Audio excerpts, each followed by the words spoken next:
Hello. माखन। Hello. हाँ, हो गया चालू। ये बताओ, मैंने तो जो कस्टम वाला है ना। हाँ, रिफ्रेश करो, इसको रिफ्रेश करना। हाँ। किस पे देख रहे हो आप? रिफ्रेश करना।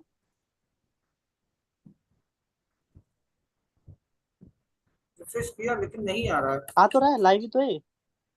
हाँ। लाइव ही तो है। कहाँ लाइन है? अरे आपका स्क्रीन शेयर है ना, इसलिए ऐसा दिख रहा है। स्क्रीन हटा के शेयर करके हटा के देखो। लाइव आ रहा होगा, नीचे लिखा हुआ। नीचे लाइव लिखा हुआ आ रहा होगा, देख रहा हूँ तो। देखो, लाइव ही तो है। इस पे लूप बन रहा है ना, क्योंकि आपने शेयर कर रखा है।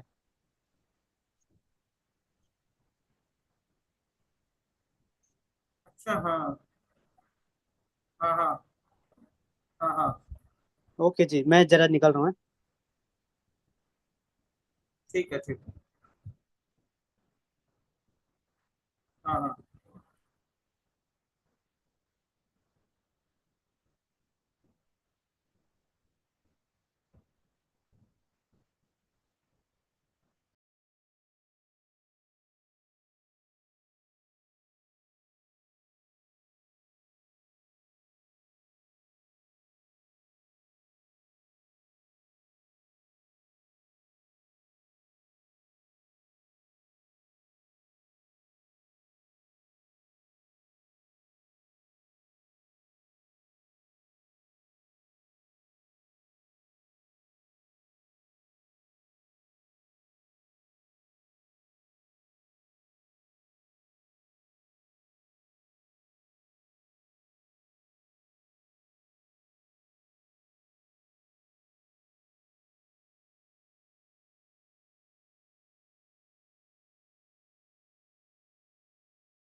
ऐसे खड़ा करने के लिए अच्छा है। अच्छा कपड़ा है, अच्छा, 5 साल भी अच्छा है।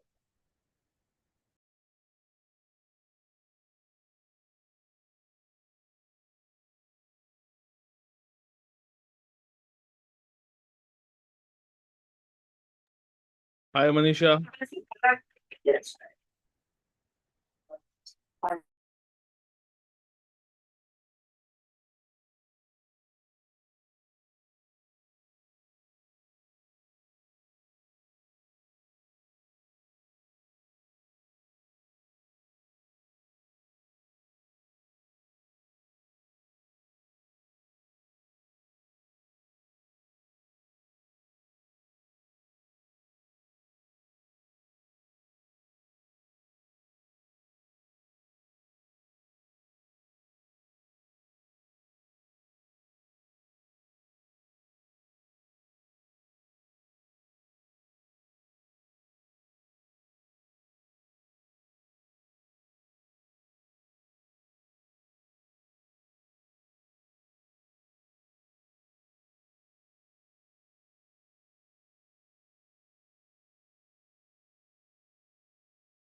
हाय Pankaj.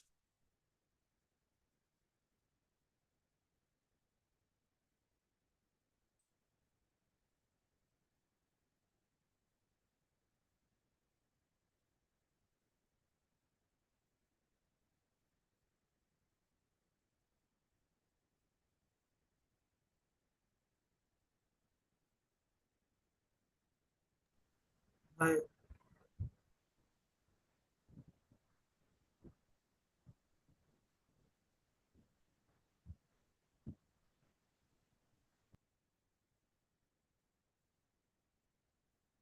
Okay, I guess this will start at 12 o'clock. Okay.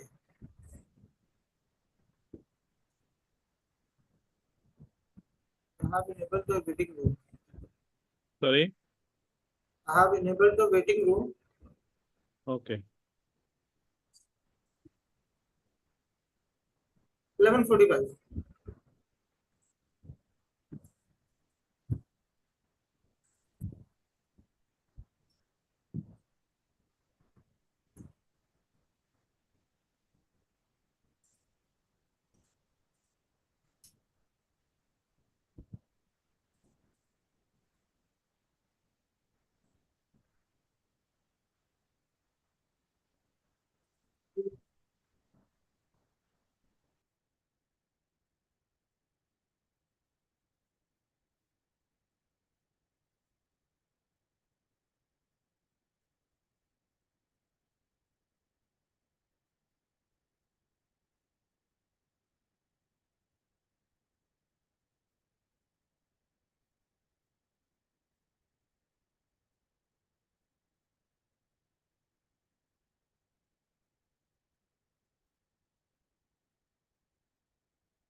Hi, Dr. Suren.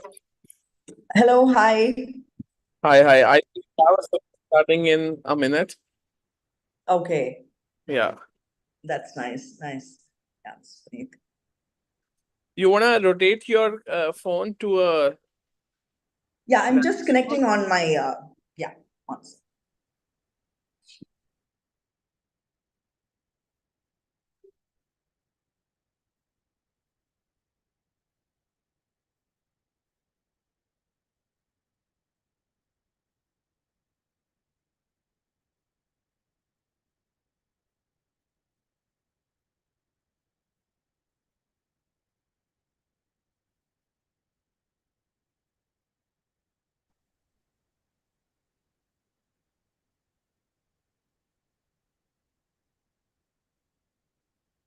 Yeah, we can start. Yes, sure. Uh, I'm spotlighting you, and you can begin now. Okay. A very good morning to everybody who is watching us online right now. Can I share my screen now? Yes, you can.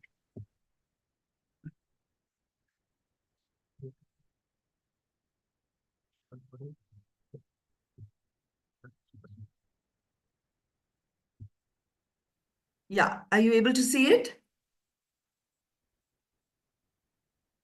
Yes, you can. All right. So, very good morning. I'm very happy that Women Entrepreneurs India has invited me to be a speaker for this on women in healthcare, especially. And as you can see, are you able to see it?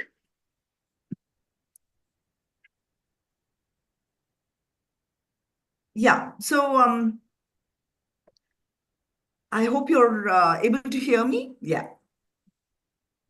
Yeah, Mr. Puneet, because I'm getting a little reverb. Right. So, my topic given today is empowering women entrepreneurs, women in healthcare. And as you can see, I'm the director of a Hindustan College of Arts and Science. These are Hindustan group of institutions was begun by my father, who's the founder of the Hindustan group. And of course, the past 30 years, we've been running this college and it's been growing from strength to strength. But I, as being an ophthalmologist myself, my passion was medicine. And then I joined um, an organization called WEI-ICON at that time, thinking, let me run my college and also practice. But when that was going down, then I realized I need to start my own venture. And that is how I began Smart Vision Hospital. So my topic for today is empowering women entrepreneurs, women in healthcare. So just to give you a brief run through about what women are able to achieve through becoming entrepreneurs by themselves. That is what our topic for today is. And it is a time to be alive in India because right now we are at the verge of a wonderful economic turn in our country. So unlocking the power of women entrepreneurs, this is very, very important because it's about unlocking global economic growth. So in 2025, women entrepreneurs' involvement is expected to generate billions in revenue globally. Countries with higher rates of women entrepreneurs have faster economic development and innovation. And female entrepreneurs offer unique perspectives that will create more inclusive products and services. Don't you all think that women have got a unique perspective which we are able to bring into our businesses, a better rapport which we are able to develop and to build upon because our empathy and our skills of understanding our customers, our clients, and even our staff are more unique compared to men. So we at 2025, we are looking at women entrepreneurs expected to account for a large portion of new job creation in various sectors, and especially in advancement in fields like fintech, edtech, and health tech. And that's where we are coming in. So unlocking the power of women entrepreneurs. The growth of women entrepreneurs will require a lot of support from different organizations, and these include continuous government and institutional support.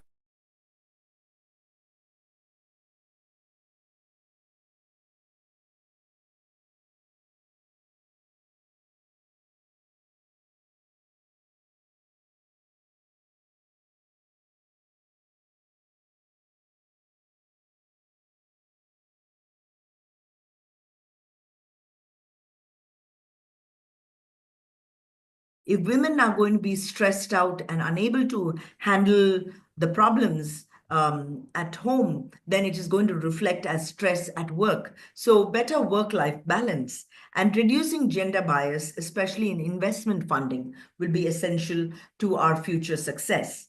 So as more women access education and skill development, don't you all think that women are getting more empowered? Parents are realizing that daughters are equal to their sons and able to deliver a lot more and more secure in their future if they have access to education. The number of women entrepreneurs is set to rise dramatically by 2025. And this is especially seen in regions like Africa and Southeast Asia, which are the countries which are still in the developing part of the curve, where women are turning small businesses into impactful enterprises. So the Global Entrepreneurship Monitor, that is the 2023 GEM statistics, is also been saying that there are approximately 594 million entrepreneurs in the world in 2023. That is 7.4% of the total population. This out of this 594, 43% of entrepreneurs worldwide are women compared with 57% of men. We're not that far behind then, that means. India leads in the number of entrepreneurs by engaging in necessity-driven ventures, followed by China, then only the developed countries such as the United States and Brazil. And this is quite a surprising turn also, because you would think that the developed countries would have more. But no, it is being seen that developing countries are having more entrepreneurs. And also, women constitute about 43% of the entrepreneurs worldwide, which is with the largest percentage of female entrepreneurs being between 40 and 59 years old by the time they have developed some experience dealing with finances, dealing with people, having worked in a career under somebody else. That is when we are able to develop. And women constitute 43% of the whole thing. And it is estimated that there are approximately 252 million female entrepreneurs globally, right? So the global trend in women entrepreneurship, you can see as the chart says, 34% are women. That is 1 in 3 businesses are owned by women. So women-led businesses are increasing, especially in emerging markets like Africa and Southeast Asia. Myself being in healthcare, I can tell you that especially in healthcare, we see the sectors such as nursing and doctors. Of course, doctors are on par, but the nursing sector is extremely turned towards women. We see, especially from Kerala, for the south of India especially, we see a huge numbers of nurses who have come not just in India, but have traveled across the world and who have made their families grow and even take their own husbands and families across to other countries where they are able to grow and flourish. So in developed countries, what we are seeing that women are gaining prominence in non-traditional industries such as tech, finance, and AI. And so coming to the Global Entrepreneurship Monitor, it shows that 1 in 6 women reported an intention to start a business in the near future. The highest entrepreneurship and intention rates were observed in low-income countries, where approximately 28% of women expressed intention to start a business, start their own businesses. So coming to the next slide, India's initiative, we are seeing that the women power has been increasing along the years. That is, the maximum has been happening in 2022, we have seen the graph steadily going up, and major sectors with women-led startups in India is being seen in healthcare, in education, IT services, food and beverages, agriculture, professional and commercial services, renewable energy, human resources, and retail, right? So coming to the catalyst for economic growth, what is it? Women-owned businesses significantly impacts job creation and community development and poverty alleviation. The statement goes, if you give a man a job, you're helping only him and his family. But if you give a woman a job, a whole community grows. So there is a lot of poverty alleviation. And women and men participating equally as entrepreneurs helps the global GDP to rise by up to 5 trillion, according to the World Economic Forum. We're not talking about a small amount, but 5 trillion. And 42% of all businesses in the US are women-owned. Women-owned businesses generate 1.9 trillion annually in revenue and employ nearly 9 million people. So approximately 15.7 million women-run enterprises in India constitutes about 22% of the overall entrepreneurial landscape, right? So women as entrepreneurs, I myself being an entrepreneur, women are bringing innovative solutions to learning, overcoming barriers, that is gender stereotypes and societal expectations often limit women, but all those limitations we have to break and come through.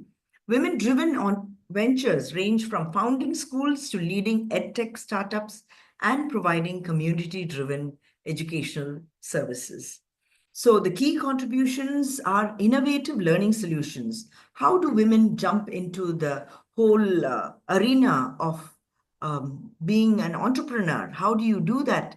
Main thing is to identify what is your vision. The key contributions are innovative learning solutions. Women-led startup focuses on creation of inclusivity and technology-driven education models, bridging gaps, addressing gender and socioeconomic disparities, and education through grassroots initiatives. What is it that you would like to do as a health care person, a person who has been in healthcare? Where is the need? What is the niche that you have identified where you feel, oh, if somebody was doing this, maybe it would have made life so much easier? Is it giving pharmaceutical medicines, delivering it to the homes, or providing blood tests? And being a role model, inspiring future generations of women by breaking barriers in both education and entrepreneurship. So a whole variety of things are existing by which you can find the niche into which you belong. And so overcoming the barriers, challenges for the women entrepreneurs. So the challenges that we see are women receive only about 2.1% of the global venture capital funding. So we need to change these sort of ideas that women are not reliable to deliver after a certain point on this question of returns, the return on investment. So we need to be very confident about our venture that we are starting. Women in developing countries face lower access to digital tools and platforms. So that is a need that has to be addressed, which is essential for scaling up the businesses. And women often lack access to mentorship and networks that could help grow their businesses. So these are the different sort of things that are there, but what are the key initiatives that are supporting women? What are the initiatives in our country? Programs like Stand Up India, the UN's Women Empowerment Principles, and in Africa, they have something called the African Development Bank's Affirmative Finance Action for Women. Women-led venture capital funds like Female Founders Fund, SheEO, global mentorship programs such as WE Connect International, She Trades, and the Cherry Blair Foundation, microfinancing and crowdfunding platforms like Kickstarter, Indiegogo, and Women's World Banking are creating new opportunities. Programs like Google's Women Tech Makers and Facebook's She Means Business are training women entrepreneurs in digital literacy, right? So a lot of ventures are out there to hold your hand. But what we need are banks which give affirmative action, that is ease of business to do our business, because you are a woman who is stepping into a predominantly male-dominated field. So we have to have best practices for securing that funding. Business plans, importance of clear structured plan, a market analysis, what is the need, what is it that you're trying to fill, and what is the competition around you. Financial projections, aligning business goals with potential investors' interest. Pitching, how to pitch effectively to investors, be concise, confident, and highlight the program solving potential. Focus on scalability, return on investment, and the growth potential of your business, of your venture, and the affirmative conviction that you have in your business. That is what they're going to be looking for. Are you going to be able to deliver? Is what they're going to be asking you. And you will have to definitely have a clear plan about how you are going to give them the returns too. Networking, building connections and finding mentors. Attend industry events, join startup networks, and seek advice. Never hesitate from seeking advice from experienced entrepreneurs. Sit with them, ask them how they have developed their business. There will be some takeaway points which you could incorporate in your business. Cultivate long-term relationships with investors and stakeholders. And of course, coming to digital transformation and women entrepreneurs, the global e-commerce market is something, even if you're in healthcare, you should think of tapping into, because it is about to grow to 8.1 trillion by 2026. And women entrepreneurs are well positioned to capitalize on this growth. Digital tools like e-commerce, fintech, and in India, over 20% of sellers on platforms like Amazon and Flipkart are women. So the road ahead, empowering the next generation. Government, private sector, and nonprofits must collaborate to break barriers and create an ecosystem for women to thrive. Women entrepreneurs are increasingly focusing on sustainability, social impact, and community-driven businesses. So we have different businesses. So what is your core interest? What is your passion? What is your vision? And what is your skill set? You have to bring all of that together. I will put it as VSM. If you want to have a takeaway from my talk here today, I would say VSM, that is vision, skill, and marketing. All these three are very important. My vision was to start an eye hospital. And along with that, my skill sets, I improved it, master's, and then followed by becoming a retina consultant. And then, of course, you cannot be without digital marketing, without moving ahead so that the next street they know about your business, about your patients. And that is what I would like to show you also.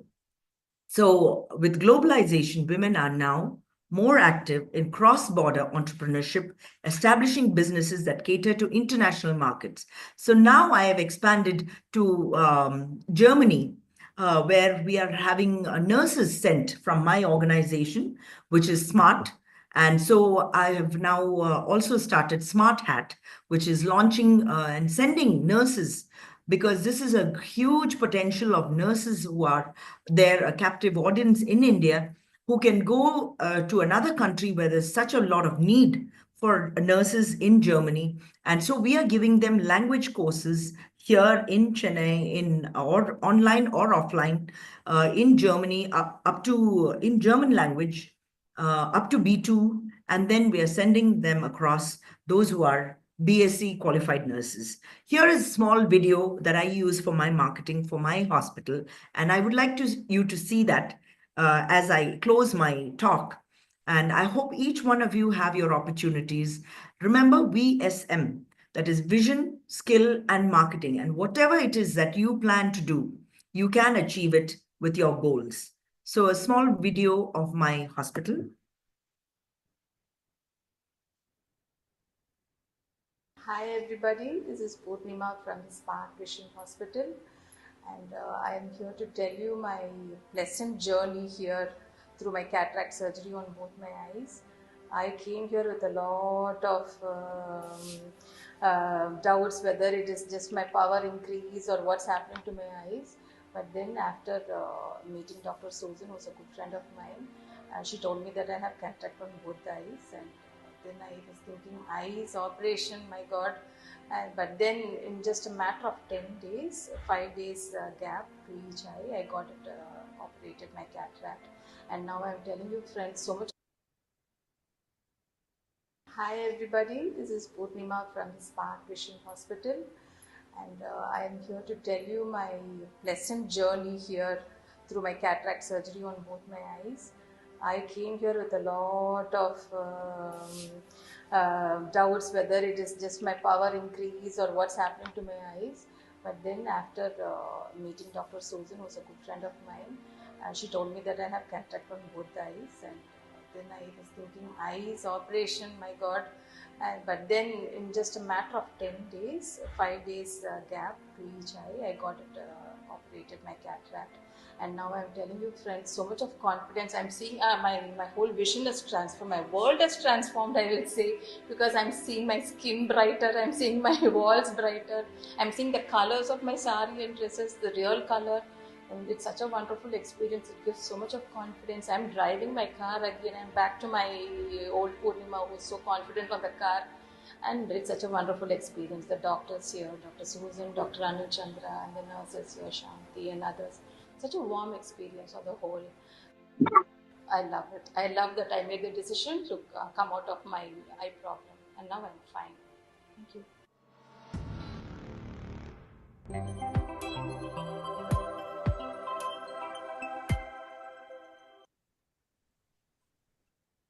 So with these few slides and this short talk, I hope I'm able to motivate many more women who would be interested to take that first step. Maybe you're feeling a little anxious. I would say just follow your vision, develop the skills, get some marketing done for your plan, and reach out to the right people.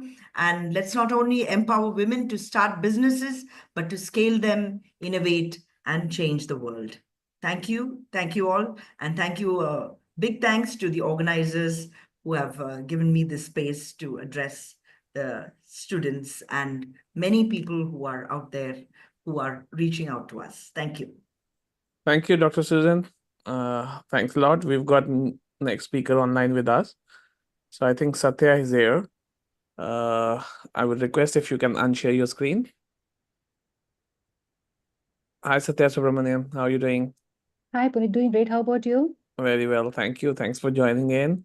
So I think you can start sharing your screen and talk is yours. Sure. Yeah.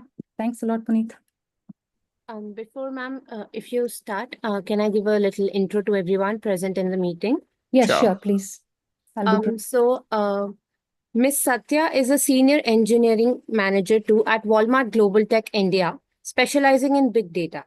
As an engineering leader, she has demonstrated exceptional capabilities in designing and delivering data and application platforms using cloud technologies. Satya excels in devising roadmaps, execution strategies, and stakeholder management to ensure the successful delivery and operation of projects. Her expertise and leadership make her a key player in driving technological innovation within the organization. Thank you. Thank you. Okay, I'll get started.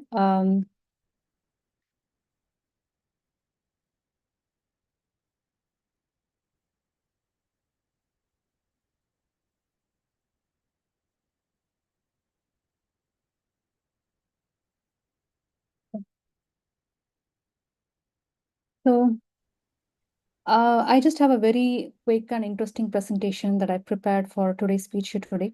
And I'm really privileged to be part of this incredible gathering of innovators, technologists, and entrepreneurs. In a summary, change makers, right?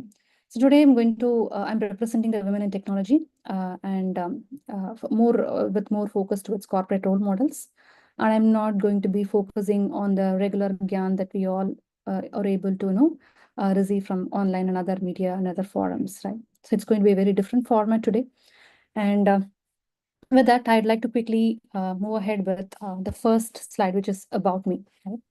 So why I want to start with about me is, I know we already had an intro about my career and stuff like that, but how am I overall qualified to be here talking about women in technology and corporate role models, right? So I'm a BTech graduate, 17 years of corporate experience, and I started with my career as a Java programmer, and I'm a really true fan of Java. And from there, I eventually built my expertise in enterprise applications development, microservices architecture, big data platforms, cloud solutions, and I'm currently platform engineering lead in Walmart Global Tech, right? So okay, I also wanted to emphasize one that every slide of this presentation is going to have very unique and special message, which are not very common across what you would see in regular forums, right? And this message, what I'm trying to send here is, we should be able to embrace change. And with this, I'm not only trying to emphasize that how am I qualified to be talking about women in technology here, but what is the crux of the summary that I provided here is be resilient, not only from a technology perspective, but also from our other aspects of life, right? So moving to the personal front of mine, I'm ardent fan of music and books, and every day I make sure I spend some time towards my passion for music and books. And I don't really categorize on what type of books that I'd be reading every day. It could be fiction, non-fiction, technology, leadership. It's variety, right? But I make sure every day I set aside some time for my passion. Next is I'm a great personality, communicator, and mentor, and mother of two boys aged 13 and 8 years. So this definitely, I wouldn't want to call it as boasting about myself. The message I want to send here is, it is possible, right? It is possible to achieve both. And how we are going to balance, and balance is a very loosely, commonly used term, but I know the challenge between achieving a balance, right? So I'm not going to be very casually saying we have to achieve a balance. And that's where I'm going to put a story, very interesting story, post to this, which will send a very strong message. And then moving on, so I'm going to start the story with a fact, okay? So I've put together some few facts to start the session with a very compelling and an inspiring story. So since I'm talking more from a technology perspective, and I would like to highlight about Charles Babbage, right? All of us know Charles Babbage as the father of computers. That's great. So I've not interacted with Charles Babbage personally, and I've not even seen his picture or whatever it is. But when I hear this name, I imagine something, a figure like this, a male figure with a brain, right? Full of connected networks working very seamlessly, something like that, right? But there is also another interesting personality around the same context, which I want to highlight now. How many of us know about Ada Lovelace, right? So I know now everyone is going to Google and then quickly we do a Wikipedia on who is Ada Lovelace, right? But nobody ever, maybe at least if 2% of us, if you know Ada Lovelace, that's great. But who is she actually? Now I'm imagining a female figure, which a lot of brains similarly connected neurons on, right? So with this interesting fact, I'm going to move on to introduce you to Ada Lovelace, okay? She is a greatest English mathematician and writer, chiefly known for her work on Charles Babbage's proposed analytical engine, right? A general purpose computer that we all call. So all of our kids will have this whenever they start their computer science lessons in the grade 2 or 3, and now it starts even with grade 1. The first lesson that they study is, the first name that they hear is Charles Babbage, right? So Ada Lovelace was the first to recognize that the machine had applications beyond pure calculation. So I'm using two terms here. One is calculation, another one is application. So being a technologist, I will be able to clearly differentiate between these two. It definitely does not require a technologist. All of us will be able to differentiate. Calculations, when put together and then associated with meaningful algorithms, is going to give us an end-to-end application, which is actually the performer of the work stream, right? So putting together all of the calculations, how the analytical engine can be used to do the calculations, and how we can systematically arrive at an algorithm to achieve a purpose or an objective. That was defined, and instead of defined, I would also say that was first tried and executed by Ada Lovelace. When I say executed, it was not fully executed and then results were not seen. But if it was fully executed, that would have been the first ever program executed in a computer with a result. So Babbage was in fact very impressed by Lovelace's intellect and her analytical skills. He in fact called her the enchantress of number, right? So I'm not fancying the acquaintance between Charles Babbage and Ada Lovelace here. All I want to emphasize here is the first ever known algorithm to calculate Bernoulli numbers that can be published in a computer was written by Ada Lovelace. With that, I would like to take a pause, and I want this message to sink in all of us, seeing that women in technology is not something new. Women in technologies are not 20th century concept, right? It had been there for more than 2 centuries now, right? It's not exactly more than 2 centuries, but approximately, right? She was living the period of 1815 to 1852. And based on her work, Lovelace is now considered by many to be the first computer programmer, right? So I really feel the goosebumps when I read this again and again, and I take this as an inspiration, right? But what I'm going to go to next is the message is already sent here. Women in technology is not something that was created or invented or defined in 20th century. What have we done in the past 2 centuries? What was the stage set, and what are the opportunities that we have? Have we leveraged all of that in a perfect manner? What are the data points talking about, right? What are the data points we have in hand to corroborate this, right? So that is what I'm going to go next. But before that, I would also like to add one more very critical pointer. During the period of Ada Lovelace, women were not allowed to attend institutions or go to educational institutions or read tech materials like libraries or something. So she took help from her acquaintance to support her work, to complete her work, and then prove how the algorithm works, right? That is a very, very important pointer for the message that I'm going to send next, right? So now coming to current situation, what is the current state of affairs? Women make up less than 30% of the global tech workforce. And when it's leadership and senior roles, it's 26.7%, and C-suite roles around 16%. Same case with startups and entrepreneurs, it's not major difference. So I know their numbers might be a little bit here and there, maybe more or less. So I don't want people to be getting back at me saying, hey, you're wrong with this data point, it should be +2 or -3. Be it +5 or whatever it is, -5, whatever it wants. Still, it's an alarmingly less number, right? This is what we are seeing here. And attrition rates. I also wanted to focus on attrition rates. So it's not that women do not get into the stream. They do get in, but the attrition rates are twice as likely. And it also increases and hits a rate of 56% in the mid-career tech level jobs, right? Especially when this is around the age of 30 to 40. So that is a very, very alarmingly, very alarming message for us, all of us to focus on, right?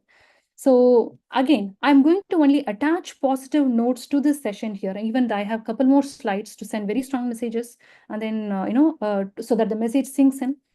But all of it is going to be only positive notes. I don't want to talk about any negative notes here, like say women needs more support system or women needs this help or that help. See, everything is all out there in the internet. You can go and Google how much ever you want. You can go to talk to ChatGPT. That is all fine, right? But what I'm trying to say here is when the period from Ada Lovelace and the current 20th century, did we not get enough opportunities, or do we have opportunities but we are not able to leverage it? What is all of this? It's definitely time for us to think through and make some changes there. So the blame is not on anybody. Only thing I would like to send a message here is we should be the first person to take charge of our career, right? And I'm going to give some tips, very few, very critical tips, which is going to help and focus more on aspects which is going to help us take charge of our career. And again, it is not to blame the self, where I'm saying if you are not able to sustain, it is your problem. It is not that. The message is not that. 50%, let us take charge of our career. 50%, let us rely on support systems. And then as we grow up the ladder, let us keep increasing the percentage. With that, I will move on to the next one. So, and actually, I'm going to talk about few tips in this slide and next slide, couple of slides. So I know there are a lot of messages and then posts and forums around there, infinite number of posts talking about women, how women are great multitaskers, and then how women are able to balance being a mother, daughter, spouse, and then caregiver, or everything, right? Blah, blah, blah, blah, blah, whatnot. So I'm not going to deep dive on those aspects. Definitely, everyone plays a multiple role here, right? And being a women, definitely we will have to, whoever, I mean, the aspiration still, the aspiration that we are having and the passion that we are having to achieve a thing and what support systems we have in hand is all, that's where the challenge lies, right? So I would like to coin a new abbreviation here, which are very critical for helping women balance all of these aspects, right? When I say balance, I want to be very, very careful in the term, because balancing is again not easy. It requires a strong mental stability, emotional stability, and then again, it's not going to be tactical every time. Not everyone will be able to handle tactical situations or arrive at tactical solutions every time, because that is very cogno intensive, right? So that's where I just want to propose, or I want to provide tips on these two important aspects. First one is the KYC. So I know we all know KYC as know your customer, know your clients, and then all stuff, right? But for me, KYC is a little bit different, so, right? Which is, I will talk about it now. And then the another abbreviation that I want to talk about is SPOT, right? So how these two aspects are playing a critical role in helping us achieving the balance between all of these things that we're trying to do. In business ideas, innovation, being an innovation from the innovation front, and then being in the career front, being your mother of kids, and then being your spouse, and all of this, right? So KYC is all about know your capacity. Again, this is going to be a very, very positive tone here. It's not about, I'm not trying to discourage anyone who's trying to go beyond their capacity. And I know, again, there's a lot of yarn out there saying, go beyond your capacity to achieve really true heights, right?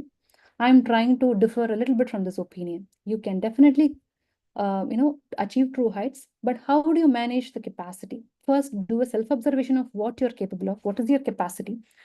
For some people, it is best to leverage their innate traits, their inherent qualities, pivot it for their success, right?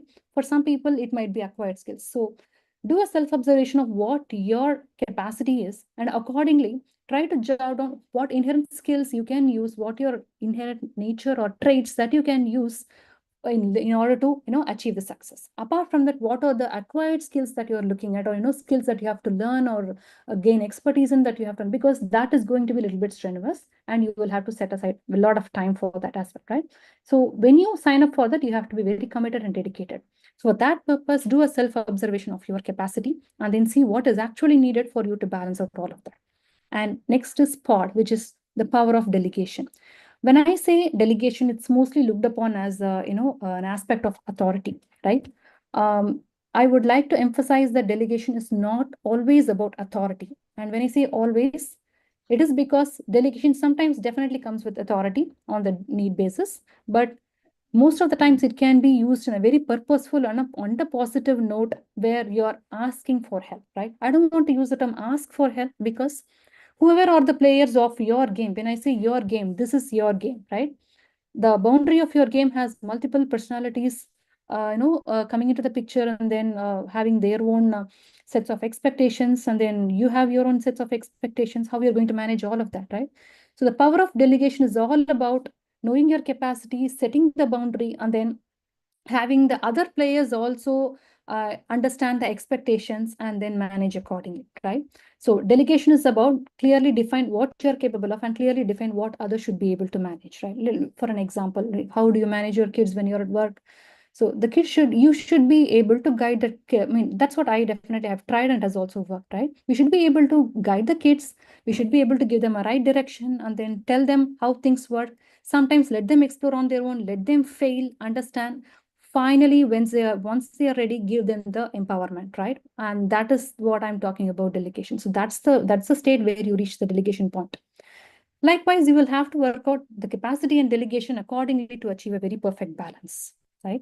So with that, I'll just quickly move on to my last slide. I don't want to take much time, and then I'll quickly wrap it up with that. So putting together all of this, my key observations and based on my experiences in the corporate so far, right? And also managing both personal and career perspective, what are the key aspects that have been misconceived, right? And that need to be definitely changed in order for us to be able to achieve true success. So that is what I'm going to talk about, which is setting goals, stop multitasking, and take breaks. So stop multitasking. I know it is a very, very different tone here because being a technologist, I'm a fan of multitasking in the sense I like parallelism. When it comes to programming, parallelism gives a lot of optimization, efficiency, and then cost optimization. Everything is all there, but machines are perfectly designed and capable of scaling for parallelism, but not human beings, right? And the misconception behind this is whenever I see women are great multitaskers, I will definitely differ from that opinion. I want to send a strong message. Do not multitask unless until the situation demands, right? And it is your boundary. Again, you have to go back to your KYC and your pod to identify when you really have to multitask. Because human beings, when they do a multitasking, you are definitely achieving, you're doing a trade-off with the quality, and you're doing a trade-off with the amount of pressure you're taking in mentally and also physically. So do not abuse your physical and mental well-being just to prove that we are good at multitasking, right? Unless the situation demands for it. So it is up to you to define the boundary and then decide what needs to be done and in what way, right? So next is setting goals. Again, I'm not talking it from a manager perspective. Goals is again a very, very, very common term and a common but a very efficient approach to achieve anything, be it from personal front as well, not only from a career perspective, right? How do you set goals for yourself and how do you set goals for people, the players in your game, right? So they also know what is their objective to achieve. And it's not like you're not going to micromanage here, right? When there is no clear objective and when there is no clear expectation set, it is best to talk it out clearly and then give the guidance and then set the goals for each of them in the players of the game, so that you're able to manage your work as well as they are able to manage their stuff. So that way you will be in the center of things, but you're not micromanaging and you're not attaching yourself to everything, right? So do not tether yourself very closely to all of this thing, because that is going to add more and more pressure. And finally, taking breaks. So what is about taking breaks? Again, this is associated with a lot of guilty feeling, taking breaks, right? So taking breaks is not always, it's misconceived that I might be looked upon as a mentally or a physically weak person. That's why, that's not a very common scenario, because these days there's a lot of awareness around how people try to disconnect themselves from work, through vacations and then breaks. But it's something that I really want to emphasize on, because that has really worked out well for me in the past years. You don't have to wait for peak pressure to hit you to take a break. That is not going to give any outcome, or that's not going to serve any purpose. How do you take a regular breaks to disconnect yourself? And taking break is not just about going for a vacation or something. You do a different thing. Taking break from your cyclical work streams, right? When you're continuously engaged in a similar set of cyclical work streams, your brain stops doing the work of creativity. Your brain stops innovating. Switch on to a different task. It could be anything. It could be a different creative work which might not be properly remunerated. Do not look for remuneration. The remuneration is that your brain is going to come back more stronger to attack the same problem with an innovative and a creative approach. So that's where taking breaks plays a very, very critical role. And with that, I would just like to wind up. And I'm really grateful for the opportunity to be here and then talking about, the women in technology. And the only message that I again want to send across is the stage is all set. The stage is ready. It is for us to take charge of the career, and then go seek the necessary mentorship or support wherever needed. So don't let anything stop you. Just keep trying and embrace change. That's all. So I'd like to stop here.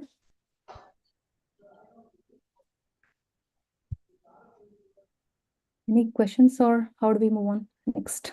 Puneet?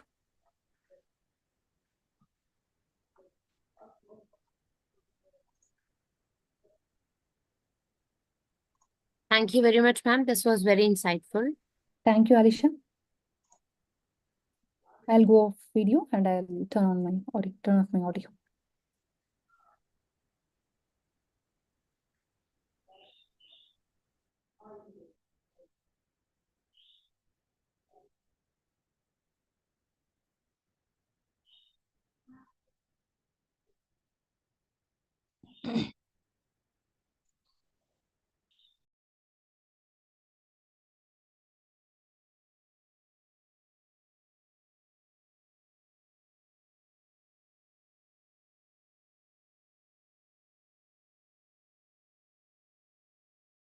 Good afternoon, Seema ma'am. I would request you to turn your camera on, and then I'll give a brief intro about you.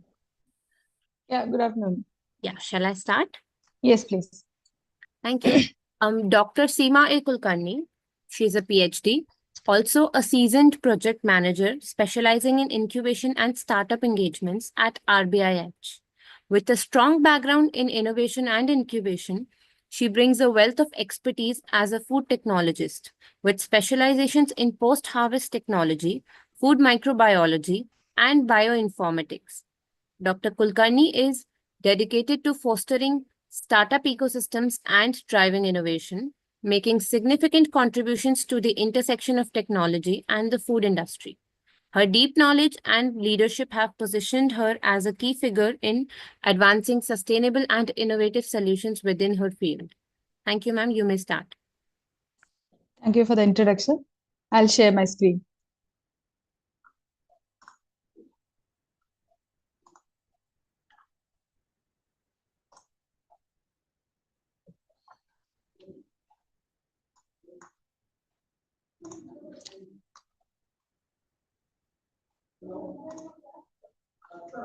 Yeah, a very good afternoon, everyone. I'm Dr. Seema Ashok Kulkarni, and I'm a project manager at Reserve Bank Innovation Hub.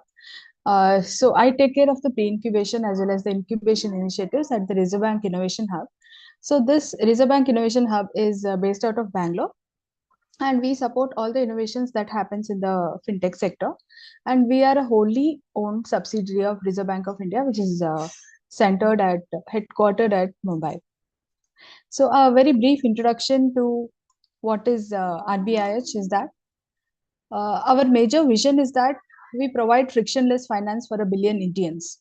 So this is our vision for over 10 years. The mission that we have set now is we leverage technology to enable finance for a billion Indians when they want, where they want, and how they want it for the next 10 years.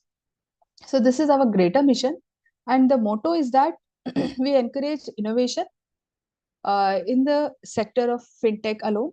We are sector focused, and we are not incubator as such. We are a hub where we get in touch with other incubators to function as our units of fintech expertise.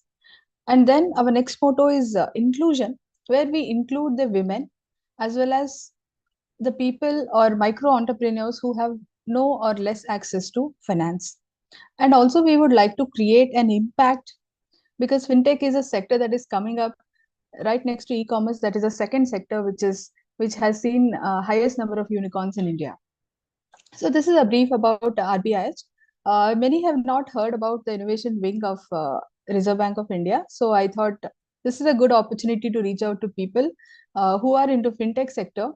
Can definitely reach out to us, and we would be more than happy to help you, scale your startup. Pillars of RBI's functioning, we have innovation across the 3 Ps that we call.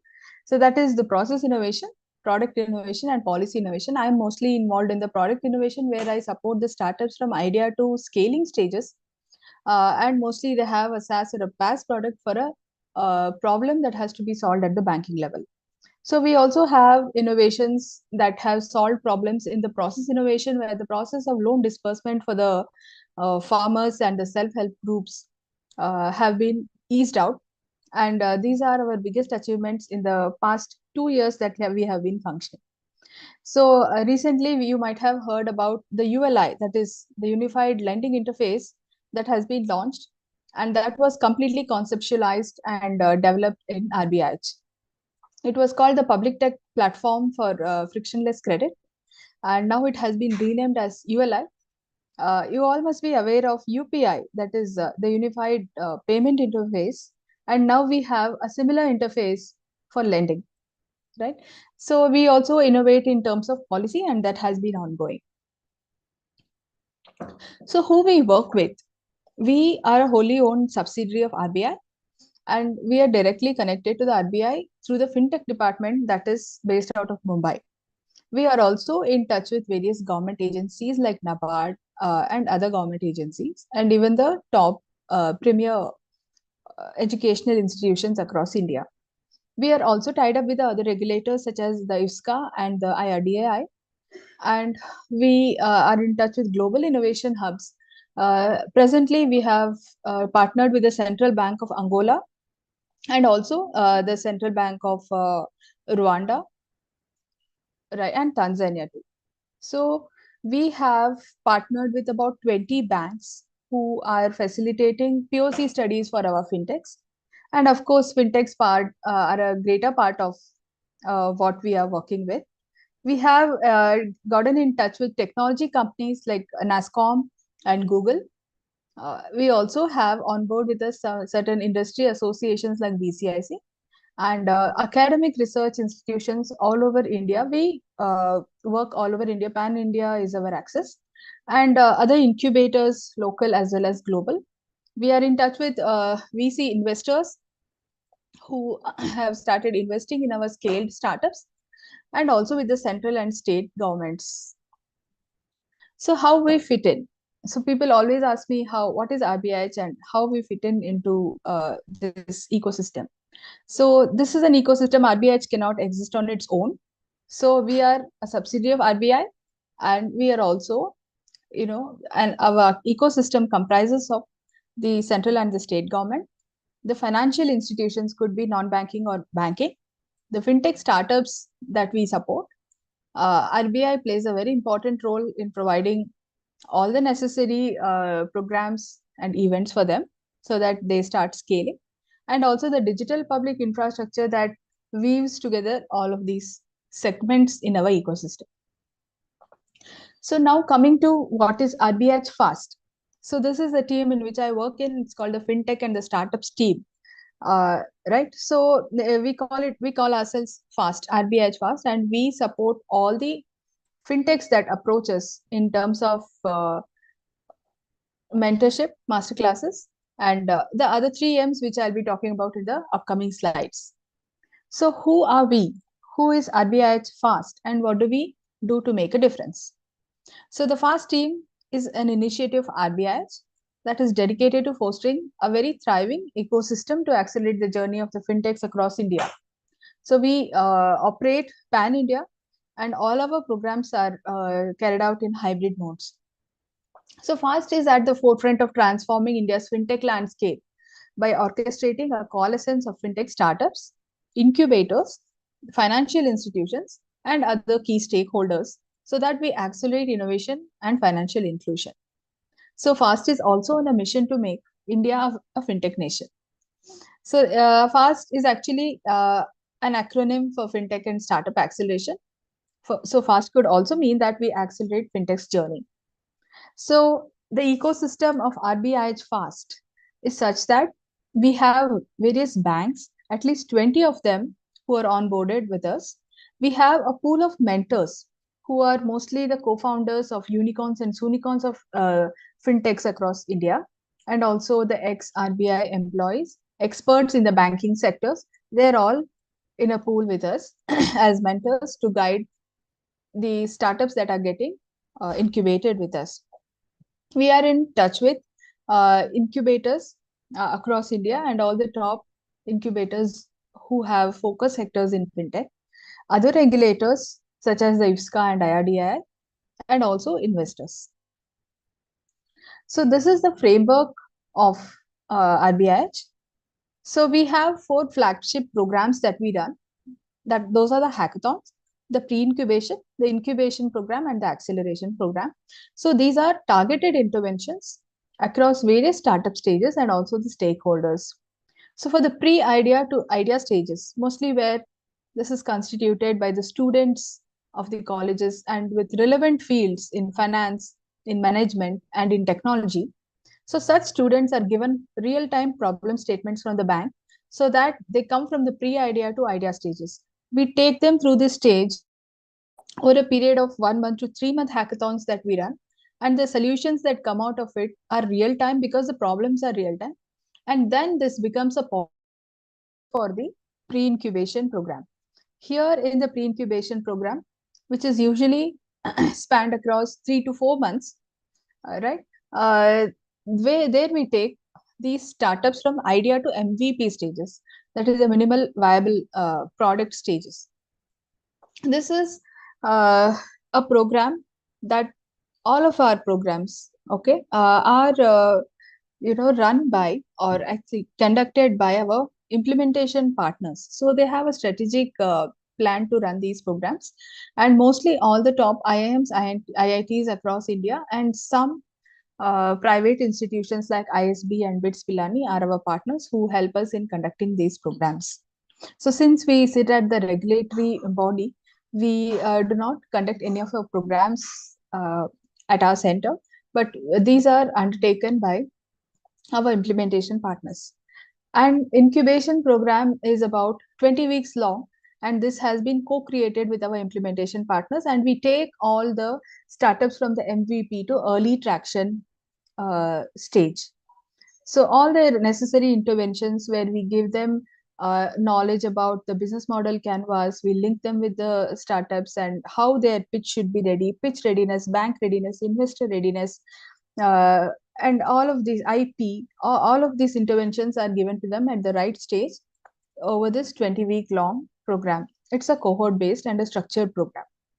And in the acceleration program, we take in startups with early traction, and we take them to the scale stages, and we also connect them to the banks real time so that they test their products in their sandboxes as a part of their pilot studies, right? So the ecosystem engagements that are commonly available to all our participants in these programs are that they get access to RBI's FinTech Incubation Network. They also get access to FinTech mixers and roundtables that we conduct almost every alternate months. And then they get access to government partnerships. We are partnered with various government bodies. The main government body that we are partnered with is the Ministry of Development of Northeastern Regions, because we are now planning to develop the financial landscape in the Northeastern region, the 7 states out there, because they are less accessible to all of these facilities. So we have 5M offerings, as we tell to ourselves and to the ecosystem out there. Okay, the first M is a mixer. So it's a very unique program where we have stakeholders from the financial sector in one place. So it's a one-day event, and we have conducted mixers in major cities across India like Mumbai, Hyderabad, and Delhi. And then we provide mentorship through our mentors, which I already mentioned. We have a pool of mentors who are experts in the financial sectors. We conduct master classes as a part of all of the 4 programs which I mentioned. And mostly the speakers are pioneers in the fields in which they talk about. Meeting investors, we have investor demo day and bank demo days, which we conduct so that the startups get to meet their right investors and also banks for their POC studies. Okay, and we also provide market access. As of now, it is Indian market access, but we are planning to expand it to the global market. So these are some of our partners. So the incubation partners here are at least 8 of them with us, all the major IIMs, IITs, which I told you, and some private institutions like ISB, SPJ, and BITS Pilani. The participating banks and financial institutions in most of our programs are the Canara Bank, ICICI Access, all the top private, and even SBI with us. Participating banks and financial institutions also include some of the investors like the Bloom Ventures, Chirate, Arali, Matrix. They are our VC partners. And investor partners are July Ventures, India Quotient, Java Capital, etc. You name any, they are with us right now. And some government bodies like Department of IT and C, that is from the government of Rajasthan, and Ministry of Development of Northeastern Regions. We also have an MOU with Government of Karnataka's Karnataka State Higher Education Council. Our industry partners are Google, NASCOM. So the list goes on. And these are some of the fintech startups that have been accelerated by FAST. We have 55 of them onboarded with us, and we have supported all of them with our capacity. So this is a FAST footprint and impact for the last 1 year. We have conducted 15 plus programs for the betterment of the startups, fintechs across India. And we have engaged around 2000 plus participants. 30 plus portfolio startups have been supported in just 1 year, and 150 plus investor connections have been made possible. 225 plus bank fintech meetings have been engaged. 20 plus POCs have been facilitated across the bank partners that we have. So now talking about the RBIH Swanari program. So this is a women-centric program that RBIH has undertaken, and this comes under the financial inclusion, which is one of our themes at RBIH. Right. So what we did at RBIH Swanari program is that it is the Swavalambit Nari, or the self-reliant lady. So created the self across India. There are numerous of them across India, and they are just self-reliant, and they help the other groups. And mostly the recording systems of these SHGs are not digital. So we have digitized the whole process of providing credit to the self-help groups end to end through this program. And our program partner was Canada Bank. So the tagline for RBI Swanari program was that we are enabling frictionless finance for every woman in India. Okay, so the Swanari's current segment focus. So some numbers to add on to this program is that we have identified through the research is that women in self-help groups are about 92 million. Women nano entrepreneurs across India are about 40 lakhs. Women BCs, that is business correspondents, are about 100K. And the Gen Z that is available in this segment is about 185 million. So these are some of the ongoing and upcoming initiatives that RBIH has undertaken for women. So we have supported digitalization of self-help groups lending. So we have supported the lending as well as the credit, and frictionless saving products for women, frictionless credit for women nano entrepreneurs, and RBI Swanari Gender Data Observatory also has been maintained. So this is related to the project of RBI Swanari. And other initiatives are that Swanari Tech Sprints, Swanari Dialogues, which happens every quarter. And we have a global conference on gender and finance coming up, that is through RBIH. Right. So these are all the enablers to the ecosystem in which we target women. So what was about the digitalization initiative of the SHGs? So one perspective is that there are 10 million, these are just the numbers to support the program. 10 million SHGs are available across India and 100 million SHG members. So through this project at RBIH, 50% of Indian households were impacted. About 8 lakh crores has been disbursed as loans through the credit linkage program that we enabled through Canara Bank, and only 50% of the SHGs have availed a credit linkage. Right.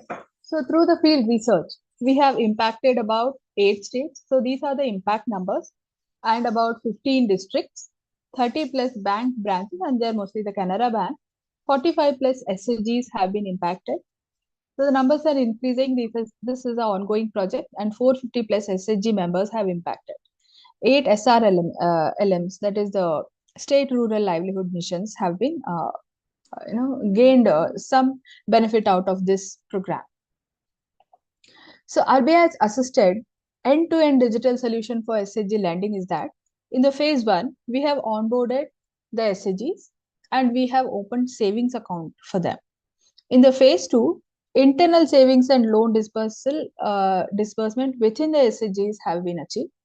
And then in the phase 3, bank loan disbursement has been achieved. So this was done in phases, and all 3 phases have been completed across 8 states.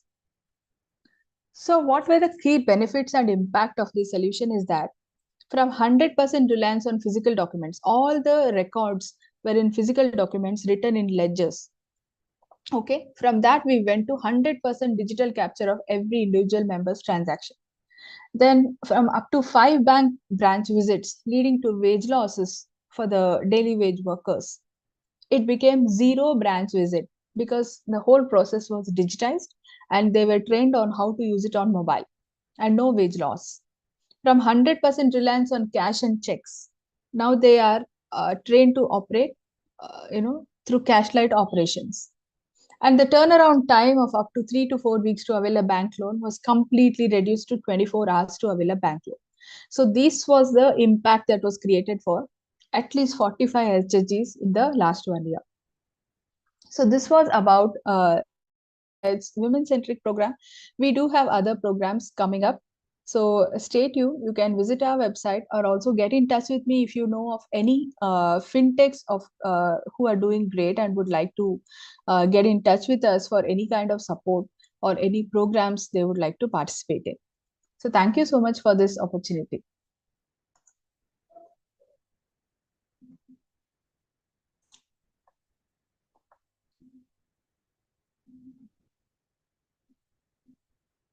Thank you, ma'am. This was an enticing and enriching experience we all must have had, I'm sure.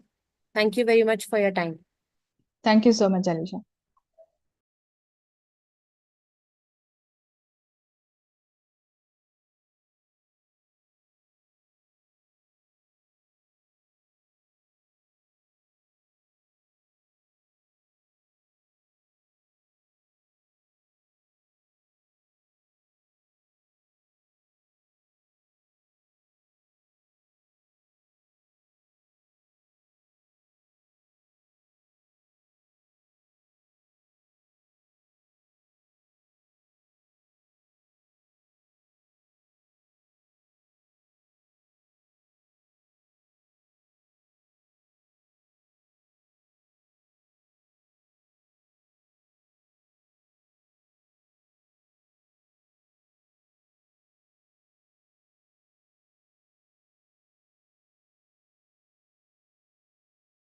Yeah, this is Bhushan.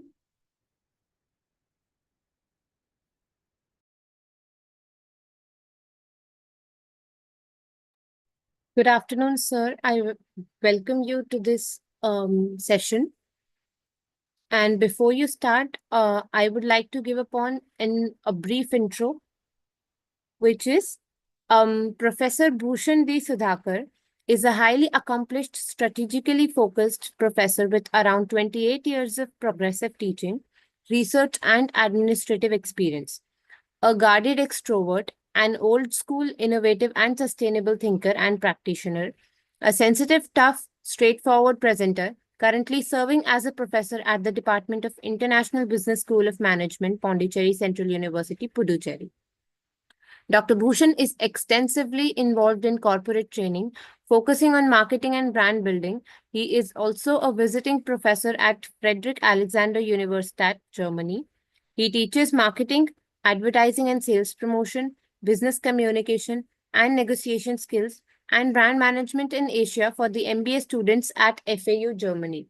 He is the recipient of Raman Fellowship for the postdoctoral research in the US, Best Teacher Award winner, Bharat Gaurav Award winner, Bharat Vidya Ratan Award holder, also worked as a director marketing for a Sector 8 company Push during his career.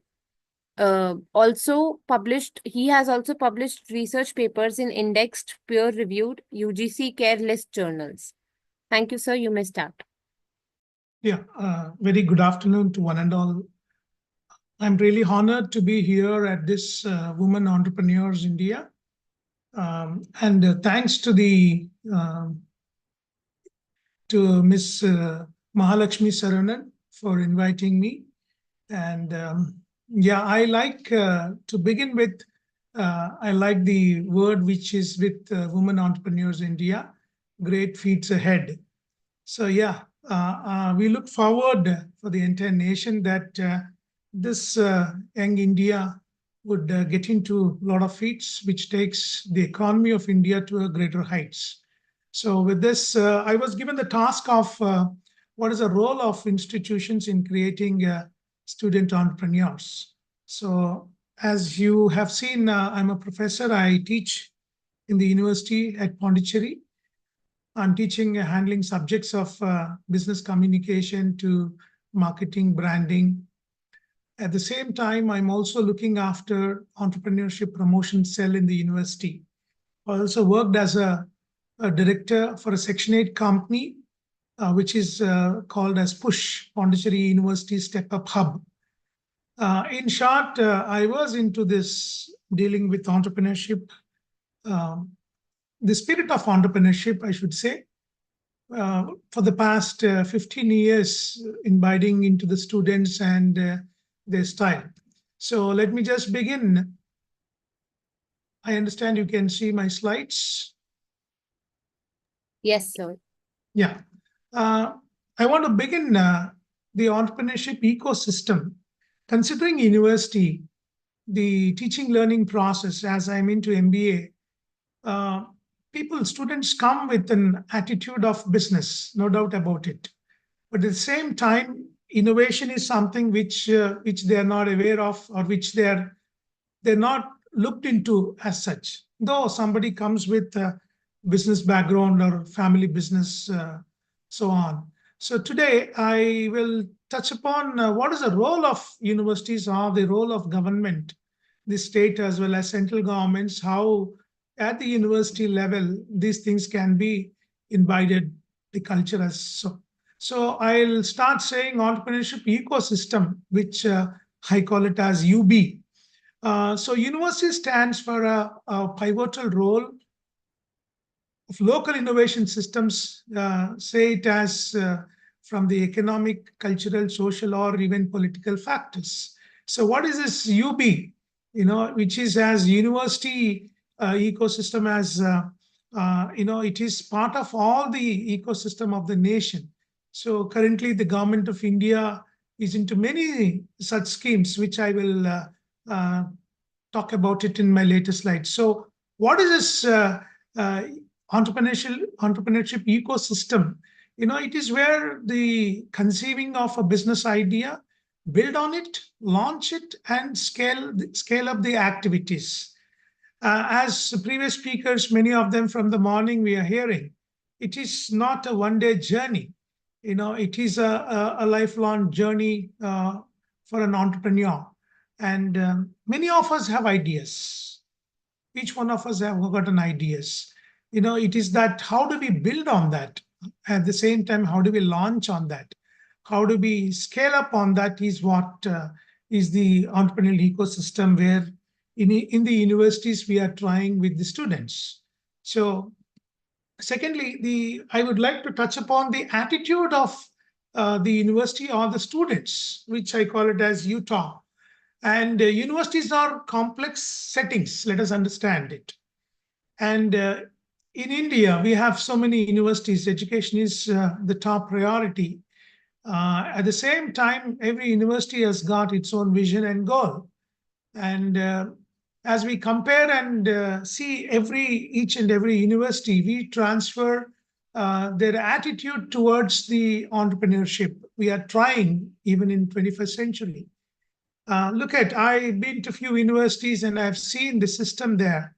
To quote University of Singapore or National University of Singapore, or even in Germany, these students go abroad, they study a semester or so, and then they come back, and the respective governments, they give them a task. The university initiates it, and then they come back. And if you see the statistics of in US, last 5 years, as the students went, roughly about 100 plus students, they came back and started roughly about 350 companies in Singapore.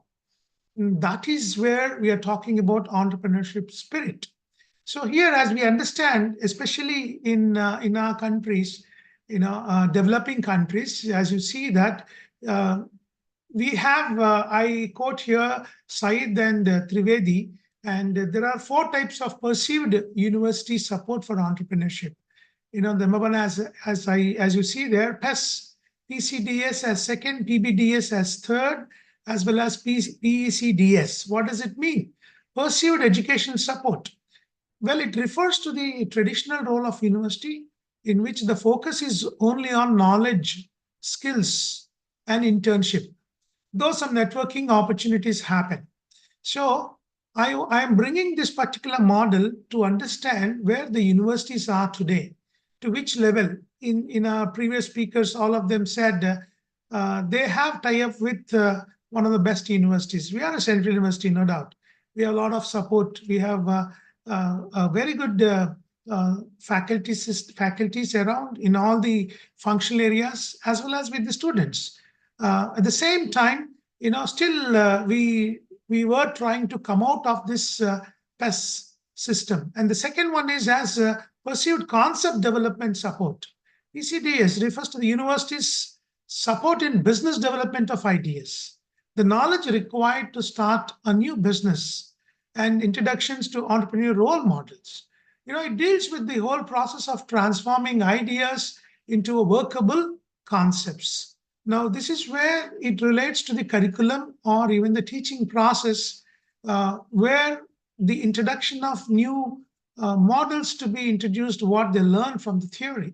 The third one talks about the pursued business development support.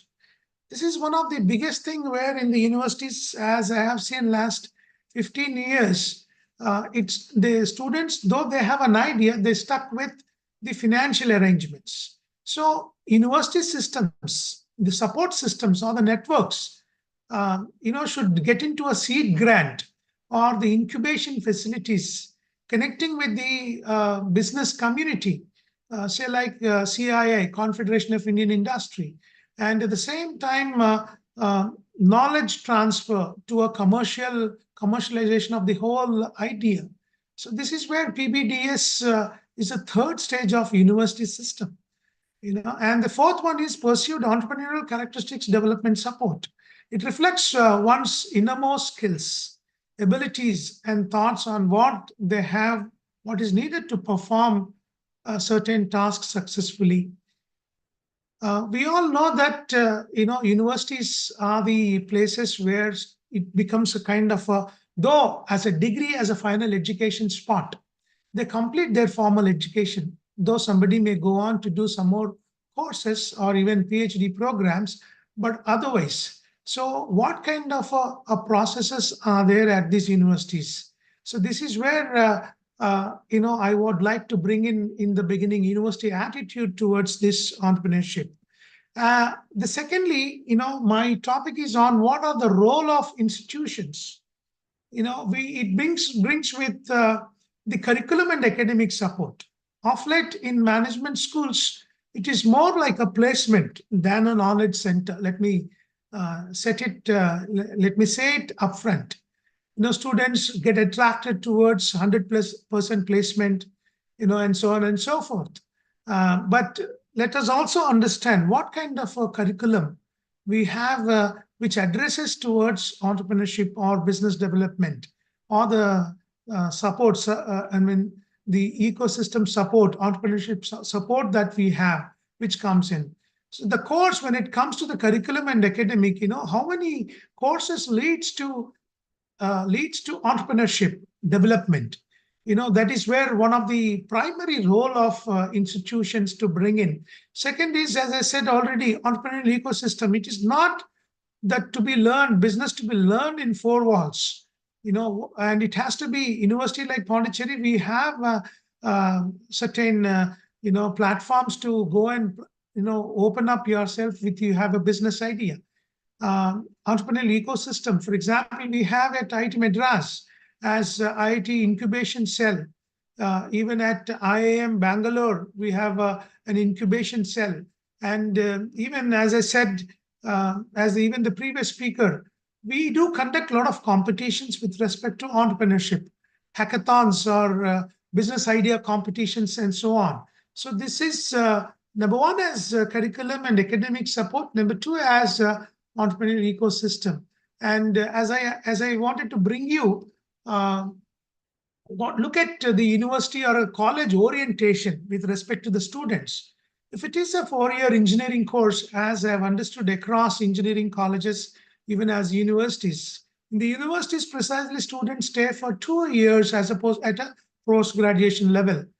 At the same time, we have integrated programs these days, which the student join after their +2, stay here with us for 4 years with their focus or specialty. Precisely as you see here, during the first year, the entrepreneurship orientation camp happens for all the students. And with a lot of josh and happiness, the students jump in and join. And then there is a self-assessment happens for this entrepreneurship. During the second year, we identify the students who are having attitude towards entrepreneurship. Again, there is a second camp happens. And then we identify to bring in skill-based training program for this target group. Then third one is again exclusively conducting on entrepreneurship development programs. So this is where the year 1 and 2 happens. So which entrepreneurship ability to ESC as entrepreneurship self-efficacy and EA as entrepreneurship attitude.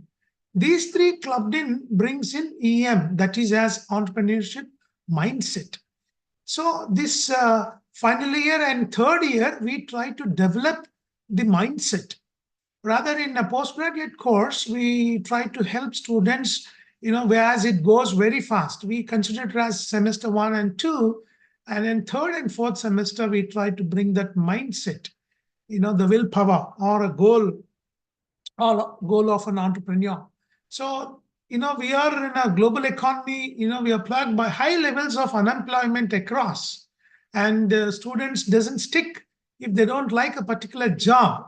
So this is nothing like, you need to start or you have to start up of your own. Students, as we interact, students join a job with all of this orientation. At the same time, they're also working on their own startup.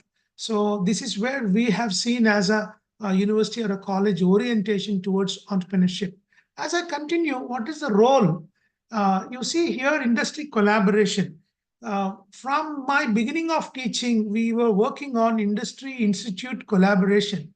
Don't teach business in four walls. Let us take it outside the campus. So this is where I'll also bring in the case study of Pondicherry University in particular. Look at the corporate partnerships. We understand from Pondicherry, though we target Chennai as well as Bangalore to bring in companies, though even Hyderabad. From these locations to we bring in, and we have on Oroville as an international township where we have a lot of startup companies. They export a lot of their products to international places. So Pondicherry University, we have a collaboration with even Oroville. So this is where the third one has corporate partnership, where the role of the university or institute. And then, as I said, the fourth one is funding. Before funding, there are so many things, so many organizations who can fund. But the point is that, the mentorship is required for that. So Government of India came out with Atul Innovation Mission. I'll talk about that, and Startup India. These are they build networks with financiers, and then at the same time, alumni networks. Premier institutes, their alumni are at top level.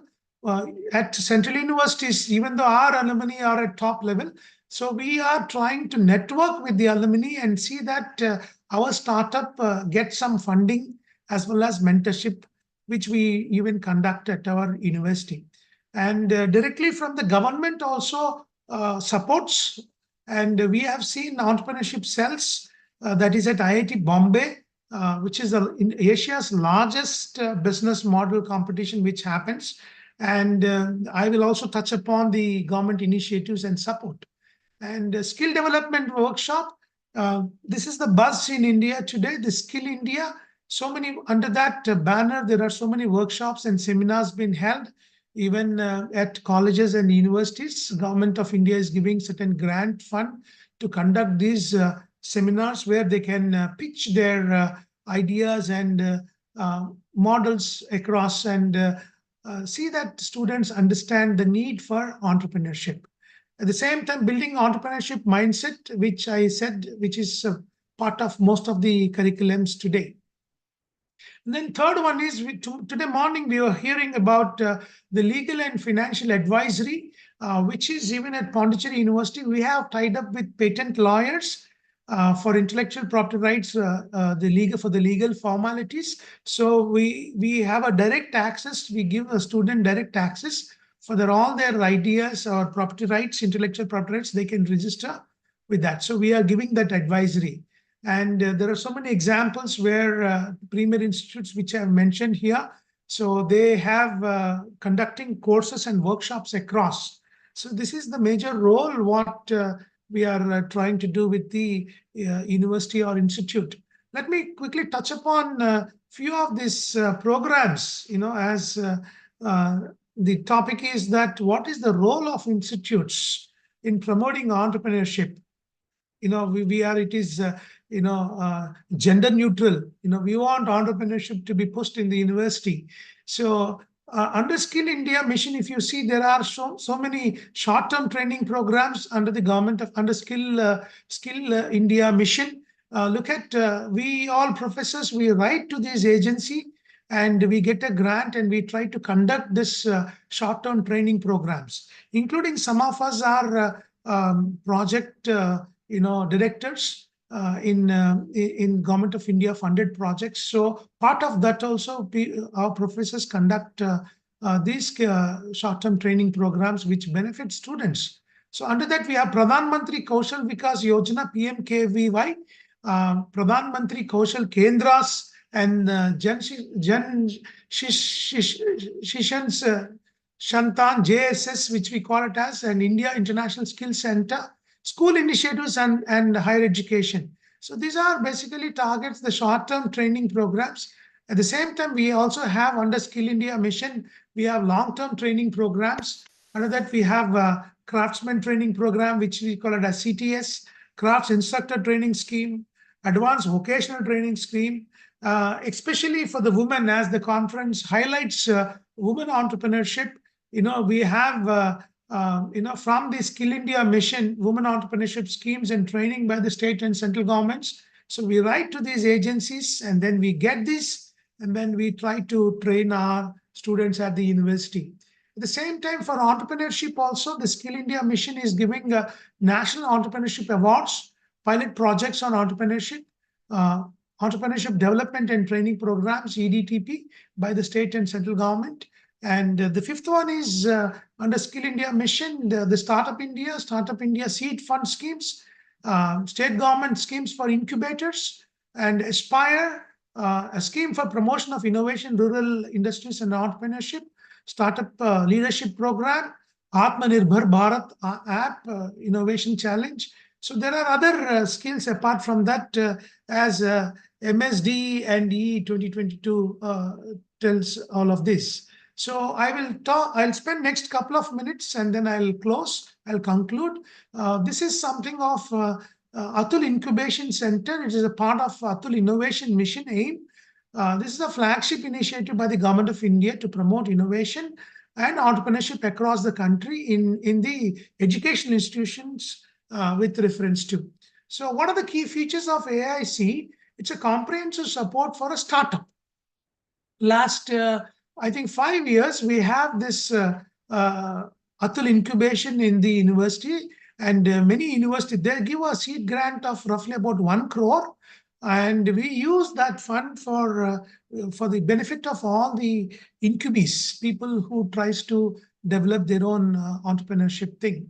So what happens here I'll bring the case of PU, and here Pondicherry University, with the help of our Honorable Vice Chancellor and all the authorities, we have innovation entrepreneurship development cell here, where I am as a nodal officer for entrepreneurship development cell in the Pondicherry University. So it is dedicated to fostering entrepreneurship among the students. It is not just the business management students. So we encourage it across the student community in the university. So from social sciences to technology to management courses. So we organize a lot of workshops, seminars, as well as specific leader talks. So we bring in business plan competitions and so on, where it supports, gives an idea of entrepreneurship to all the students. We have an incubation center, and where the students come with an idea and they use these facilities to incubate their business process and so on. So we leverage, we collaborate with even other departments in the university, as well as with institutions in the town. So we try to get a solution for help them, enable them to process their business ideas. So we have collaborations and industry partnerships, which I touched upon, and entrepreneur training centers we continuously try to do, and faculty and alumni support, which is the biggest one, which one in the university, which plays a dominant role, mentoring, advising, and at a student level. And this is where we have at Pondicherry University, or in general as a university or institute. So I conclude that saying that there are key players in fostering the next generation of entrepreneurs, contributing to India's growing startup landscape. So right now, with so many government schemes aimed at providing entrepreneurship, this is the perfect time to start a business and fulfill one's dream. So with this, I conclude. I'm done. Thank you for the opportunity given to me, and thanks to Women Entrepreneurship India. Thank you for your patient listening. Thank you very much, sir, for your time and for your golden words.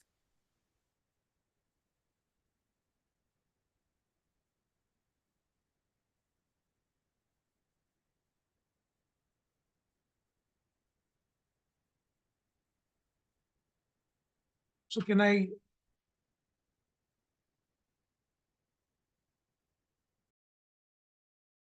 Yes, sir.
Hi, good afternoon, ma'am.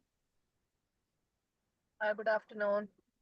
So before starting with the session, I would like to give a brief introduction of yours, which is Rama Venugopal is a seasoned professional with over 3 decades of experience in the management consulting space, spanning industries such as manufacturing, IT, ITES services, and healthcare.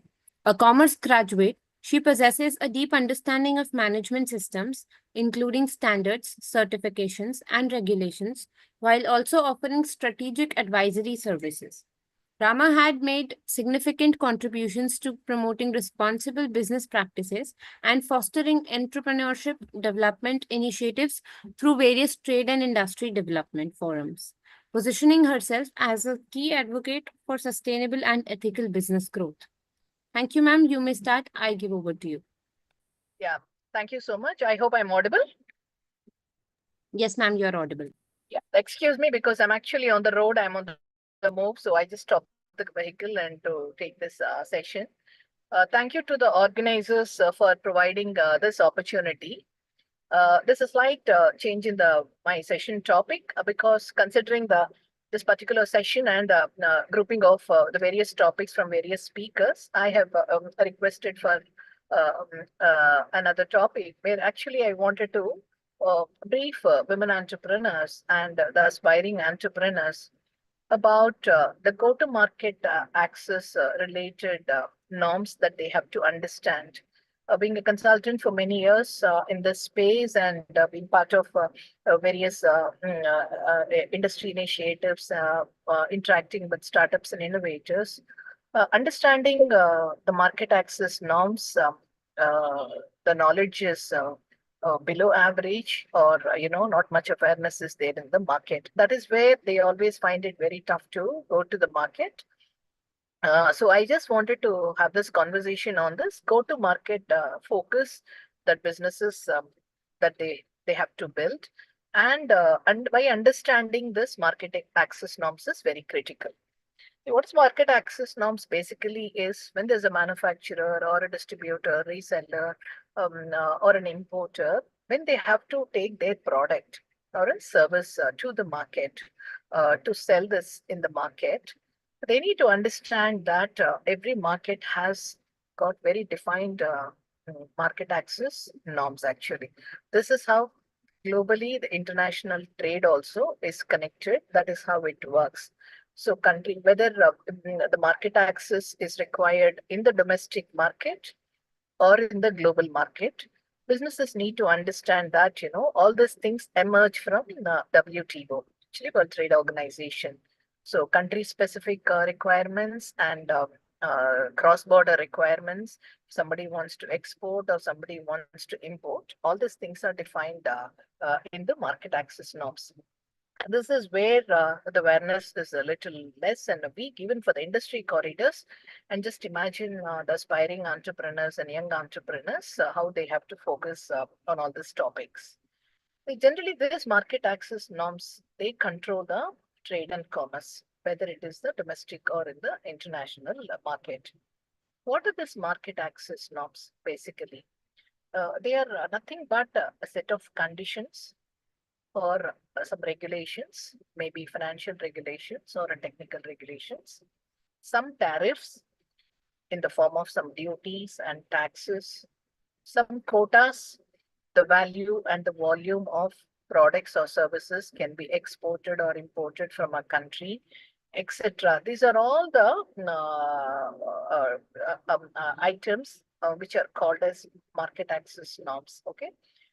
These are the ones which will decide the company's ability to sell their product or send their product or a service to the market. The market can be again your domestic market or an international market. So for example, as I was mentioning, these market access norms are actually generally classified under two categories. One is tariff barriers and the other one is non-tariff barriers. This is actually a little bit of understanding of this foreign trade or an international trade is also very critical for entrepreneurs. So tariff barrier, all these tariff barriers are those taxes and the customs duty, all those duties that are actually imported on the businesses. to export and import their products or services for that matter, wherever it is applicable in whichever taxation format. The non-tariff barriers are the ones which are your licenses. When you start a business, you need to obtain various licenses, but maybe related to financial or even a technical related. These are the quotas. Sometimes there are strict quotas also on the, as I said, the value and the volume of the products that can be imported or exported from a country. The biggest non-tariff barrier which I wanted to address, highlight today is your technical regulations. These are like your standards, the various certifications, maybe your product certifications or a system certifications, or your quality control orders that you are seeing in every country, and various occupational health and safety standards that need to be implemented by businesses, and to demonstrate the compliance to your country of origin rules, regulations. These are all the technical regulations which are also coming under non-tariff barriers. And these are the technical regulations which are actually driving a lot of your international trade and commerce. Most of the sectors, all of us must understand this, are coming under regulation. So in the business world, you have regulated sectors and unregulated sectors. The regulated sectors, the way of doing business is very clearly defined by the technical regulations. And unregulated sectors, there are various other frameworks and voluntary standards, guidance documents that are released for businesses to follow. Especially after COVID, across the globe, there is an rise in the technical regulations. These are proving to be a big barrier for the businesses to operate in the global markets. Because after COVID, there is a lot of awareness in the global markets to have a strong control, have checks and balances on the global supply chain and value chain structures. So just to ensure that these are the authentic products and services, safe and quality products or services which are reaching their markets, they started introducing a lot of technical regulations. So the businesses are actually struggling, and it started choking them to meet these compliances, because technical regulations call for a lot of investments in the business also to implement. I often find entrepreneurs saying that we want to go global, we have received orders, we want to export. Even a startup that talks about global aspirations, nothing wrong. Every business owner has an aspiration. But at the same time, the businesses, whether early stage entrepreneur or an aspiring entrepreneur or a startup, even from an innovator stage, even if it's a MSME or a large business, understanding this market access norms is very critical. And your aspirations are good, but at the same time, it's critical to understand when you can enter, when you cannot enter. To enter into certain markets, what is it that you require? That awareness is very, very important. By and large, what drives this technical regulations in any market, global markets, is why technical regulations are being imposed increasingly is there's a lot of public health concerns.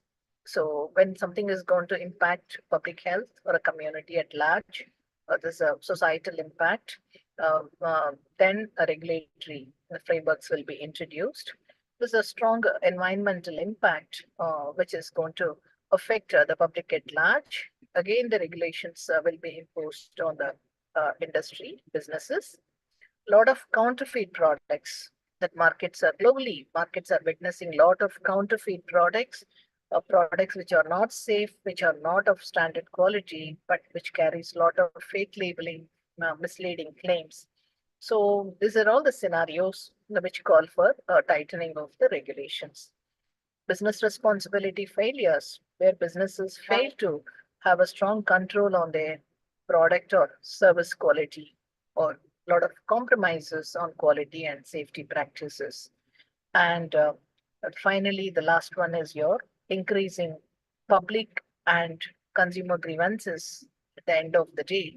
And rise of consumer complaints, public grievances is another reason, which all these things are the triggers, the drivers to enforce regulations. Most often they ask, business world always says, we want to do business without any controls. I mean, kind of nobody should control us. We don't like regulations, we hate regulations, we should bypass regulations. But business world should understand that regulations are always created to protect the end users, the consumers, or the community at large. And so the businesses have to follow the regulatory structures and the frameworks. More so, which are all the sectors which has actually brought under regulations, uh, is your consumer product companies. Okay, more and more consumer product companies, consumer goods companies are actually they are brought under regulations. So they have to really strengthen their internal awareness on this regulatory structures and how globally all this market access norms work. That awareness is very, very low.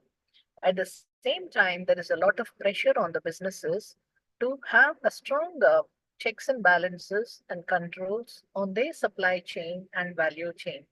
Most often, the business owners say that, we can only have a control on what is there in our system. How can we have a control on our supply chain and a value chain?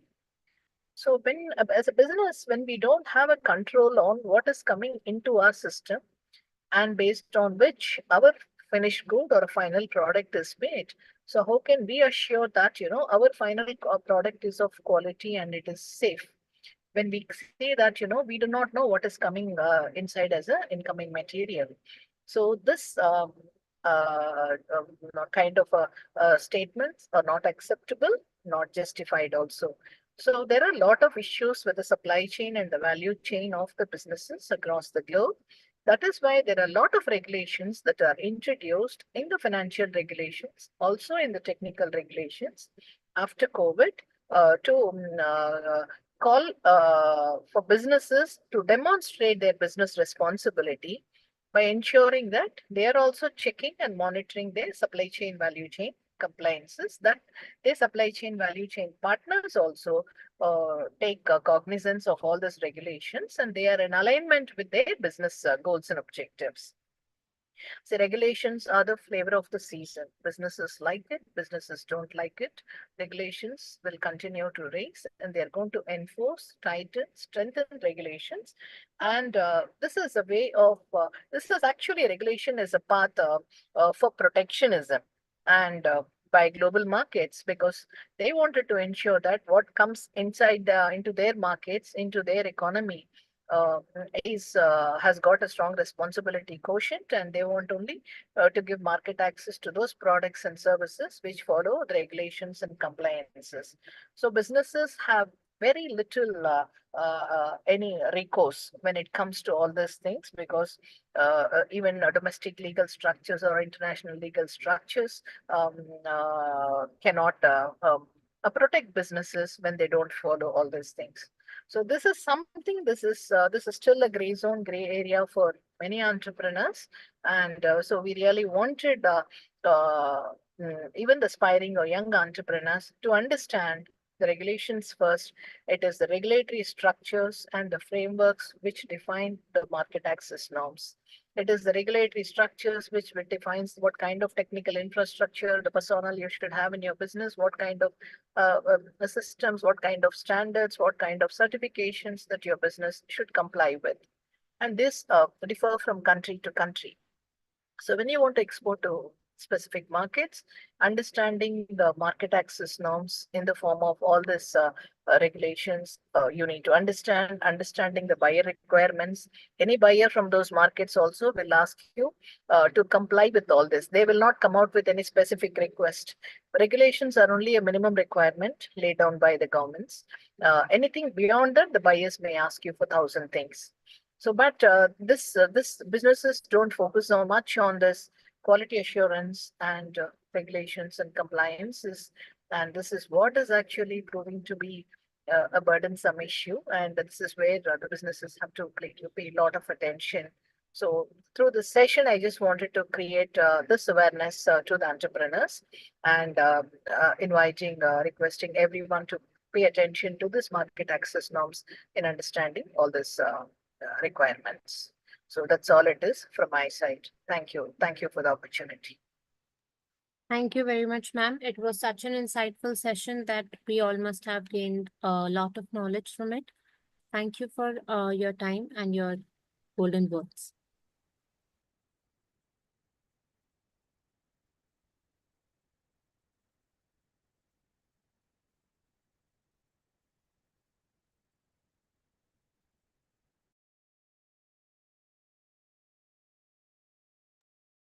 To the organizers, I'm Subhashri. I'm the next speaker. Good afternoon, ma'am. Before you start, I would like to give you a brief introduction to everyone present in the meeting. As a strong believer of servant leadership, Dean Professor Subhashri Natarajan practices collaborative and consultative decision making. With proven track of leading teams and taking responsibilities, her decisions have shaped the vision and direction of business schools. She strategizes, focuses on institution development and sustainability, building robust systems and enhancing university reputation. With a deep understanding of the changes in the global business education, she has always classified students' experience, industry integration, collaborative and participative learning, and scholarly research as her high priority agenda, the resultants of which are the innovative and forward-thinking learning and research environment that empowers people on their roles, help every member gain equitable share of voice and ability to continuously develop and grow. This has also fetched national and international rankings and accreditations. Professor Shubhashri has a BSc Mathematics graduate, doctorate in management, has numerous certification in analytics from Hopkins, Wharton University of Pennsylvania, and ESSEC. She is awarded with a Corporate Award of Excellence in People Leadership by Salcomp and Best Professional Leader by INSC in 2022. Her life goal is to follow minimalism and humanism. She has collaborated with the following organizations and universities to offer valuable learning opportunities for her students, which are Microsoft, Oakland University, NSE, WEI, which is it, ACCA, University of South Wales, University of Nicosia, Durabji Pandit University, Salcomp India P Limited, Kriti Labs Technologies, SBI SC, IPMA, University West, Yogakarta University, Rice Salt, Topside Inc., US-based company, and ISDC. She was recently awarded an international grant by the UK government for a research on lean thinking in social organizations for fulfilling in SDGs. Thank you, ma'am. You may continue. Thank you so much for the introduction, Namaskaram. Good afternoon to all of you. I'm here to talk about Karnataka. Why is it a wonderful place to start your entrepreneurial exercises? Not even the venture, even if you have the thought of starting an entrepreneurial exercise, please come to Karnataka. But before I start this, I should congratulate WEI for the wonderful conference that they are doing. The kind of people who are watching this, the kind of reach that they have got. Wish them the very best. My special thanks to the organizers for having me here. Allow me to please share the PPT. Can I go ahead and do it? Yeah, sure, ma'am.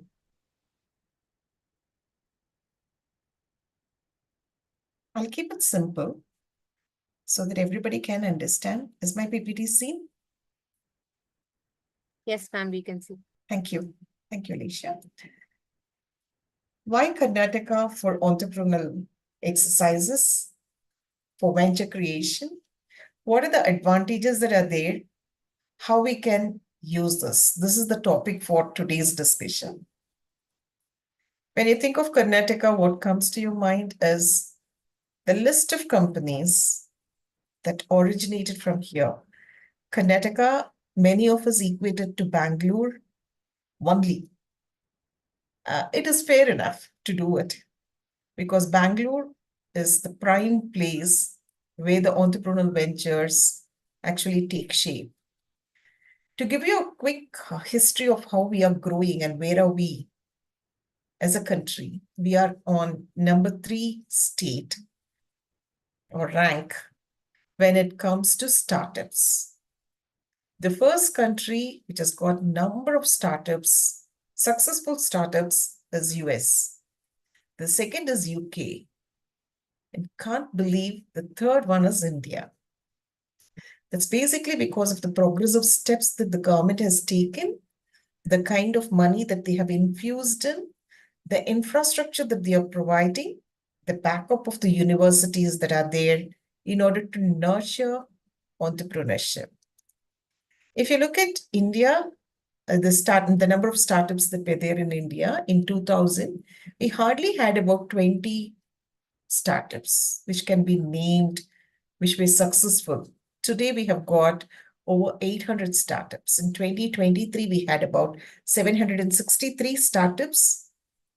Out of the 763, 611 startups were under Department for Promotion of Industry and International Trade, well recognized.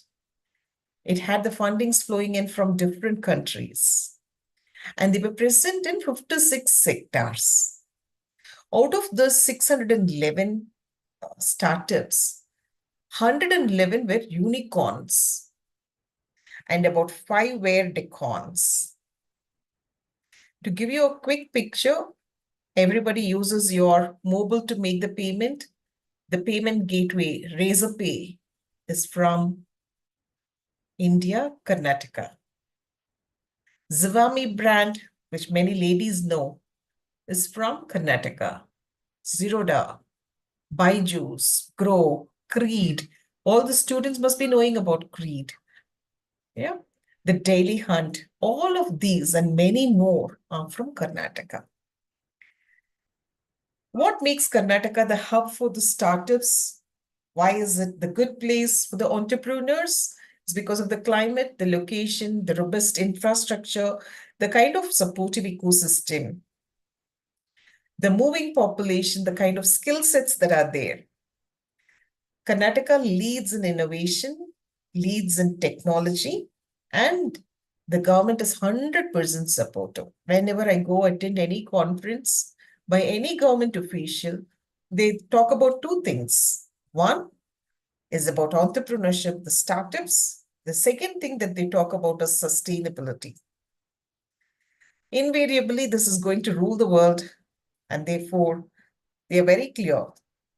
Beyond the politics, the whole government, the whole state is moving towards startups, nurturing startups, and looking forward to sustainable business. I'm insisting on the sustainability part of it. It is very important that we understand that there are few, the goals that we need to take into account when we start a business. If one such goal or one such attribute of your business is towards sustainability, be sure that it would be a big success. Now, the next or the other few reasons why Karnataka is considered to be the best place, because it is considered as the Silicon Valley of India.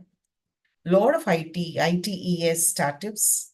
In order to support them, there are a lot of other supportive systems. The supporting industries are coming into picture. Usually the civilization goes like this. Whenever an industry starts, the particular place where the industry or a company starts growing. Basically because the workers need to move, the managers need to come from some far away distance to that company. They ideally look for a location which is close to the company, and therefore the place where the company is or the industry is starts developing. That's one of the reasons why many governments say or give incentives for companies to start in suburban area or in rural areas. When the companies are established in rural areas, the entire ecosystem starts growing, developing. Now, having said that, It was initially considered only for IT, ITES. But if you look at Karnataka today, it is known for many other industries. Silk industry here is growing. The clusters which are here are progressing very, very well. Now, the supporting mechanism for IT and ITES, the infrastructure industry, is absolutely great. These are some of the reasons why Karnataka is progressing much faster than many other states. It is a home for 40% of India's total startups. There are a lot of accelerators, incubators, and innovation hubs. There is a major presence of the venture capitalists and investors present in Karnataka. I have been talking about the policies, the governmental support for quite some time. I'll give you a much lengthier preview on what are the different initiatives and the policies that the Karnataka government provides to their startups. In addition to the grants, subsidies, and the financial assistance, they also provide mentorship.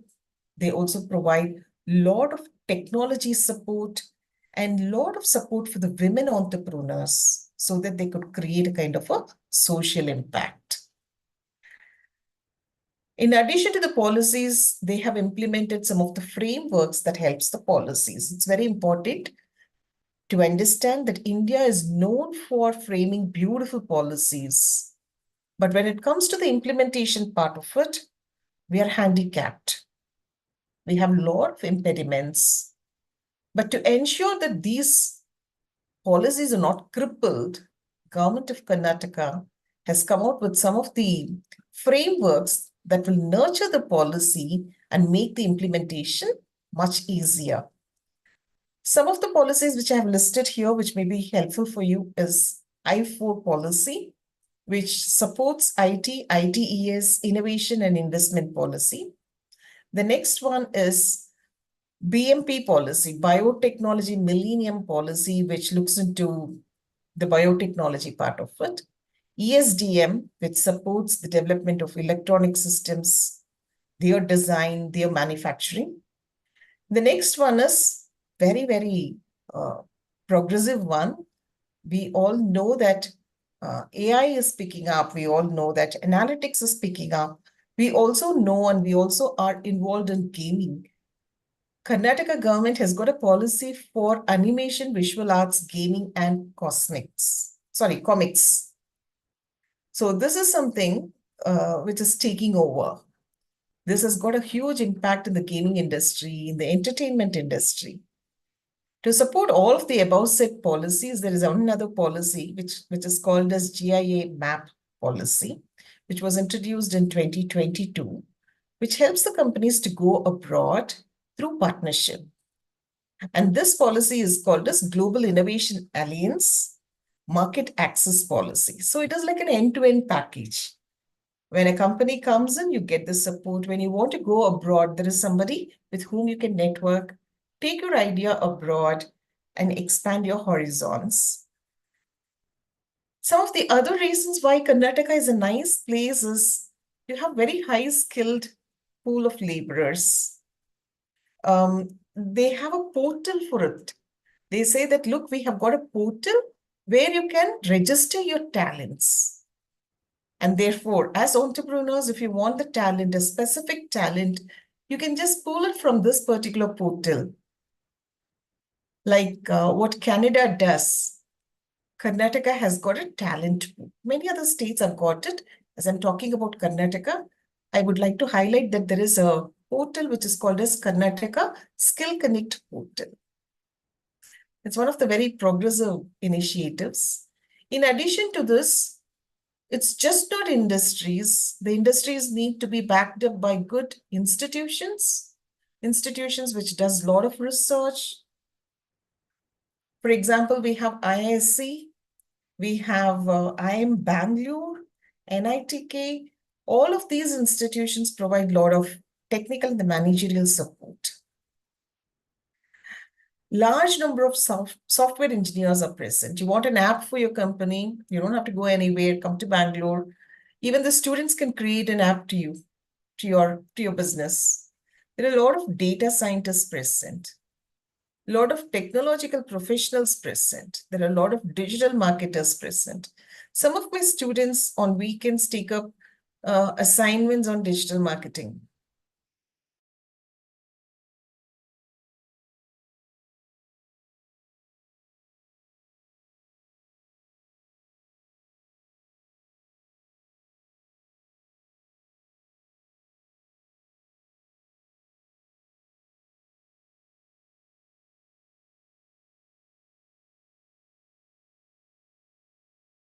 Hello, ma'am, can you hear me?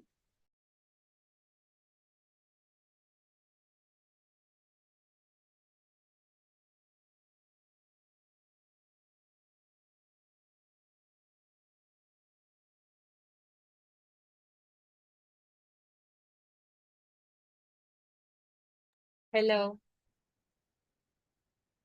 Hello. Hello, ma'am, can you hear me?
I'm sorry, I lost my connection here. Can I continue? Yes, ma'am, yes, for sure. I'm so sorry. That's fine, ma'am.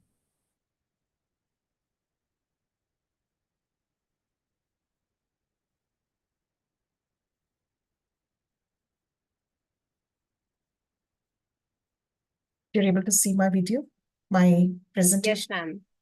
Thank you. I was talking about the kind of talent pool we have and the kind of support that they can extend. The labor is highly skilled. At the same time, they are not very costly, right?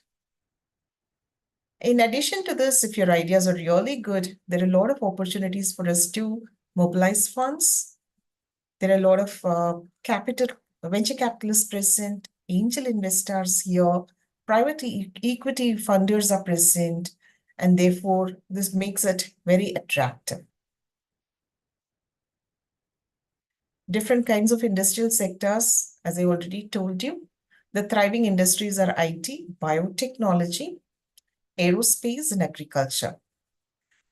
However, Karnataka has not forgotten manufacturing. Many states are now service-oriented. Karnataka balances it between agriculture, service, and manufacturing.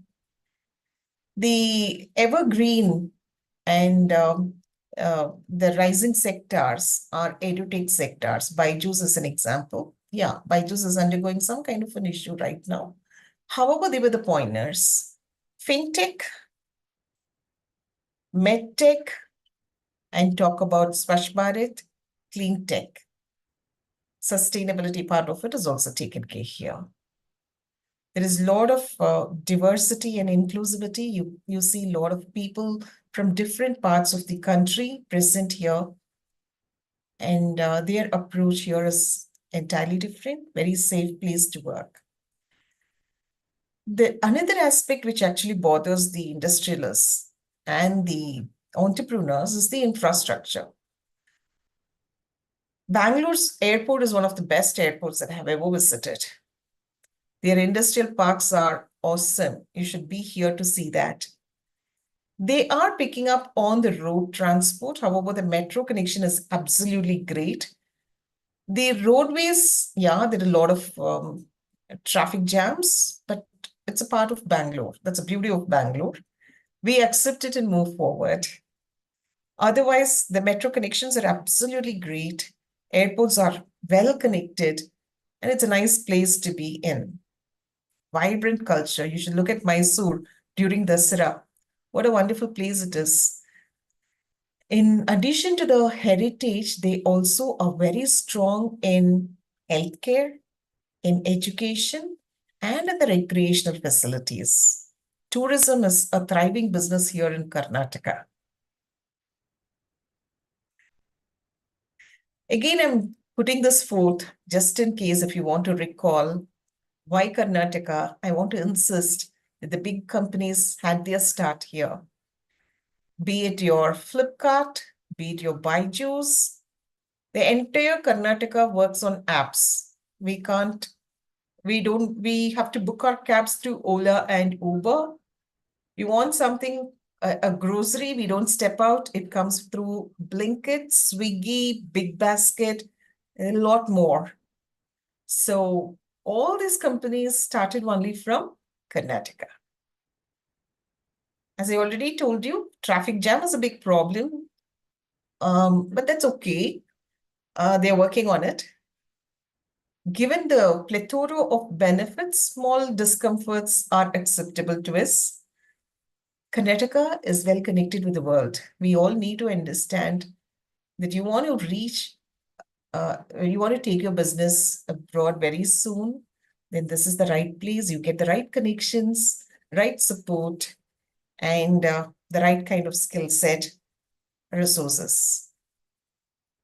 With that, I would say thank you very much for this opportunity. Hope it was a little useful to you. I convinced some of the people to look at Karnataka very seriously for their entrepreneurial venture creations. Thank you so much. Thank you, ma'am. It was an enriching experience for all of us. Thank you. Thank you very much for your time. Thank you.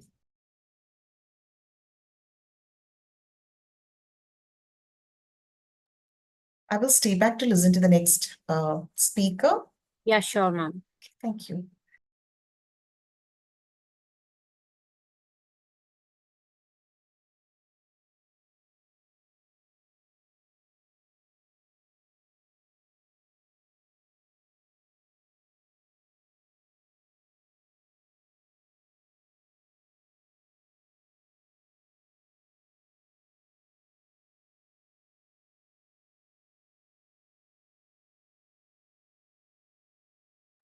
Next, I would invite Renuka ma'am.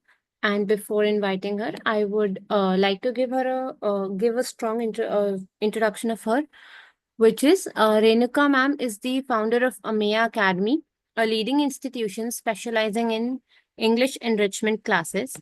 Her journey into teaching was driven by a deep passion for education, sparked by her experiences as a parent. Holding an MBA in HRM, Renuka transitioned to the field of education to pursue her true calling. She furthered her qualifications with a Bachelor of Education and numerous certifications, including expertise in phonetics, grammar, spoken English, public speaking, and government certification in handwriting. At AMEA Academy, she is committed to ensuring that students not only grasp their subject, but also appreciate the broader role of education in their lives. Her teaching philosophy emphasizes the development of independent learners who are equipped with both knowledge and critical thinking skills. Over her career, she has successfully trained over 450 students, providing them with a strong foundation in English language skills. In addition to her teaching roles, she has expanded her impact by launching phonetics teacher training workshops. These workshops are designed to empower women, enabling them to become educators and achieve financial independence. Her approach is holistic, offering not only academic instruction but also guidance on how to support and counsel students effectively. She helps parents understand their children's educational needs, fostering a supportive learning environment both at home and in the classroom. Her dedication to education is evident in her comprehensive approach to teaching and her commitment to improving both student and teachers' outcomes. Her work continues to inspire and make a significant difference in the lives of many. Thank you, ma'am. You may continue. Thank you, Alicia. Thank you so much. Good afternoon, everyone. And I'm very glad to be here to share about my institution information and about my information too. I would like to share my presentation first and explain each and every course in detail.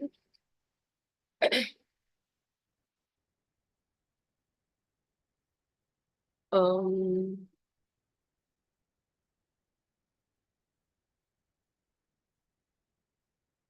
So I'll first welcome you to my academy, Amaya Academy, which was found in 2020 of February, which focuses on helping the children very independent speaking, writing, reading, and with fearlessly, because this is offering the courses, all English enrichment courses, which helps the children to understand the language first, because understanding the language, understanding the subject is very much important to learn it well.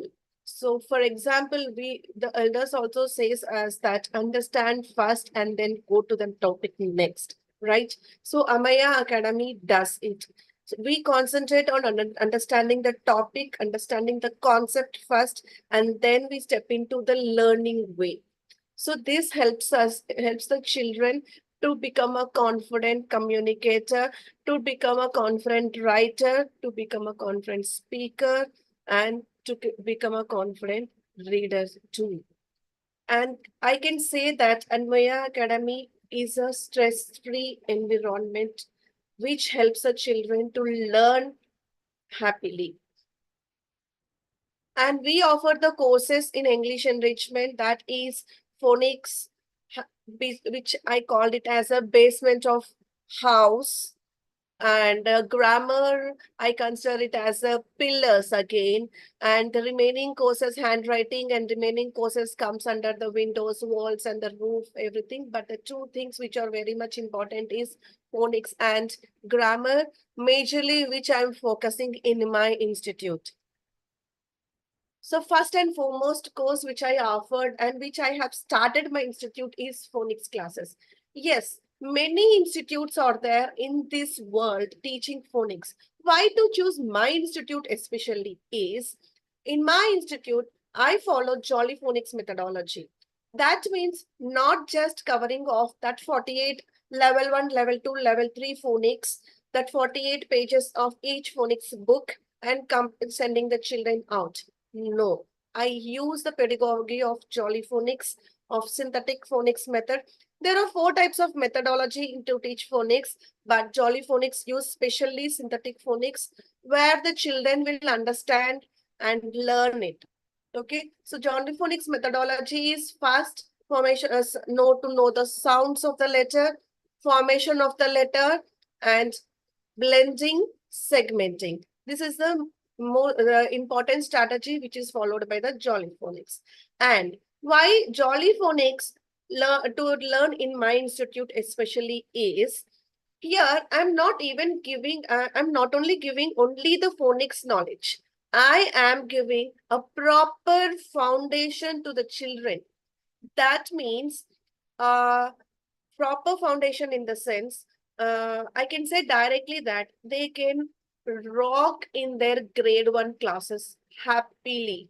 That means the proper knowledge which given by the schools gives the phonics classes also, but the curriculum of the school will be different. As I was having experience in the school, that portion also brought into my phonics classes, so that the level 1 phonics will not only teach the children about the 42 sounds, it will teach the child about the CV words, CVC words, CVCC words, everything. That means 2-letter words, 3-letter words, 4-letter words, independent reader, independent writer, how to join the sounds together to form a word, to read a word, how to divide the word, to write it, how to understand the phonetics present in that word to write it independently. That and all taught by me and by my staff, by my teachers, trained teachers in Amaya Academy. And the number two thing is handwriting. I'm not talking about handwriting courses over here. Handwriting in the sense, the basic print script handwriting and the basics. If the child is joining at the age of grade 2 and grade 3, and the child is writing improper handwriting, my duty is not only teaching the phonetics, my duty is also to correct the handwriting to write in a exact portion by using the 4-line words or two line book or single rule book or unruled book, whatever the book may be, I change their handwriting too. That means not only teaching the phonetics, not only giving the basics, everything. If they step into the Amaya Academy for learning phonetics, they will go out with proper knowledge. When coming to the level 2 and level 3, I'm going to teach them the alternatives of this 42 sounds, some of the alternatives of the 42 sounds, and spelling rules. Like, for example, spelling rules. I'll tell only one simple example. Why? Why? Why is a consonant, right? But why is also a vowel, right? Why? When it is called as one vowel, that will be explained to the children clearly. And vowel acts 3 types. Why it is acting as 3 vowels? I, E, E. So, and Y also acts as consonant. 4 shapes are there, 4 faces are there for Y. When can be utilized? But so that will be explained to the children very clearly in a story based and in reading the words, reading the sentences, reading the short stories too. That means one spelling rule, one alternative can be taught in multiple ways. Words, sentences, stories, storytelling, story reading, picture talk, everything, what else needed, everything can be brought in this my work. And all the worksheet, each and every worksheet is designed by me.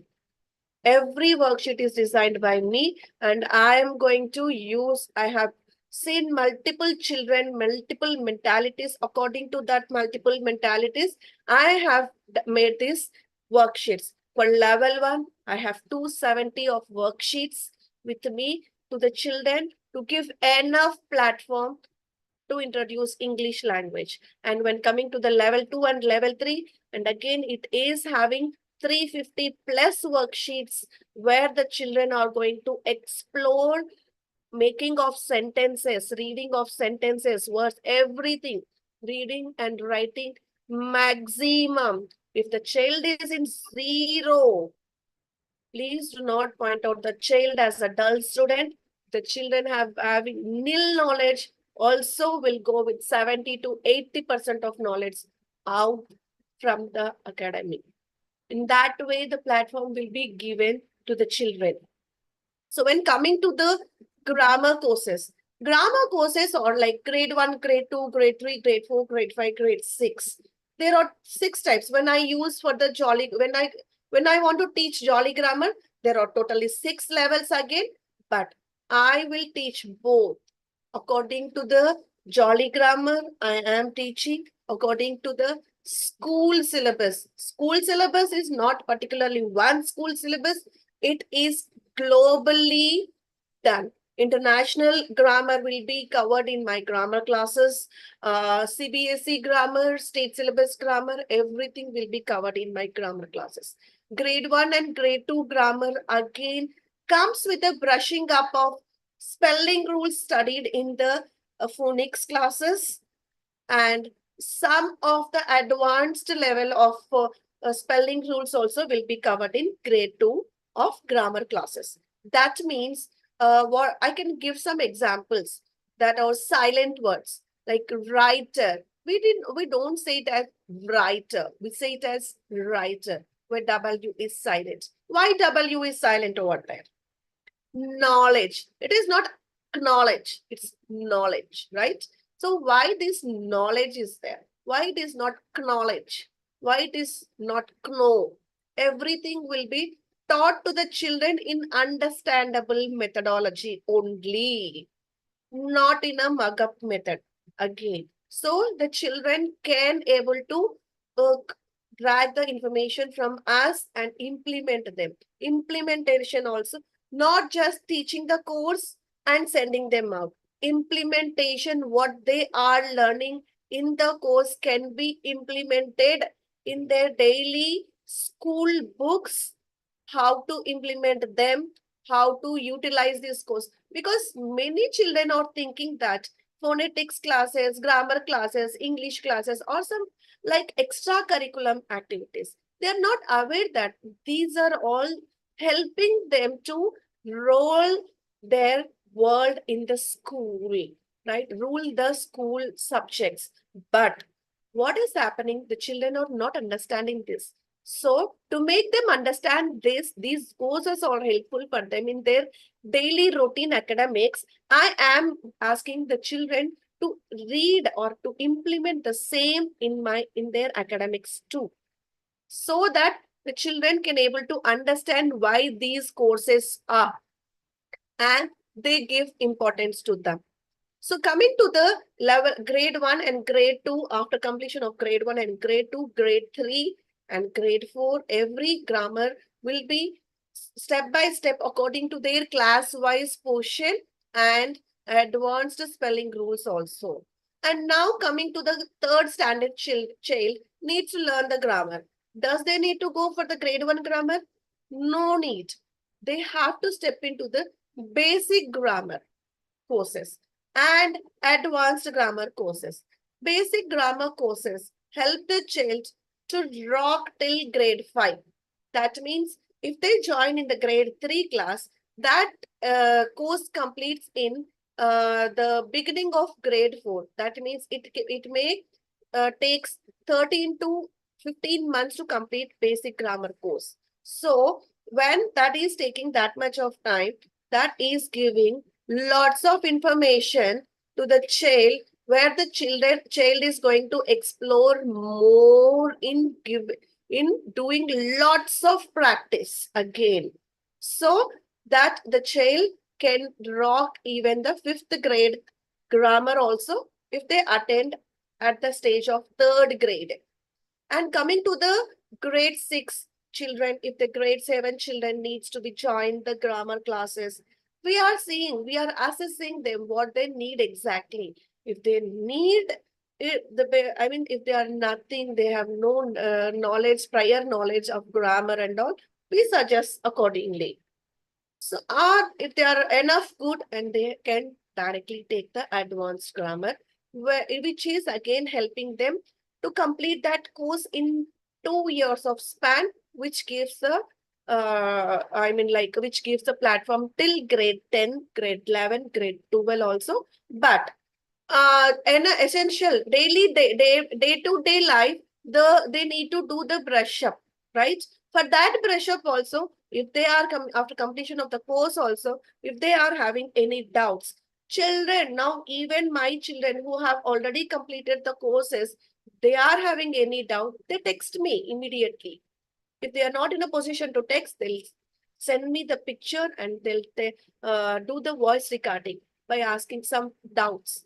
So I'll clarify them immediately, or after some time at least, I'll definitely clarify their doubts, so that it will be helpful for the children who are coming to my classes lifelong until they need some help. Our academy is going to help them very happily, because they are my children, they are our children. And coming to the handwriting classes, there are 2 levels again. 2 levels comes, the level 1 comes, begins at grade 1 class, and where we are covering the, and again, not there are n number of patterns to the handwriting classes, but we have chosen only limited, which helps the child to mold their hand easily and shape out the letters, shape out the formation of the word, how to give, what is the space gap between the letter to letter, word to word, everything will be taught in this course. And in the level 1, only handwriting, how to shape out their handwriting, everything will be taught. But when coming to the level 2 children, I mean, for example, 4th grade, the child needs to improve their handwriting.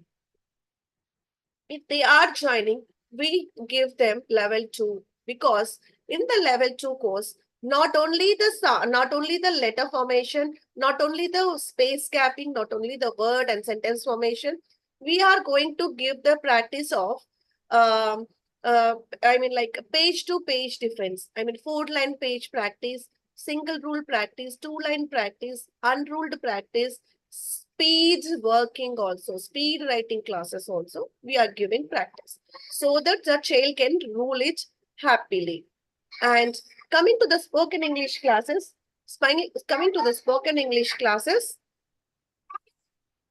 one second.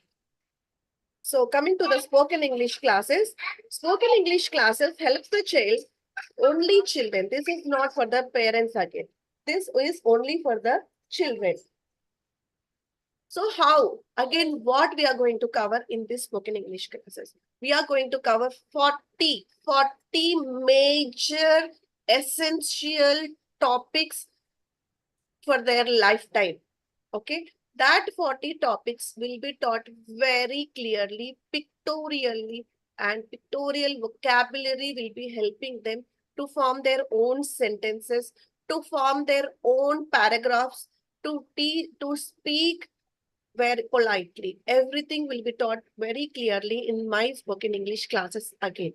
And once they do the spoken English classes in my academy, in our academy, then there is no need to go for public speaking classes, because public speaking content is also taught in spoken English classes clearly. Eye-to-eye contact, voice modulation, how to take control of the audience, everything, pin to pin information is taught in this spoken English. So once the child step into the spoken English classes in this academy, then there is no need to go for public speaking classes. So coming to the public speaking classes, how they have to speak to the children, how to remove the stage fear, how to overcome the stage, how to overcome the audience, how to drag their attention towards the speaker. Everything will be taught in this class, including the grammatical information too. I mean, like vocal changing, how to do the magic with your voice. Everything will be taught in this public speaking. And the last course which we are going to offer here in the academy is my basic intention why I have started this phonics teacher training is, for example, like phonics is helping many children to learn English in a playway method and understand it and implement it in their daily life. But many parents are there who cannot able to give their output to this course to their children, who cannot afford this course to their children, right? That parents can opt this course. Number 2, like me in the sense, here I would like to introduce myself again. As Alisha ma'am said, that I am from HR background, but I am a teacher. Yes, I am a HR background teacher. I was a HRM. I worked as a HR, human resources manager, in multiple MNCs also, and I was successfully rocking my career in HRM. But because of my elder one, I have got break in this career. And I was sitting for 1 month at home. As I was working, I could not make myself to sit at home idle. And my child is going to school, my husband is going to office. and I have to be at home. I cannot able to manage this. So I just thought to start my career in my child school itself. So I have gone there, and when I was giving the interview, the chairman asked me, "You know nothing. You're asking 15,000 salary, but you don't know nothing. You don't know anything. How can I give you 15,000 salary? I will pay you 5,000." He said, "I will pay you 5,000. You don't know about phonetics. You don't know how to teach the children. You don't know how to take care. Then how can I pay this salary?" Then I have taken this as challenge. That moment I decided, and I said, "I give me 3 months to become a proper teacher in your school. If I'm not in a position to compete the experienced one who is working in your school, I will take that 5,000 or I will move from that place." In that way, I have taken challenge, and then I just learned everything in this 3 months, and I started my career as a successful teacher. As a successful teacher again. So this helped me, this challenging nature helped me to rock in that school and to take continuous 6 academic best academic teacher awards in that school after successfully completed, and we have stepped into this pandemic. We all stepped into the pandemic, which was very dangerous, right? At that time, we cannot give the, I was working as a teacher in online, but I wasn't satisfied. I wasn't satisfied. I'm not giving the output. I cannot able to give. I was asking the teacher, the parents to give, to please teach, but I cannot able to teach them properly under to their level. So I just thought, why don't I keep my own institute to teach this phonics? I started my career with 3 children. 3 children. Now, in 4.5 years of span, I have trained nearly 500 plus children and 20 plus parents. So, because of my dedication, because of my commitment, because of my patience and passion about the teacher, I'm here. So if the woman is very passionate to teach the children, if the woman is having lot of patience and willing to teach the children, they should only step into this teaching place, because we have no right to play with the children. Not only we have no right to play with our children only. Then how we have right to play with the other children, right? So be patient. If you have these all capabilities, then only please enter into this course or in teaching field. Okay, this is my kind request. And the I said, right, this is me again who have started my career in the phonics. So this phonics helped me to teach in this way, to be in this position. So how I have overcome the situations, how I have learned everything crystal clearly, I will put in front of you and teach everything. And steadily, I will give you more information where I have struggled a lot to learn this, but there will be no struggle for you to learn this course. I am there to teach you very clearly. Okay. The third point, who can learn the third person? Third one is like again, the people who have the career breaks.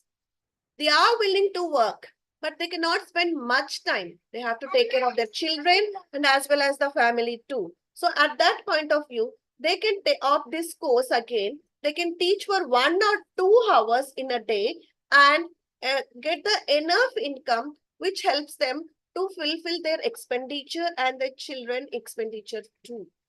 So these 3 types of women can take over this course, and they can learn and they can teach, they can start their own academy independently. And what certifications are required for this?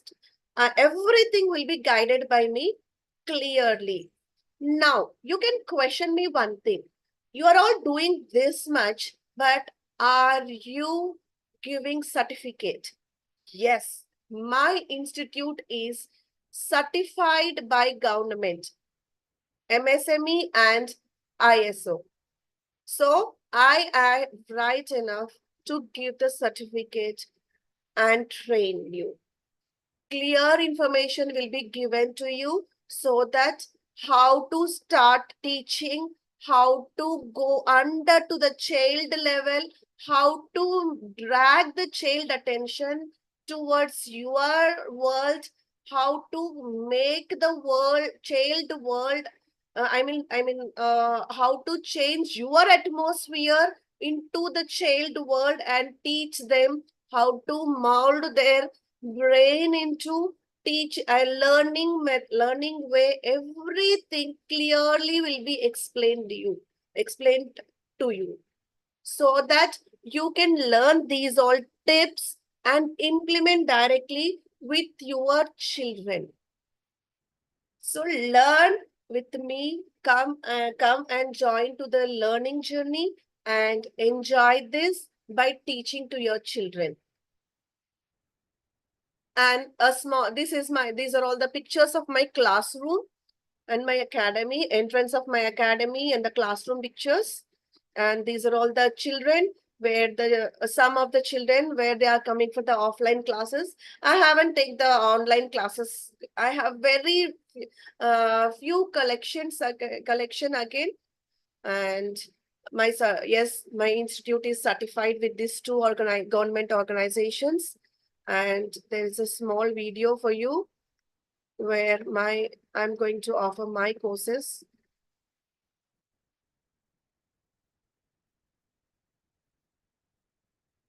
One second, I'm so sorry.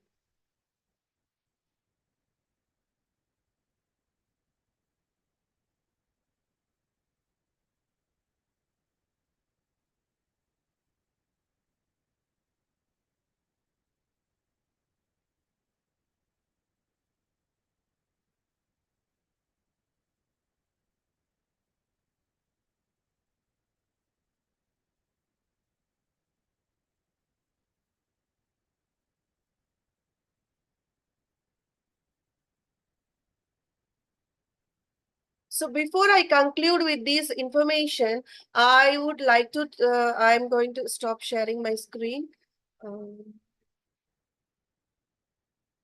So before I conclude my explanation talk about my institution, this is the first platform where I have come out and exploring every, I'm listening to each and every speaker over here with multiple organizations. They are explaining very well. I don't know that I think that I have explained very nicely. I have given much information about my courses, and I would like to thank Mahalakshmi ma'am and WEI for giving this opportunity.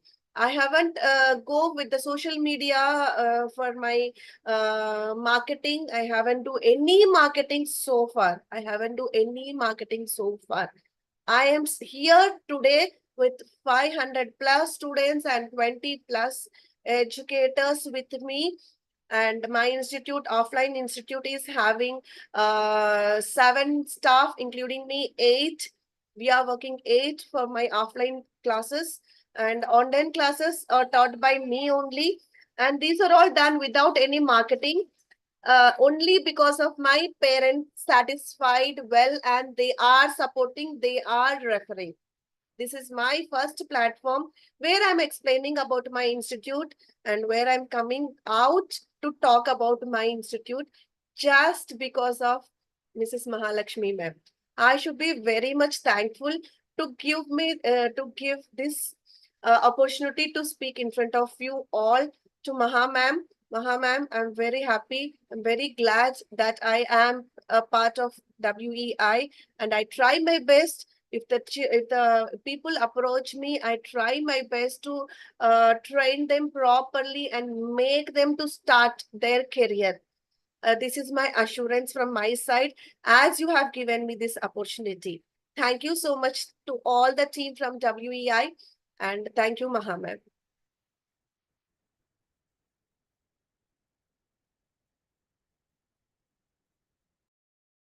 Thank you, ma'am, for such an insightful session.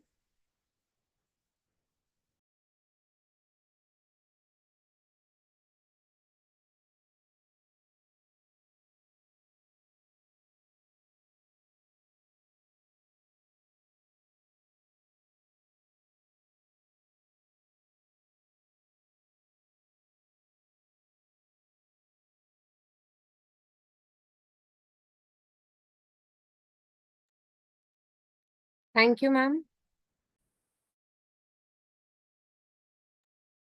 Thank you, Alisha.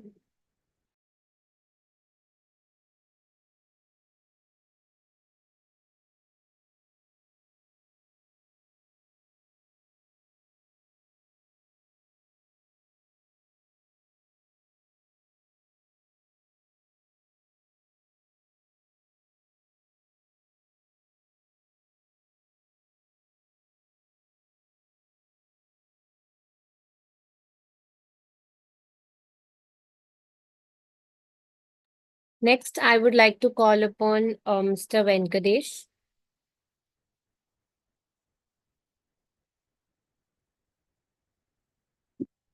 Mr. Venkatesh, are you there? Yeah. Hello, Alicia. Yeah. Hi, sir. Before starting, I would like to give a brief introduction of yours, which is Venkatesh Tirupati is a dedicated professional with a passion for assisting global customers in overcoming data and analytics challenges in today's competitive industry landscape. With a deep interest in technology, he is always eager to embrace new innovations to meet evolving customer needs. Venkatesh successfully implemented a scalable data and analytics platform for a leading European car manufacturer, enabling the client to effectively address supply chain, production planning, and shop floor analytics challenges. He also holds Capgemini's senior architect certification, which has allowed him to mentor junior architects across the organization, further showcasing his leadership and expertise in this field. Thank you, sir. You may continue. So thank you, Alicia. I think unfortunately my mirror is in reverse. I don't know why, but I think I may have to try to change my settings, but I could not. I think it's in reverse, right? If I'm not wrong. My video is in reverse direction, right? Am I audible? Yes, sir. Okay, okay. Let me quickly try to change it before I get on. Sorry about that. Okay. Something strange. Okay. That's right. But anyway, let me go on. Let me stop sharing. Then I think it should be fine, right, Alicia and team? Because somewhat is Yes, in. sir. It's fine. Yeah. Thank you. Sorry for the inconvenience, even though I tried, but testing it, but unfortunately. But anyway, I'll stop sharing my video. Okay. Yeah. Okay, Okay. sir. So That's fine if you even want to keep your camera on. yeah, but yeah, somewhat it's in reverse, but I just don't want to keep it that. That's fine. Let me go off. Okay. Okay. I'll switch off my camera. Yeah. Thank you.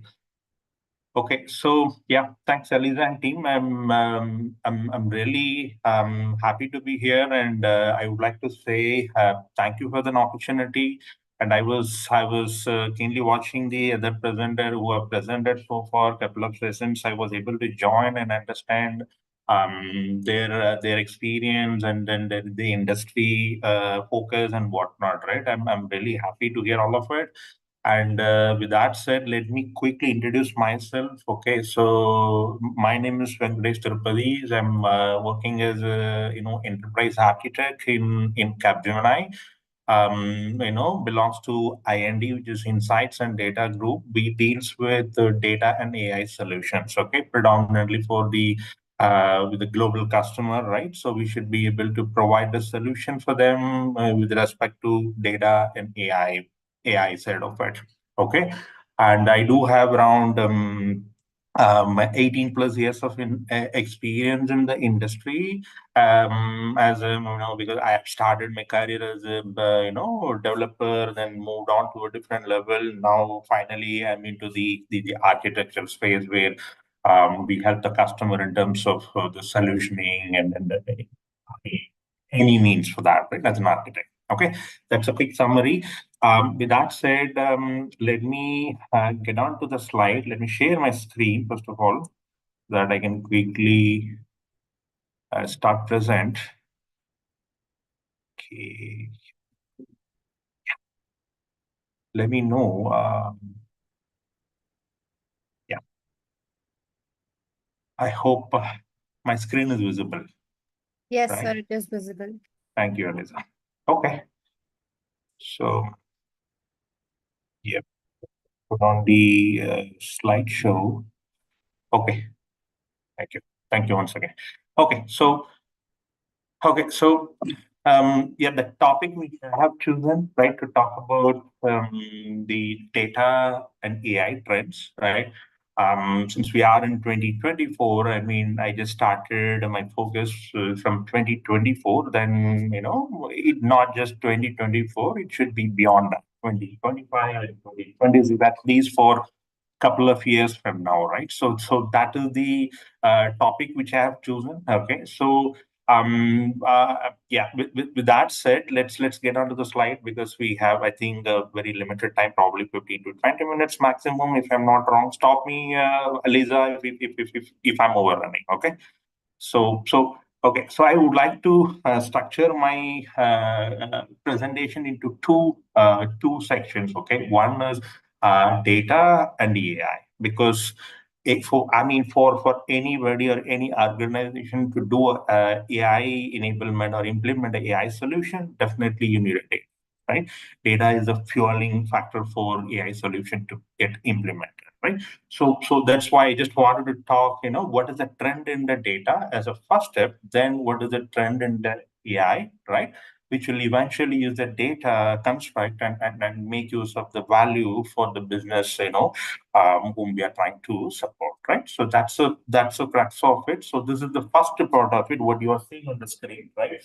I made it. My slides are very simple. I don't include any of the technical jargons as of. Okay, you can. I mean, because I understand the ground of the audience. If I'm not wrong, it's a vast and variety of the people who will be listening this. So I don't want to spoil the ground. I just made very simple. Okay, so data front. Okay, the trending part is going to be a little, at least there are many of it, but key trending area which I have called out here, which is data democratize and data monetization and the data privacy and governance, edge computing for the data processing, and data fabric and data mesh, which is recently evolved, technology in the market. Okay, so we will quickly talk about one by one and make people to understand what exactly we try to do, and the example or the sample use cases where we can try to implement that,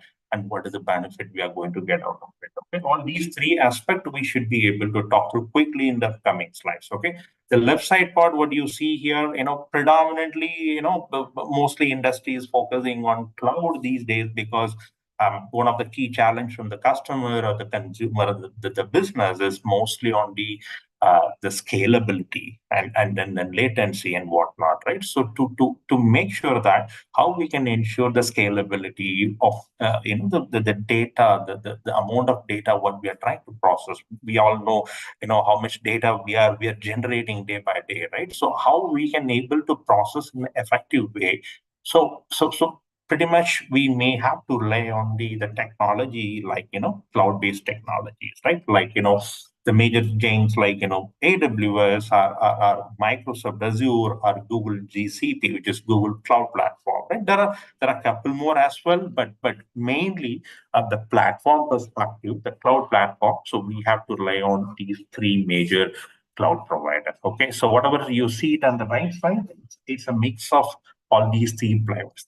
That is exactly I'm trying to say. Okay, I haven't captured any specific technology of on-prem solution because that's something you have to have your own machine in terms of hardware and whatnot to make sure the scalability and whatnot. But compared to cloud, you may not get that efficient because since we are trying to give a focus to what is trending now and then, right? So that's why I just brought in the cloud as a component. Accordingly, I was able to capture the required information. Okay, with that said, let me get on to the next slide. Okay, here this is data democratization, right? So what it really mean to everybody, right? Why do we try to do that? As a corporate, why should I democratize the data, right? I mean, if a corporate, I mean, of course, corporate will have many departments in it, right? They'll have their own department like sales, marketing, after sales, inventory, supplier, all these are, quality and whatnot, right? It's all different department or domain and whatnot, right? So if I want to democratize, I mean, if some of the leader is trying to democratize the data, the intention is they're trying to make use of that particular data available to everybody. Okay, be it a technical person or non-technical business person, right? They should be able to get the data and they can able to play with the data as and when needed. Okay, so that is a core intention of the democratization. So I mean, so as I mentioned, this is one of the trending topic. What I mean, what industry might do, they'll try to democratize the data so that anybody can make use of the data within the corporate. They should be able to make use of it to make sure that how they can make their own decisions. At the same time, it will help them to evolve as a data-driven culture. Okay, that's one side of the definition, right? The use case, yeah, I have captured a couple of use cases. Probably it may not be, I don't know how much it's relevant to the audience, but still, I just wanted to call up a couple of them. Like I can start with one of it, education, right? So I have, as Ma'am Renuga ma'am talked about, let's say we are trying to implement something in terms of AI, right? Let's say I have a very, very large institution where I'm trying to make my data is democratized so that anybody can make use of it as a different department of the institution with enterprise like institution, right? So that they can able to understand the student behavior and they can able to share the data to the different department and then play with it and then finally they can able to achieve in terms of the student outcome and whatnot, right? It could be one of the use cases, something I'm trying to call out, right? And the finance perspective, yeah, you can still try to play with all decision making and risk assessment as long as data is readily available without paying any money, right? Within the organization. Okay, that's the crux of the use cases and the benefit. As I mentioned, it definitely is going to accelerate the decision which we are trying to make as a leader. At the same time, it will try to give a flavor of culture. It'll develop the culture of data-driven company, right? And of course, it will try to reduce the operational overhead, if we are facing within the company, right? Just to manage the data and the need of the data. Okay, that's more of a data democratization, right? That is something, industry should be focusing on as we move forward. Okay, next topic, it is data fabric. Okay, data fabric is and the data mesh. As I mentioned, data mesh is recently, hardly 2 to 3 years back, it was started evolving. So there is this is also again a data specific item, right? As I mentioned, when we think of data, data can be spread across different departments, right? So you need to have a place to accumulate all of them. And you need a tool, a technology to do that, right? So data fabric is one of the key concepts in which you have to maintain all your required, quality while you try to bring a data from some X location to Y location. I can use, data fabric kind of a technology in which I can simply get the data and make it available for user to consume it. Okay. How I can consume it? One of the new concept, which is data mesh. Okay, this is a paradigm. Okay, so what it does, okay, it will try to give a decentralized ownership to the business who really own the data. Okay, for example, as I mentioned, I have a sales and marketing. Okay, sales and marketing usually talk each other, right? So if sales is trying to create some data for the marketing team, assume our marketing team is trying to create some data for the sales team. So data mesh principle tells that, okay, you can create a data, which means that marketing team has to own the data in terms of the quality and the governance and whatnot, and then make it available for the a sales team to consume it. Okay, so it will be available for the format which sales team can easily consume it as a data product. Okay? Data will become a product rather just an asset, it will become a product. Okay, so that is the concept of data mesh. Why we are trying to do that? Because the end of the day, whomever is looking for the data, they want the data to be qualitative. Otherwise, there is no meaning of taking the data and then try to use it on top of any use case, right? So this time, what we are trying in the concept of data mesh, we are trying to enable the quality and governance and whatnot with the with the context of business itself. Okay, we are not going out of it. Business will take care of it. They own it. Rather employing another set of people centrally who will manage all these activities. I mean, in a typical data warehouse kind of environment, we follow that. We will have a central team who will be trying to get the data from the different location and make it available for the user to consume it. So the responsibility lies within any problem related to the data responsibility lies within that team. Okay, but data mesh is trying to avoid that. So what they are doing, they're trying to give the responsibility back to the consumer, the domain team, which is the business, who's supposed to own it and make sure that quality and everything is available, right? So this way, we can try to give the data with a well quality through the decentralized way, right?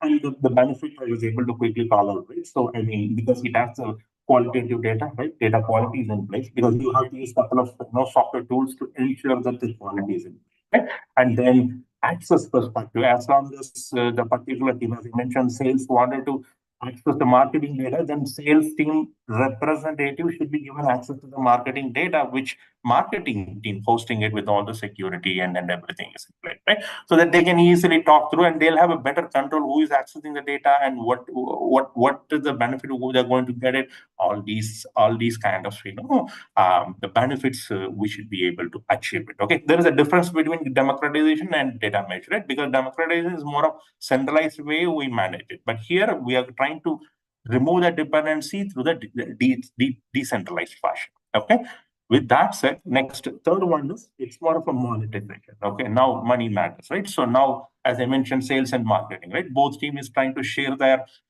data each other, but they are trying to make some revenue out of it, right? So how do I do that?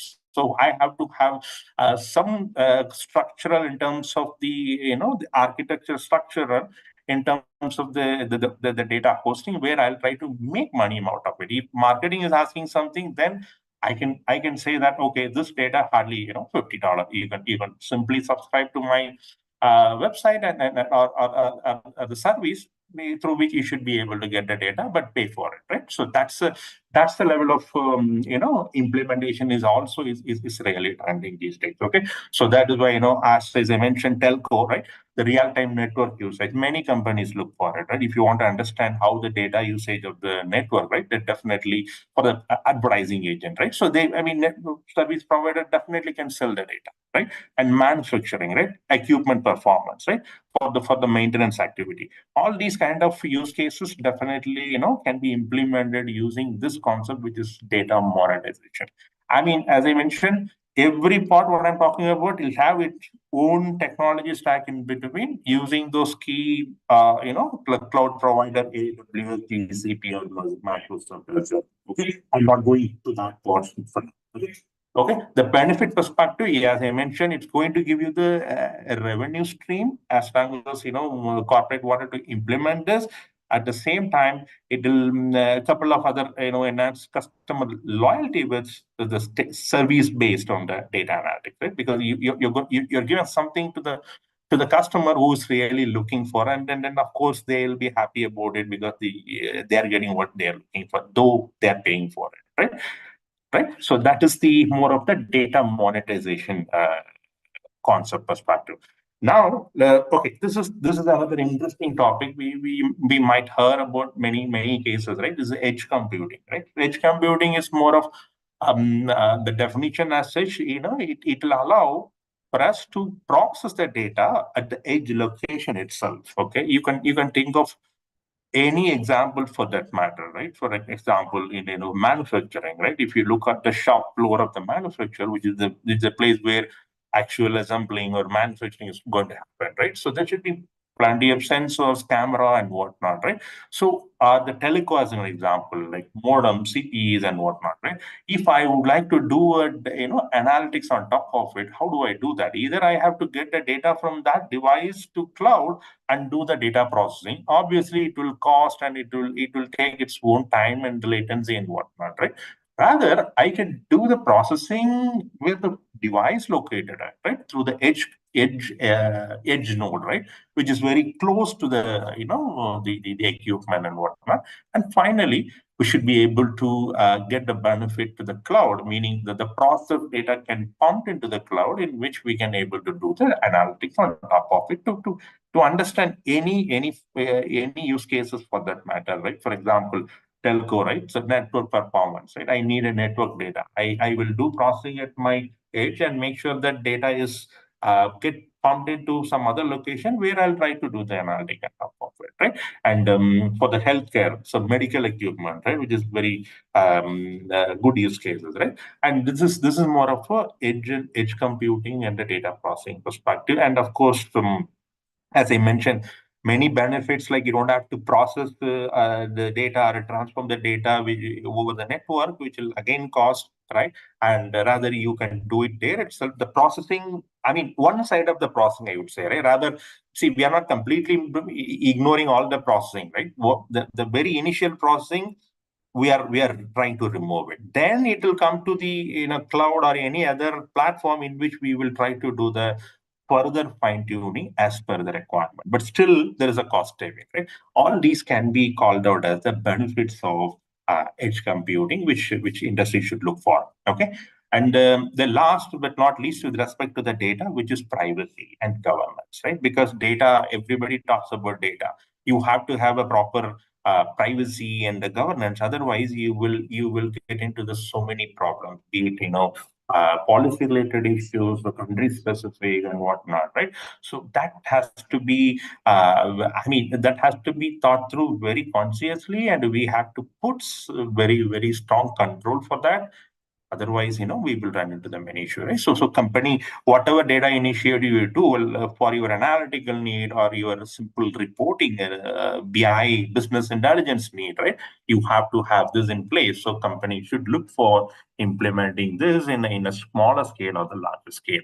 Okay. The industry use case, what I'm talking about is more of e-commerce, right? You have to tokenize and safeguard the payment information during online purchases, right? Is very important, right? As a real user, think about it, how complex it is, right? So that is something we should be able to understand and put a focus on. Okay, so that is the data privacy and governance. Yeah. With that said, let me go on to the now the major part, which is the AI, right? So AI, so artificial intelligence, right? So it's really a buzzword, right? It's keep evolving, right? So nowadays, people talks about ChatGPT and any other relevant, product or services in the market, right? So GenAI perspective, what I have kept here, this is another key trending topic which company, the corporate will be focusing on, which is GenAI and explainable AI and AI in autonomous systems and AI and ethics, which is quite very important, right? And AI for personalized experience, right? This should be the trending technology as we move forward, at least for a couple of years, starting 2024 is what I'm trying to say, right? With that said, let me get onto the each and every part of it. Okay. So now I just wanted to quickly give the glimpse of what is AI, right? So now we all talked about AI. We must know that it's just an artificial intelligence way of giving human intelligence to the machine, right? And so that it can try to solve the problem and then try to learn reasoning, try to do the reasoning for the context, and right, understanding the language could be anything. With a natural language, you can try to understand try to make the decision accordingly, right? That's the whole the intention of AI, right? And why AI? Why AI? Yeah, right? It's not just the above set factor. It's more than that. I can still automate the repetitive tasks, right? I can try to save my time. It allows for me to take a better decision, as we move forward by analyzing the amount of data, which is really vast, right? And then I can make my process even more smarter by applying some AI specific, because I mean, whatever we are trying to do, we are thinking to do, right? We are employing an AI to do that, right? So in a way, it can able to help. And I have some pointers in the last slide to talk about what is the impact of it. But anyway, we can talk about it in soon, right? And role of data in AI, as I mentioned, it's going to be a fuel for the AI, because without data, I mean, AI is nothing. You need a data for AI to learn different patterns, different languages, right? So that AI can respond accordingly, right? And of course, the quality of the data is also really matter, right? When we think of the AI, if you are trying to give some biased data, then the output also is going to be biased, right? So that's the core of the core need of the data in AI, right? And some of the sample AI-enabled assistant, which we might have already aware of, which is Apple Siri and Google Home and Alexa, right? Which is Alexa. We are pretty much using it on the ground, right? That's more of a role of data in AI. Now we quickly talk about the Gen AI. Gen AI is more of a there's a little different. AI is just artificial intelligence, as we just talked about. Now we are just adding a flavor of generative. That's it. It's going to generate the content for us. When I say generate the content, could be text, images, music, video, or whatnot, because there are plenty of models available in the market which we can try. When I say model, it's more of, you can think like it's algorithmic model, right? Using pure statistics and whatnot, right? So the model is already pre-built, which we are trying to make use of it and get the benefit of the generative feature, right? Whatever I had put it in the image, right? So it can understand and generate the content, and it can automate it as we need. Adaptability. It can think creative also, right? If you go to the WhatsApp Meta AI, where if you try to ask for particular any image with the context, and obviously it will try to create and give you, right? You can quickly generate the image, right? And customization also, right? Whichever we wanted to do it. Like, for example, I have 1,000-page of text in my hand, right? I want to customize it in a way I wanted to present it to some user. Then you can ask for a Gen AI. It should be, Gen AI model, which is running in the background. That will help you to do that. The small scenario which I have captured. So someone is asking what is the AI index, and see what ChatGPT is trying to give. What is such a big paragraph of something he's trying to give, right? But still, you can further fine tune it, saying it maybe as a next step. You can say that rather giving 3 paragraphs, please give me only one liner about AI index. It should provide that. So that is why this is the flexibility which we are trying to implement for the corporate business use cases. So that's a level, because that we call it as a prompting. As long as you change your prompt in a different way, and you can still contextualize for your program also, right? Then you can able to get the full benefit of the Gen AI. So a couple of model which I have captured, right? GPT and ChatGPT, BERT, and whatnot. This is a different company. They were able to come up with a different solution. That's it. But there's quite a lot. I haven't captured any of it, just a few of them. So that's it. Let me go to the next one, which is explainable AI, which is another important topic, because when we talk about AI, so we have to think through the consumption part of it, right? Who is going to consume the data? Because we are asking the question, and we have to get the output. Of course, you will get the output, but how do you justify the fairness and the trust of the outcome which you are getting, right? So for that, you have to have something in place, right? That is called so-called explainable AI, right? What it does, it will tell you. It's not just going to tell you the output of the question or the response to the question which you are asked for. It does something more than that. If you look at my example, what I was provided, right? Someone is trying to ask some applicants, XYZ question, right? The output, probably it's more of a loan approval status, right? The output says that it's approved. but it's just one word, right? But you may not feel sufficient. And how come it says that approved, right? So the decision, how it has come to the decision, right? It has gone through multiple steps in the background to make sure that, okay, this loan request is approved. Okay, how it can go? I mean, it can go to the, I mean, as it's mentioned, it will go to the credit score. I mean, what about the income of the particular person, and then how he's managing the debt, and all these factors it try to look up. In fact, it requires data behind it, right? It will try to interface with multiple third party, as I mentioned, right? Think about now, we were thinking about the monetization, right? So to achieve this single word, company should talk to the different third party to get the required data and make sure that it's approved. Sybil is the best example, right? Where when we try to look up a Sybil output, right? So it does integrate with many systems and finally bring up the output, which we can rely upon, right? So that is the concept behind the explainable AI, which industry should focus as we move forward. Okay, and next is autonomous. Okay, this is very interesting area again, right? So autonomous systems, right? So I mean,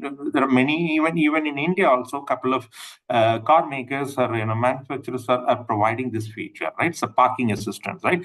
And cruise control. I mean, people and driver safety, not to the extent, but at least some level they were able to provide, right? So in the autonomous system, these are the different key areas where we will try to implement the AI as we move forward. If manufacturing industry like a BMW or Mercedes or I mean Audi, whomever it is, right? They'll try to implement these kind of control to make sure that that the customers are happy, right? So look at this example scenario, right? So there is an emergency braking system, AEB. We used to call it as AEB. Okay, the car has got that feature and it has applied a brake also. How it does that? It has gone through, I mean, there is an AI behind it, and it try to realize the situation accordingly. It can able to react to the situation, and finally it had put the brake and make sure that customer is safety. I mean, the passenger, the driver, and then whomever is traveling into the customer, right? So that is where the AI in autonomous is the key feature, the trending feature, right? Then okay, this is the personalized response in terms of the AI.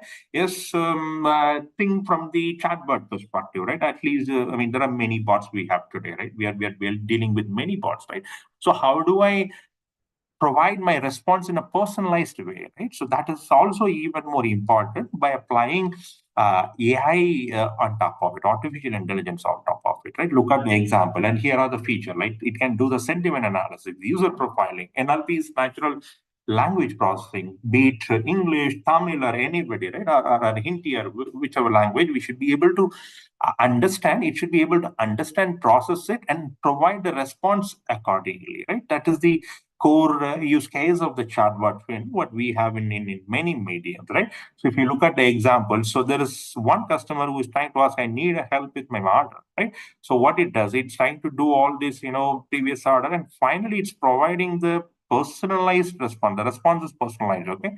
Hello, I see you recently ordered a laptop and a phone, and how can I assist with the order, right? If you have a question about your order, laptop's warranty, I can help you. So it's doing something beyond what we are thinking of, right? We have ordered, we just post a question as help with the order. So it's doing something in the background and try to get the data as a knowledge and try to do the response as a personalized and give it back, right? So that's the importance of the AI when we try to do the personalized response for these key factors like contextual discussion and sentiment and behavior prediction, all these. Okay, that is more of a AI for personalized response.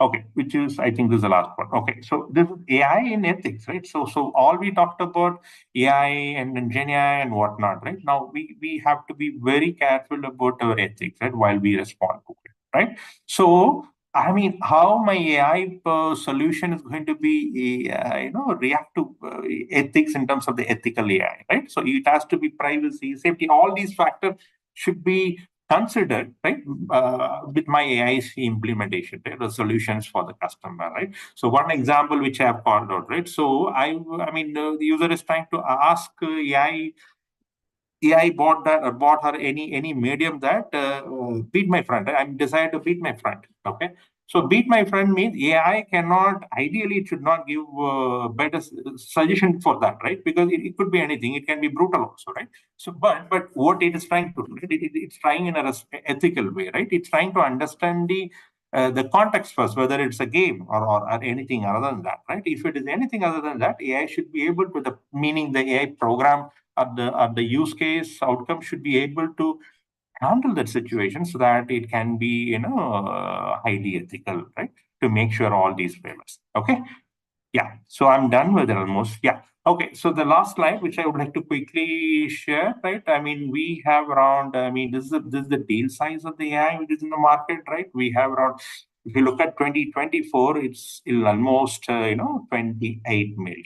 Okay, and which is 55% increase compared to the last year. Okay.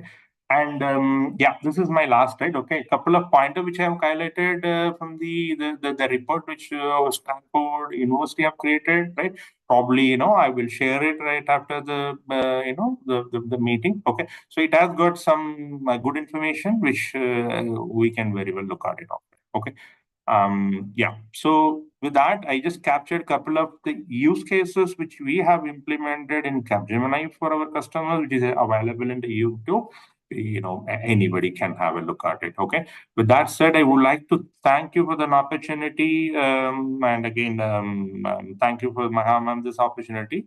Yeah, I would like to conclude my session and leave it to you, Alicia. I'll stop sharing my session.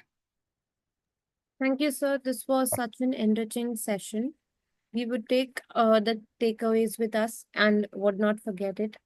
The next, I would like to call upon Dr. Vekunda Selvan. Hello, Alicia. Hi, sir. Could I please Yeah, know the pronunciation of your name? yeah, this is Dilip. Instead of our head, I am representing Sorry, NJTVA sir. today. I could not hear you. Am I audible? Yeah. Okay.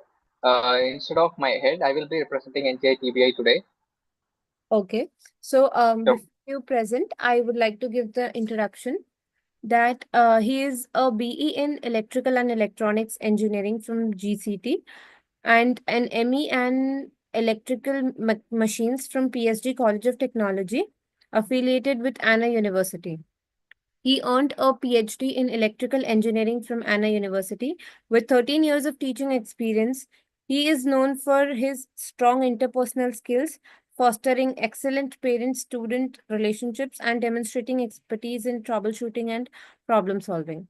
In addition to his teaching background, he has 8 years of industrial experience and 5 years of research experience, totaling 26 years of professional contributions.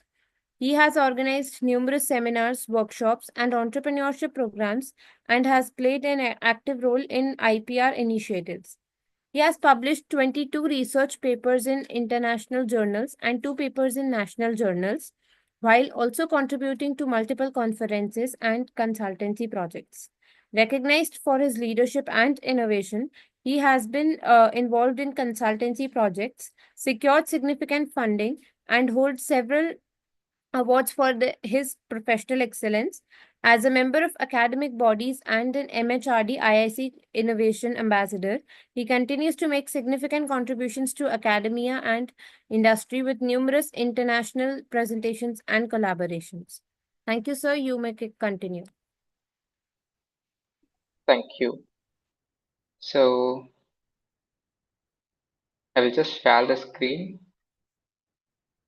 Yes, sir. Okay. Is it visible? Not now.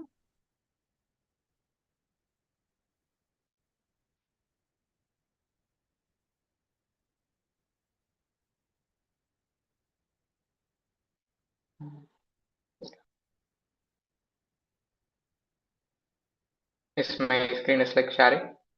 Yes, sir, it is visible now. Okay, thank you. So I will just start with the slideshows. Good afternoon, everyone. This is Dilip Kumar M from Nehru Group of Institute Technology Business Incubator. So I am working as an assistant incubation manager at NGITBA. So we are incorporated on like 2018. We recognize as Section 8 non-profit organizations who works for like an incubation process, who help startups to convert their idea or the concept what they believe in into a successful business. We initially supported by DST, Department of Science and Technology, and then we also got a fund from SISF, Startup India Seed Fund Scheme. We having an incubation area of around like 24,000 square feet. Currently, we have like 83 entrepreneurs and startups incubated under us. It includes both pre-incubation and incubation as well. And right till now, we have graduated startups of range of like 15 startups of various sectors, including IoT, healthcare, biotech, and robotics. The total funds raised by our startups externally rather than like internal fundings, external funds from like VCs, government funds, grants, and other instruments of like fundings is like 191 plus lakhs. And what we do, we provide startups the basic supports like business development supports includes like incubations, pre-incubation, brainstorming sessions, design thinking, workshops. We able to like provide them how a business works. So we provide them business development support as well like seminars, workshops, and training programs to give them a detailed brief and like intro about what is a startup, what is actually a startup means, and what you have been like going through in future if you're going to pursue this idea in converting it into a product or a successful service.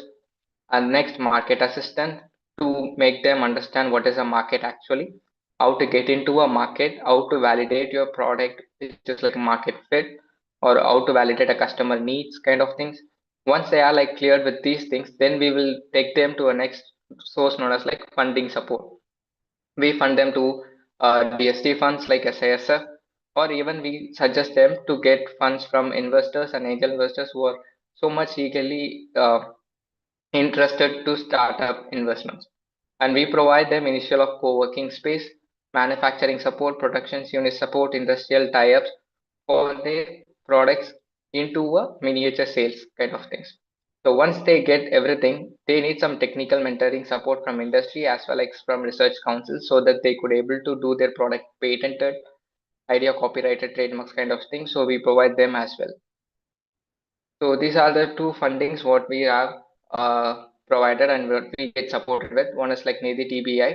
We got like 15.99 crore. And the second fund what we have is like SASF, as I said, like 1 crore, and we have just processed and we are applying for like another tranche. So these are the basic facilities and achievements what our startups got.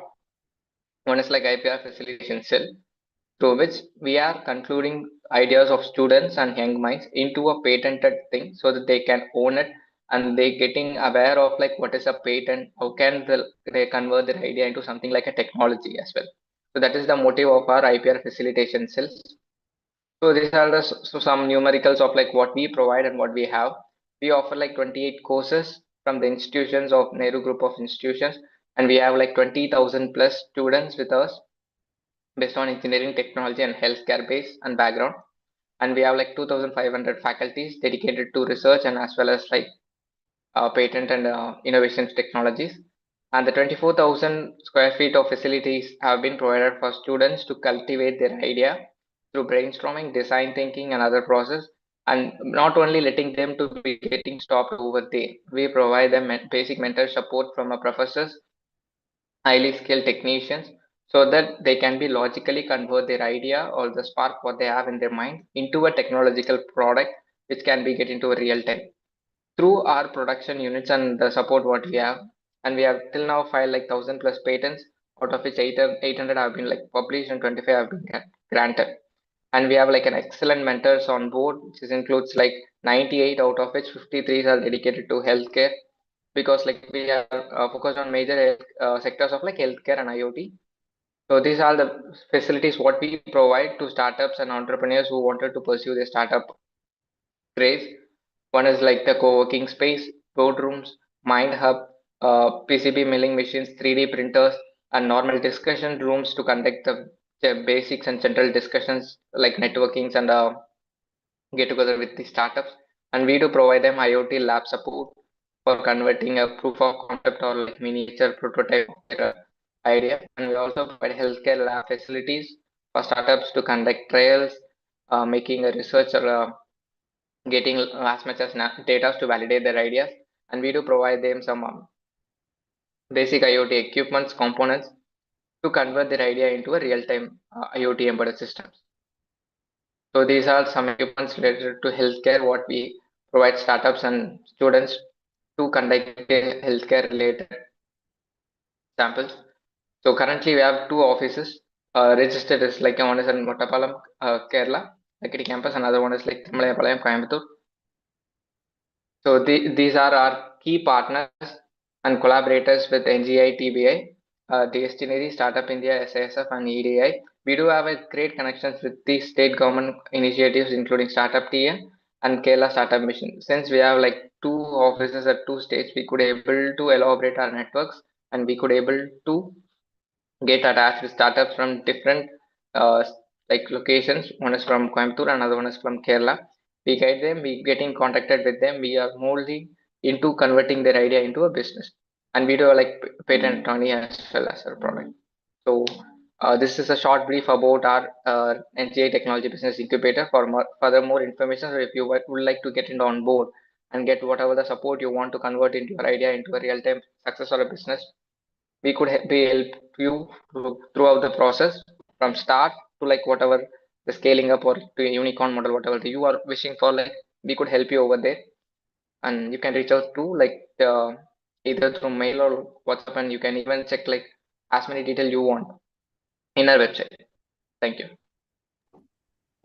Thank you so much, sir, for sharing your valuable insights and experiences with us today. We are really inspired by your work. Thank you again for being with us, and we hope to have the pleasure of hosting you again in the future. Thank you, sir. Thank you. Thank you for Women Entrepreneurs India and ICON 2024 for giving us this opportunity. And we would like to happy host whoever the startup gonna approach through you, and we can make a combined success phenomenon. Thank you.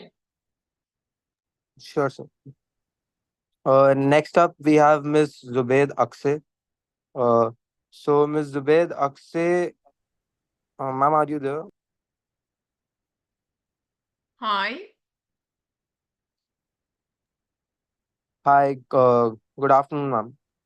So, Good Ms. Zubaid afternoon. Akse is the managing partner at Akse Hukuk Law Firm, where she brings extensive legal expertise and leadership to her practice. A dedicated women advocate for gender equality in the legal profession. She is a prominent member of the Women in Law Initiative and the International Bar Association. Ms. Akse has also been actively involved in the Turkish Association of Women in Legal Profession, demonstrating her commitment to empowering women in the legal field and fostering a more inclusive legal community. Ma'am, you may continue. Thank you so much, Rakao. I'm so happy to be with you. Um, can you? I try to share with you. Yes, ma'am, the screen is visible. Yes. Okay. Sorry. Yes. If you want to be companies in Turkey, being companies, establishment of companies by foreigners in Turkey, what must you do? The first, you must do three states. First of all, preparation and signing of the company agreements. First of all, then payment of the competition authority share and the company's cash capital. And the last one, registration procedures. Company agreement is very important first step. First you need to decide which type of company you want to establish. Joint stock company or limited liability company. Then after contract after contract prepared for the foreigners to establish a company in Turkey, the contract must be signed by the founders. These signatures must be approved by the authorized institution.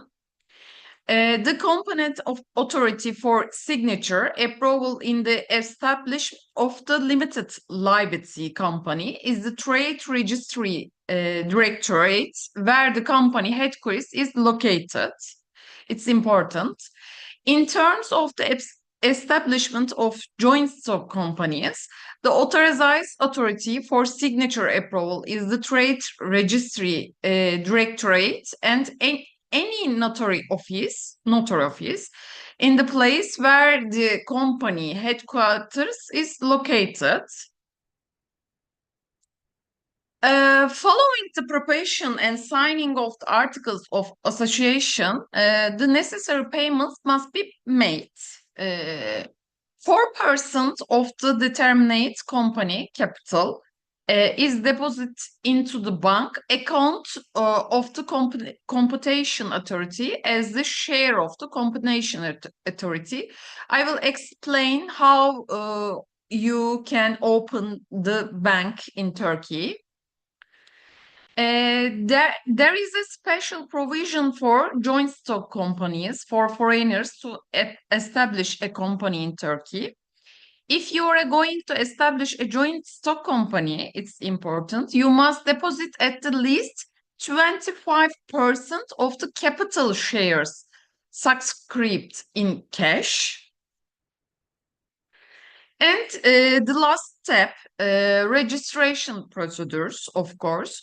After payment of all fees, the registration process is carried out at the trade registration offices. In the registration process, separate documents must be submitted for each company type. In the establishment of joint stock and limited liability companies, the commercial books to be kept by these companies are also certified by the Trade Registry Director. And then documents required for the establishment of a joint stock company with foreign partners. This is different, you know. First of all, foreign people, but this is for company. What do you need? The article of association of the company, duly prepared, signed by the founders, and their signature certificate, one.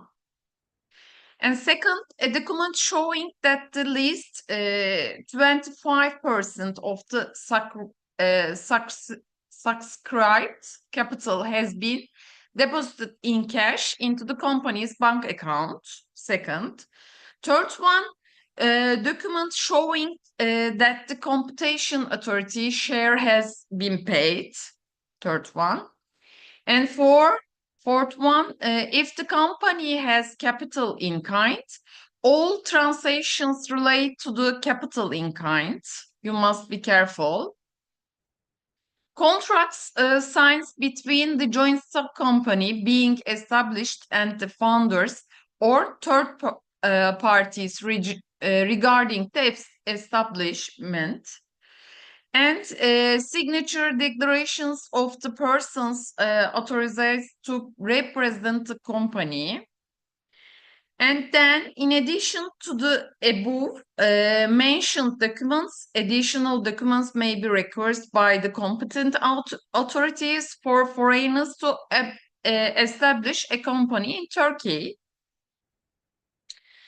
Documents. Among these documents, which must be obtained from the foreigner's country, must be submitted with an apostille annotation and a notarized Turkish translation. Turkish translation is important. However, among the documents required for foreigners to establish and register a company in Turkey, documents issued in a foreign country under a foreign law must be certified by the Turkish consulate or in accordance with the provisions of the relevant regulation and submit to the Trade Registry Director together with a notarized Turkish translation.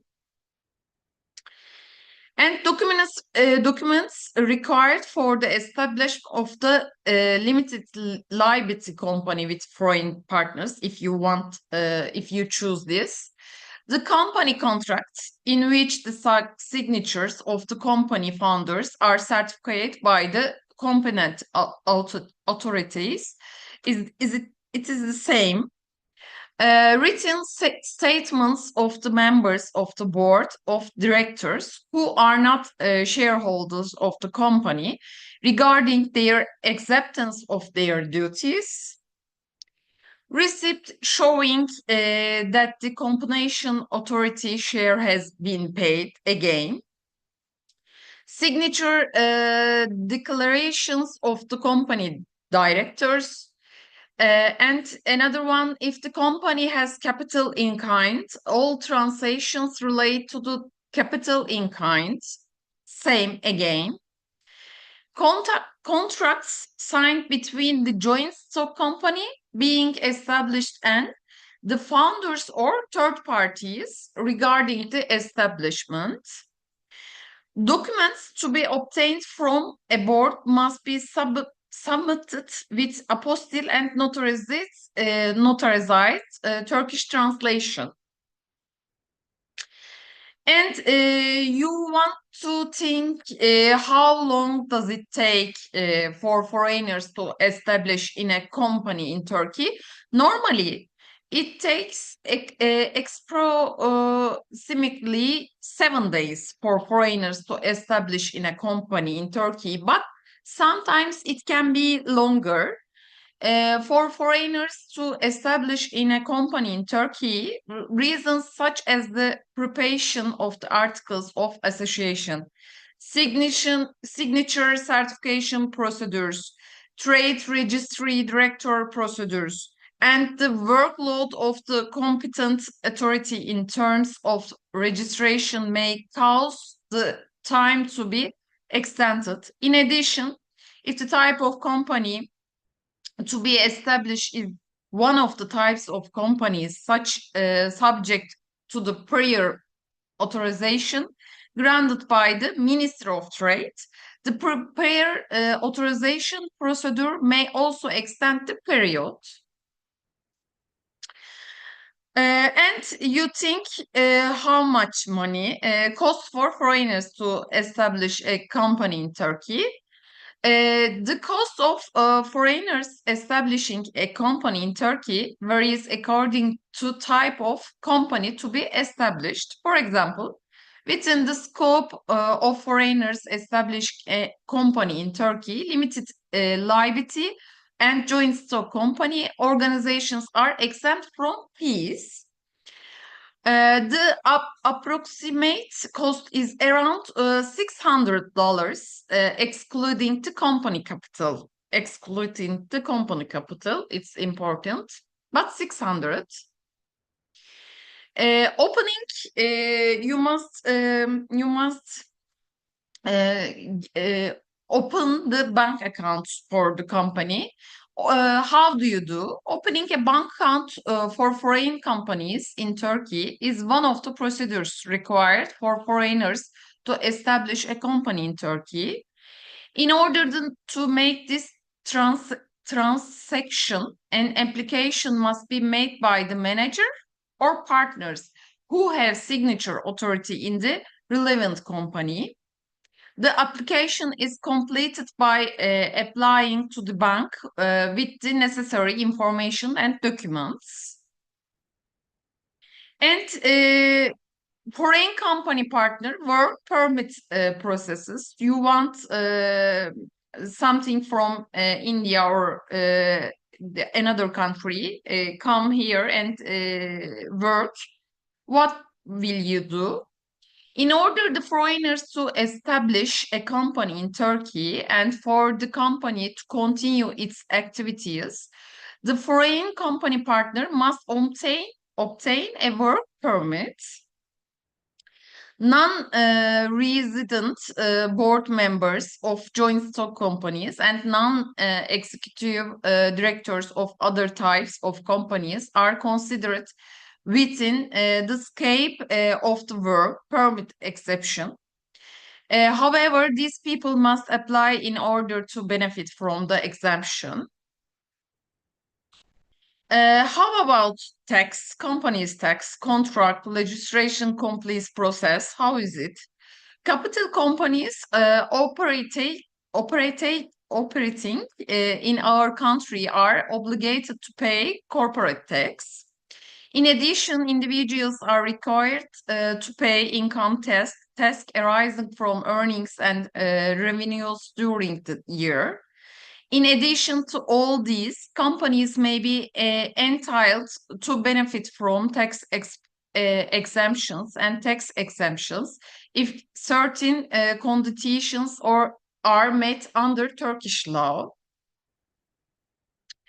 And what is the advantage? Yani advantages of foreigners establish companies in Turkey and incentives provide to foreign investors.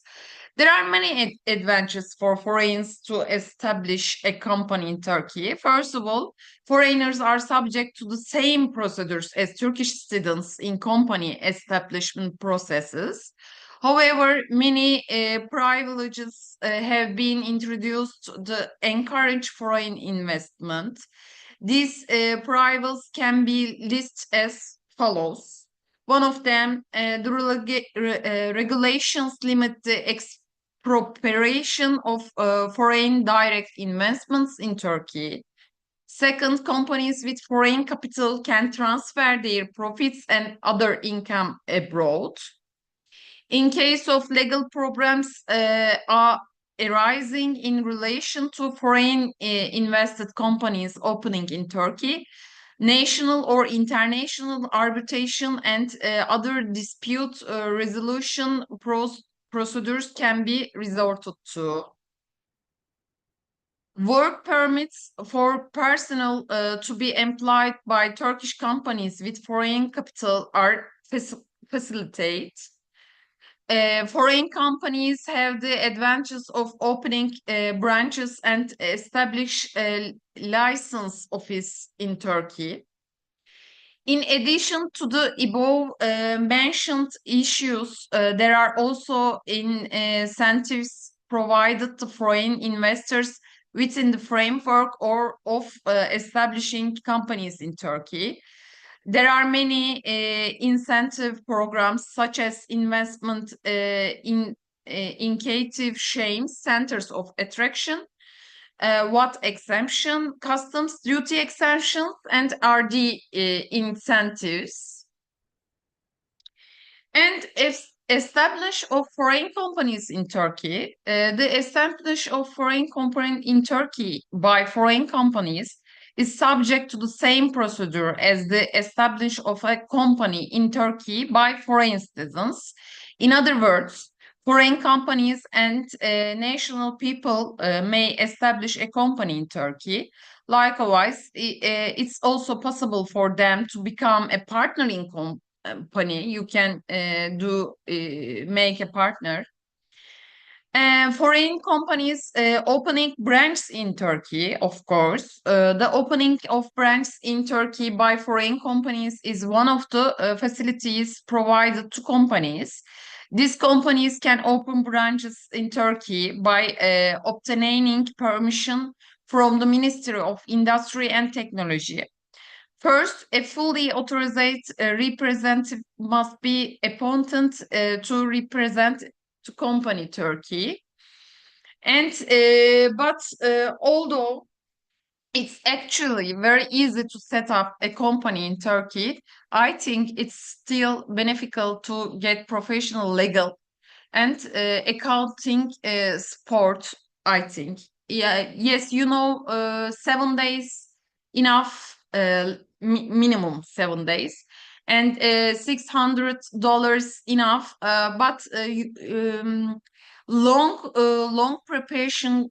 Some documents is very long, so you must help. I think legal profession and accounting support. I think. And I am so happy to be with you. I am so, I want to thank you, all of you. Uh, Thank you very much. Uh, Thank you so much, ma'am, for sharing your valuable insights during today's session. Your expertise on the topic was truly inspiring and greatly appreciated by everyone viewing the meet. We hope to have the opportunity to collaborate with you again in the future. Thank you, ma'am. Thank you. Thank you so much. Thank you. So next up we have Miss Soumya. Ma'am, are you able to hear me? Yes. Okay, so I'll be introducing you first. So Miss Soumya belongs to the Indian Revenue Service of the 2011 batch. She is an information science engineering graduate from RV College of Engineering, Bangalore.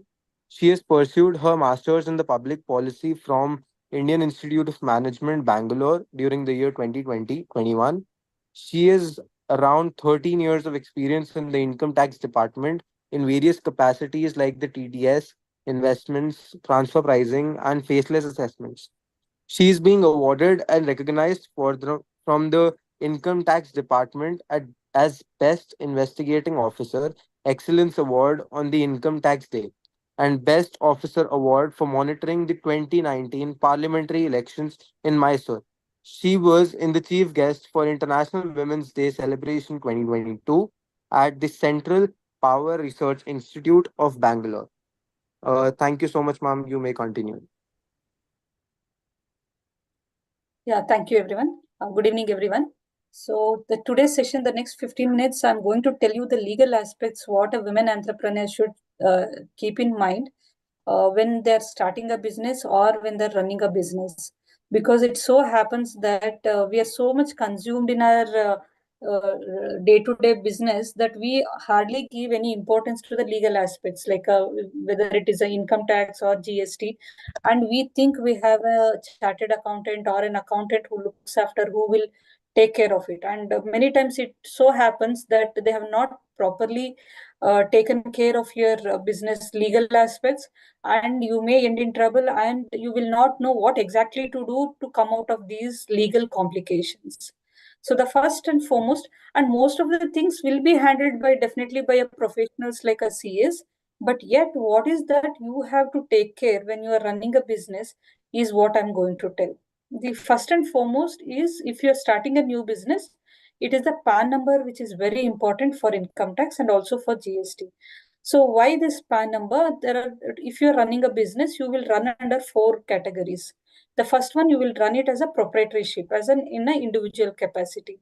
Secondly, you may form a firm with 2 or 3 other members, and you will be having a separate PAN. Third category, you may run it as a company. And if you are a social entrepreneur, you may run it as a trust also. So in all these 4 categories, the PAN number is a different. So if you have taken a PAN in a firm, then you cannot run your social entrepreneurship with the same PAN. Then you have to take it as different PAN. So how do you know that the PAN you have taken, you are eligible for running the business?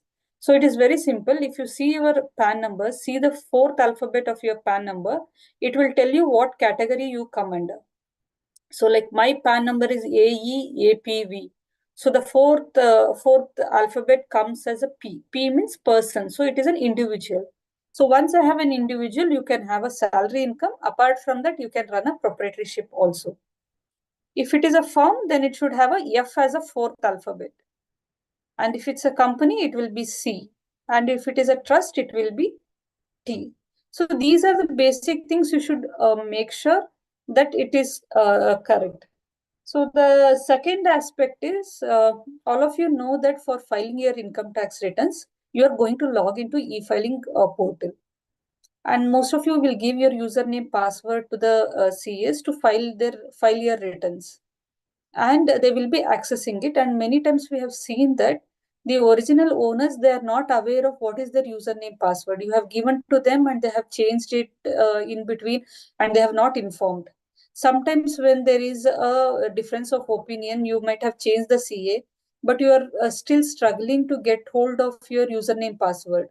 So even if you're giving a password for them, make sure that you also have a password of yours, and you regularly, at least monthly once, you log in and see if you are getting any notices in the income tax portal, or any how much taxes you have paid, how much advance taxes you have paid.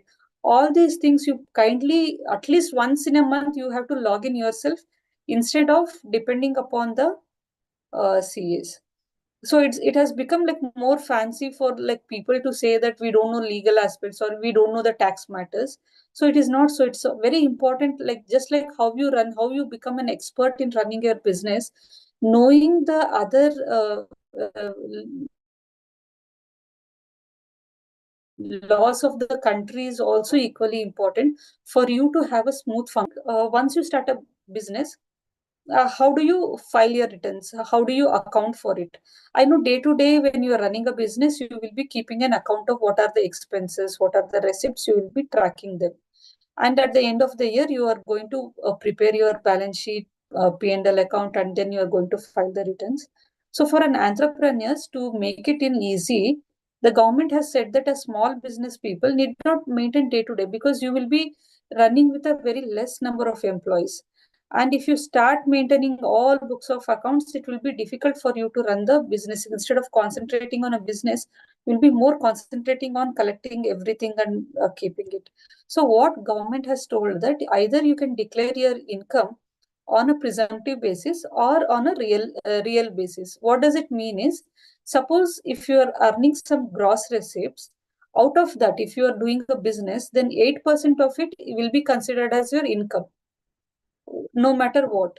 So other things, for considering your purchases, considering your other expenses, you might have incurred expenses for your vehicle, you might have incurred expenses for your employees, for other so many expenses, but you need not keep track of it or need not tell. Directly you can tell that 8% of the business is your profit and is your income, and you can pay taxes on this 8%. This is called as presumptive taxation. Or if you are into a profession, then 50%, because in a profession there is no purchase and sale of goods. So here it's like expenses will be comparatively lesser. So here we have to consider as 50% of whatever gross receipts you receive as your income, and accordingly you have to pay the taxes. So which category you are going to choose is left to you. In case if you want to offer it on based on a real income expenses, then you have to maintain your books of accounts properly. On a daily basis, you have to maintain, vouchers has to be kept, everything has to be maintained. Then you have to draw your P&L account, balance sheet, everything, and then you have to show your file your returns. And if you cannot do that, then you can go for a presumptive. Okay, this is on the second point. And about tax audit, not every business need to go to a tax audit. There are certain limits over and above which you have to get a tax audit done. But if you want to maintain a real books of accounts, then you have to go for an audit, because that makes it easy for an income tax officials to verify it, that they already one round of verification of your books of accounts is done. So there is a limit, upper limit of 2 crores of turnover, above which you have to get tax audit. Otherwise, there is no need.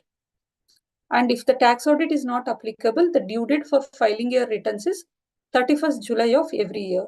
So presently, we are in the assessment year 25-26, because the financial year presently which is running is 24-25. So the assessment year will be 25-26. So for this particular year, if someone has started your business, or if you're doing a business for this year, you have to file your returns before 31st July. If you're offering based on a presumptive, where there you don't have a tax audit is required. If tax audit is required, then 31st October is a due date for you. Then you have to file it before your 31st of October. And coming to the taxes, there are mainly 3 types of taxes we have to pay. One is the advance tax, one is the TDS, and one is the self-assessment tax. You being in a business, for a TDS, there will be a two category. There will be somebody, people you are going to incur a expense for them. Suppose you are paying some professional expenses to somebody, you are getting a legal opinion for someone and you are paying them, then you have to deduct a TDS. You become a deductor. And when you are receiving something, then there will be someone else who will be deducting TDS for you. So these TDS deduct as a deductor, what all you are deducting, and others how much they're deducting for you. This you have to keep a track of separately. And if you are a deductor, then you have to again file the quarterly returns of TDS, saying that how much TDS you have deducted for others. So what will happen is this amount will reflect. Suppose if you have incurred a professional expense for someone and if you have deducted TDS, then you will file a returns also, TDS returns. Then this TDS will get reflected in the other person, the person's TDS 26 AS, then it helps him to claim that TDS. Likewise, whenever others are deducting TDS for you, they will file the TDS returns, and then that amount gets reflected for you and that you can claim it. Apart from that, you have to every quarter you have to find out what is your advance tax requirement, how much you have to estimate your income and estimate your tax liability. So, as per Income Tax Act, it is not that entire year you do the business. At the end, you calculate your profit and pay the taxes. It is like pay taxes as and it becomes due. So every 3 months, you have to make an assessment of how much would be the your profits, and accordingly, you have to offer an advance tax. So that the due dates are of June 15th for first quarter, then again September 15th for second quarter, December 15th for third quarter, and March 15th for fourth quarter. So every quarter you assess what will be your income and accordingly pay your advance tax. So after paying TDS, after paying your advance tax, if you still feel after 31st of March, up to 31st of March, you can pay advance tax. After 31st March, if you still feel something is left out and you have to pay taxes and it is falling short of your taxes, then you have to pay your self-assessment tax and you have to match it. And before filing a returns, you make sure that the corresponding years all tax know that what are the limits. There is a new tax regime and old tax regime. You make a analysis if you are a proprietorship, if you are running, or if you are a salaried professional. You see which suits you, considering if you are a salaried employee. You see which suits you, which tax regime suits you, and accordingly you declare. But if you're doing the presumptive taxation, then you have to file your ITR 4. ITR 4 is presumptive tax. And based on a real income, if your real income and expense you want to account, and if you want to do it, it will be ITR 3. So this is actually income tax is a very vast subject. So there are so many things to tell you, but considering the time constraint what we have, I thought these are the basic things. There is always a professional help which is available for you. Always go to them. And when you go them, don't go with a blank mind. You also read lot of literatures is available on the internet to try to understand. And then you ask the questions with them, try to understand what are the legal aspects. This will help you definitely in a long run to run a successful business. So with this, I would like to end this. Thanks a lot for giving me this opportunity to interact with all of you. Thank you.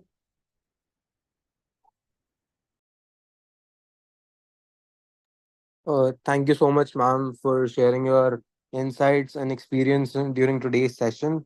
We hope to have the opportunity to collaborate with you again in the future. Thank you, ma'am.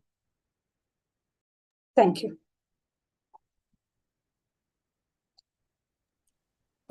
Next up, we have Mr. Pradeep Aradhya. So, are you able to hear me? Hi. Yes, I can hear you, Raghav. Okay, so Mr. Pradeep Aradhya is the CEO of Novus Loris, where he leads innovative strategies and business development initiatives. a dynamic leader and investor. He serves on the board of Innovation Women, a platform dedicated to advancing women in technology and entrepreneurship. He is also a board member of the Starbucks Women Impact Network, contributing to the gender equity initiatives. Additionally, Mr. Aradhya is a member and advisor at the Suffolk University Center for Entrepreneurship, where he helps foster entrepreneurial growth and innovation in emerging ventures. Thank you so much, sir. You may continue now. Thank you very much. First of all, thank you, Women Entrepreneurs of India. I'm just going to quickly share my screen here.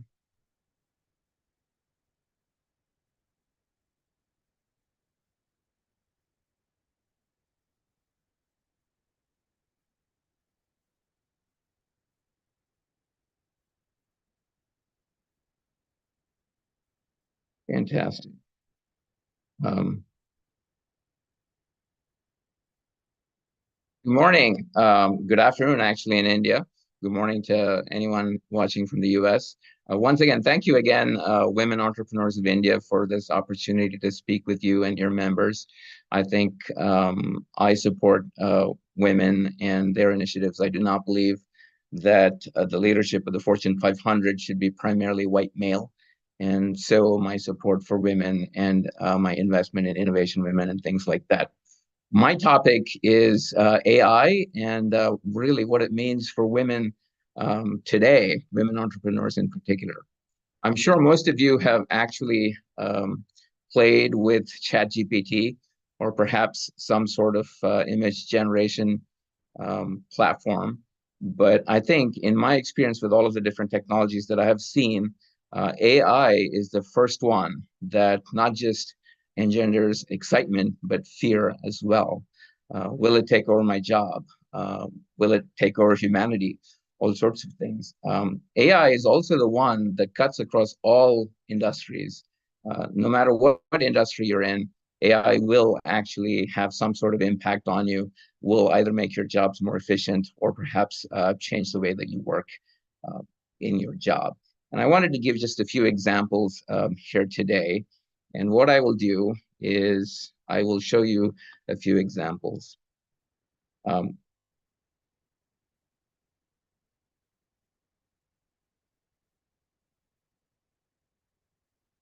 One of the first examples that I would like to show you is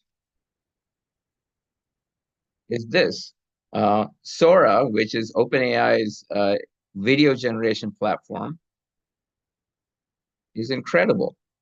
If you had to sort of create an image, a video of a drone flying around a remote lighthouse, you would have to, set up the lighthouse. You'd have to set up your drone. You'd have to maybe get some permissions for people around it, all that good stuff. But here,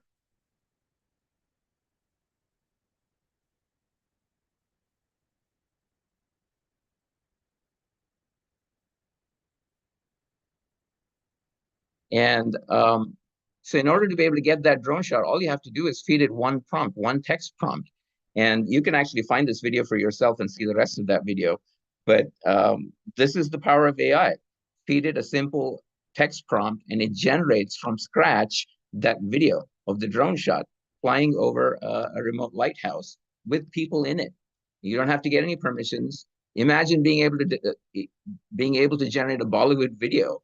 You don't have to prep the trees or the actors. You could probably even eliminate Hrithik Roshan's sixth finger as part of the prompt.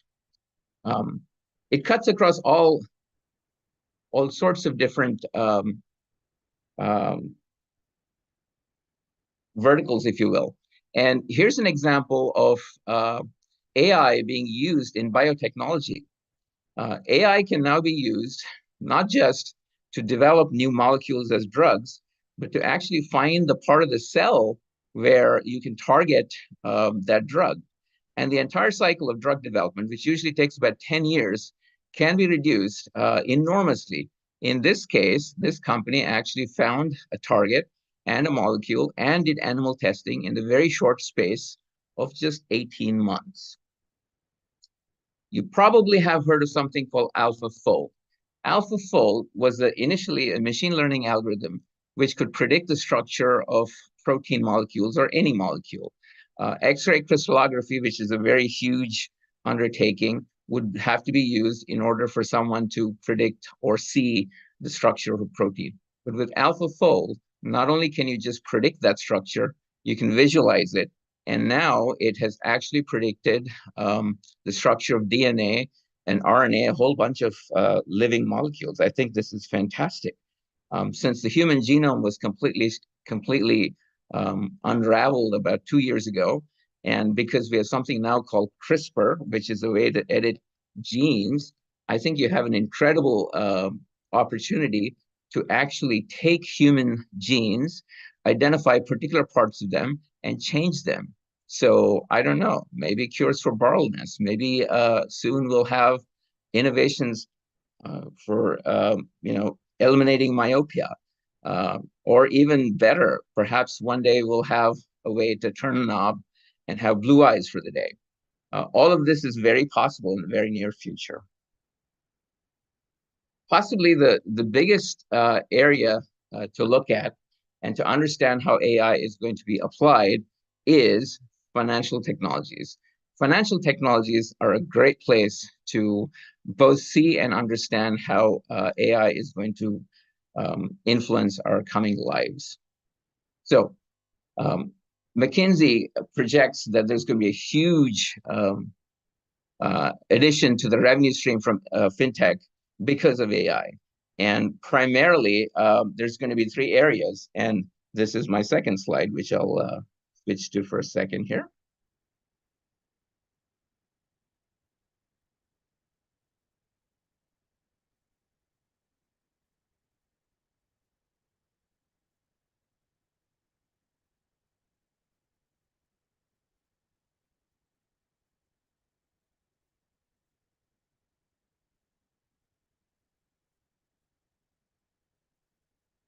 If you wanted to understand how AI will be used, then financial technologies are a great place to sort of look at it, because the examples there are great.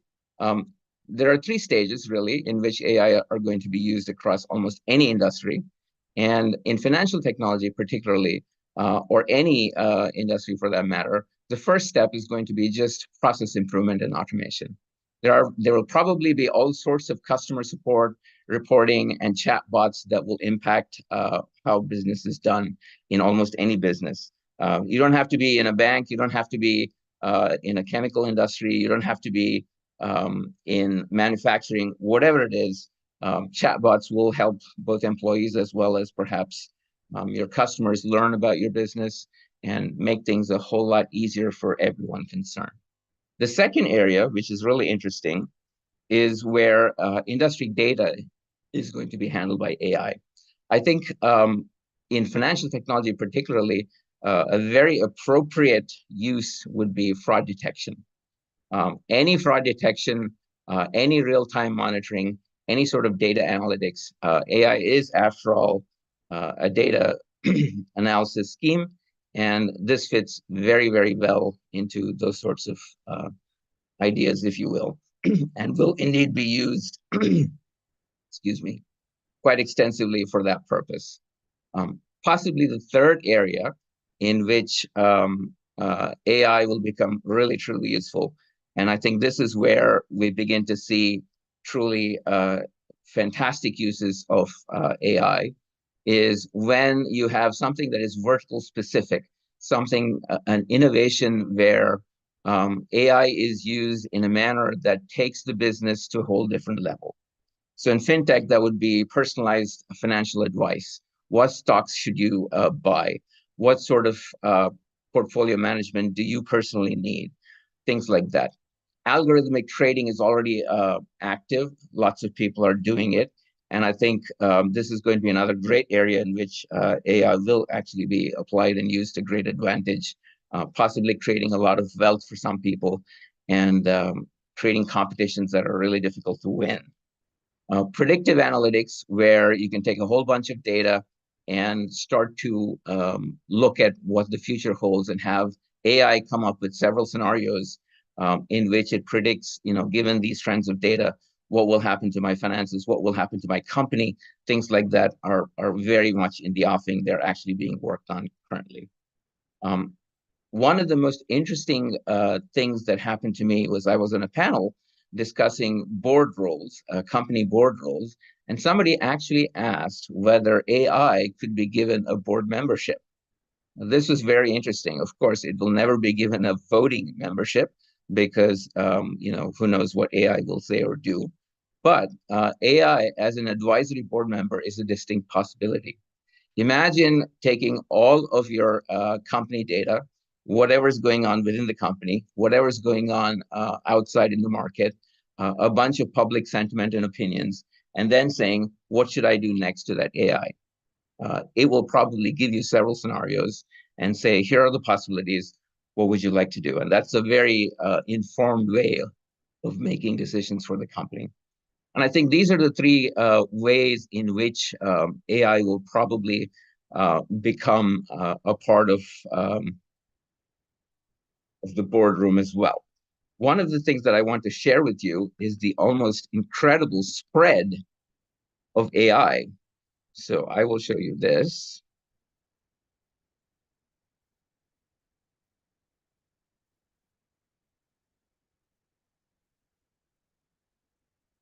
So if you can see this, this is a slide that shows you all of the different companies that are working in AI or trying to innovate something in AI. This is huge. On this slide alone, there's probably about 300 companies. There's probably even greater set, which are not listed here, which are not as famous as these ones. And this is both scary and represents a huge opportunity. So I'll switch back to my slides here.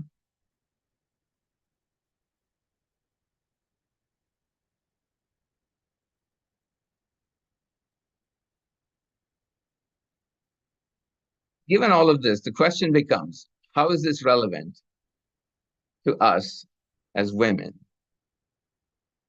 And you're probably asking me that, right? So most of the stuff that we've talked about is definitely applicable to everyone. But for women particularly, some parts of this are particularly useful. What should you, as a woman entrepreneur, really worry about and think about with AI? And I think that is threefold. One, you should definitely learn about it. You should read about it. But better yet, what you should do is start to use it.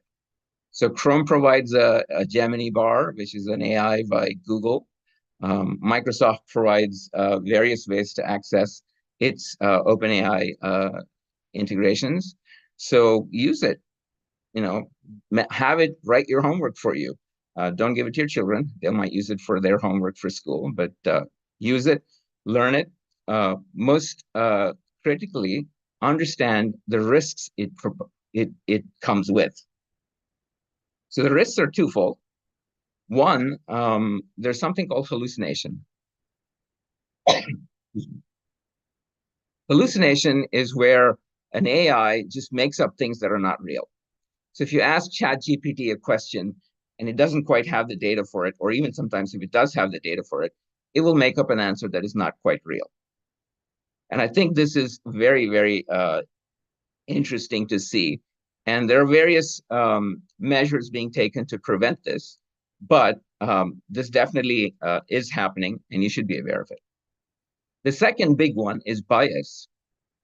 So most famously, Amazon's algorithm for HR, for sort of looking through candidate resumes, had a distinct bias for male resumes. It would just ignore women's resumes. Have they changed it? Have they set it right? Possibly. But biases like these are very important. Facial recognition also comes with a lot of biases. And I think you should just be aware of these risks. So what can you do about it? The biggest thing that you can do is start to participate. Get in HR, get in some of these companies that are doing these things, and set it right. Create enough data so that the training data becomes less biased. Be a data engineer, be an actual engineer. Do what it takes to sort of be a part of that AI infrastructure as a woman. That is possibly something that is really important. The last thing that I think is super important is that if you go back to that slide with the huge number of companies, this represents opportunity. This represents opportunity for consulting, but most importantly, for consolidating. Not all those companies are going to survive. In the future, in the very near future, there's definitely an opportunity to consolidate some of these companies, do a roll up, get some money, buy some of these companies. The assets, the people, the capabilities are there and available. What you have to do is to find a way to annex them, make them yours, and redirect them to a greater purpose. Well, I've enjoyed sharing some of these things with you. I hope you had some fun and have had some new things on your horizon. Thank you so much, women entrepreneurs of India. Thank you so much, sir, for sharing your valuable insights and experiences with us today. We are really inspired by your work. Thank you again, sir, for being with us. And we hope to have been the pleasure for hosting you again in the near future. Thank you, sir. Thank you. Bye. Next up, we have Miss Jaspinder Bhatia. Ma'am, are you able to hear me? Yes, Raghav. Just give me a second. I'm trying to open my camera. Sure, ma'am.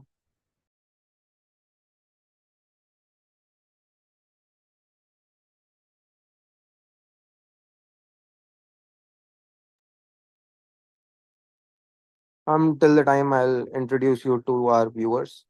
So, Ms. Jaspinder Bhatia is a LinkedIn top community voice, metaverse business strategist, and event tech expert with 15 years of entrepreneurial experience. She has founded two companies, including Eventos, which she grew from 4 to 40 employees in just 4 years, expanding the reach from India to Canada. Jaspinder is passionate about helping organizations adopt cutting edge technologies like immersive tech, Web 3.0, metaverse, and generative AI to drive business growth, believing that staying ahead with new tech is essential for organizational uniqueness and relevance. Thank you so much, ma'am, for being with us today. You may please continue. Thank you, Raga, for the introduction. I think it is such a pleasure to be here on this panel, on this day here to talk to women entrepreneurs. I'm very happy to share my journey with you all. And if you have any questions to start with, I would like to take that route. I think I would want to keep this very interactive. And while you ask your questions, before you do that, I think I will just give a brief introduction about myself. Um, I started my career in a corporate setup. I worked there for a few years, and very soon in my life, I realized that I wanted to be an entrepreneur, and that's when I opened my first company. That was when I was 28 years old. When I uh, you know decided that I wanted to take this route. It wasn't easy. As a woman entrepreneur, I had a lot of challenges, but the fortunate point was that I also had another co-founder with me. So we could, carve out our way, our path together. So I think it has been a great journey. 11 years I ran one company and it was a successful one. Um, we had, at one point in time, we had 100 plus employees. Then we pivoted from a service company to a more product focused company. And today I'm working at Ubentos. I'm running this company with, again, another co-founder of mine, Harpreet. It has been 4 years, a beautiful journey it has been so far, but has also had a lot of ups and downs. But I think this new company of ours is a technology company. And to just give background to my viewers, is that it's a tech company that we formed and it has products. It has products related to event technology and also other products like Web3 and Metaverse and immersive tech, AI that, facilitates connections, online connections and meetings, and make your connections more meaningful. So that is something that we're working on. We're working on some cutting edge technologies and trying to bring forward, help the organizations drive their business growth using these technologies. So that is what precisely we are working on at this point in time. We started off as one product, but now we have a complete product suite, and from 4 people to a strength of almost 50 people now. And 2 years ago, we also opened another office in Canada. So that is a big milestone in our journey, because with 2 offices, you can now, not just look at the local market, but also look at things globally. So another office in America has given us a global perspective and a huge, it has opened up a Pandora box of opportunities that we can see that it's not just, your reach is not just limited to India, but you can have customers abroad as well. Currently, I think our company is dealing with customers in more than 30 countries, off and on. We've so far worked with 30 countries and customers in 30 countries. And I think a big role has been played in this entire thing by digital marketing and a lot of partnerships that we have strived. So if women entrepreneurs are listening to my conversation, I think I would beseech them, I would request them to come forward, fulfill their dreams, move forward in the entrepreneurship domain, and look at the bigger opportunities available in the world. I think I also have Olga. Yes. Hi. Hi. So, do you have any questions? You are. Yes. Me personally and my viewers also had a few questions to ask.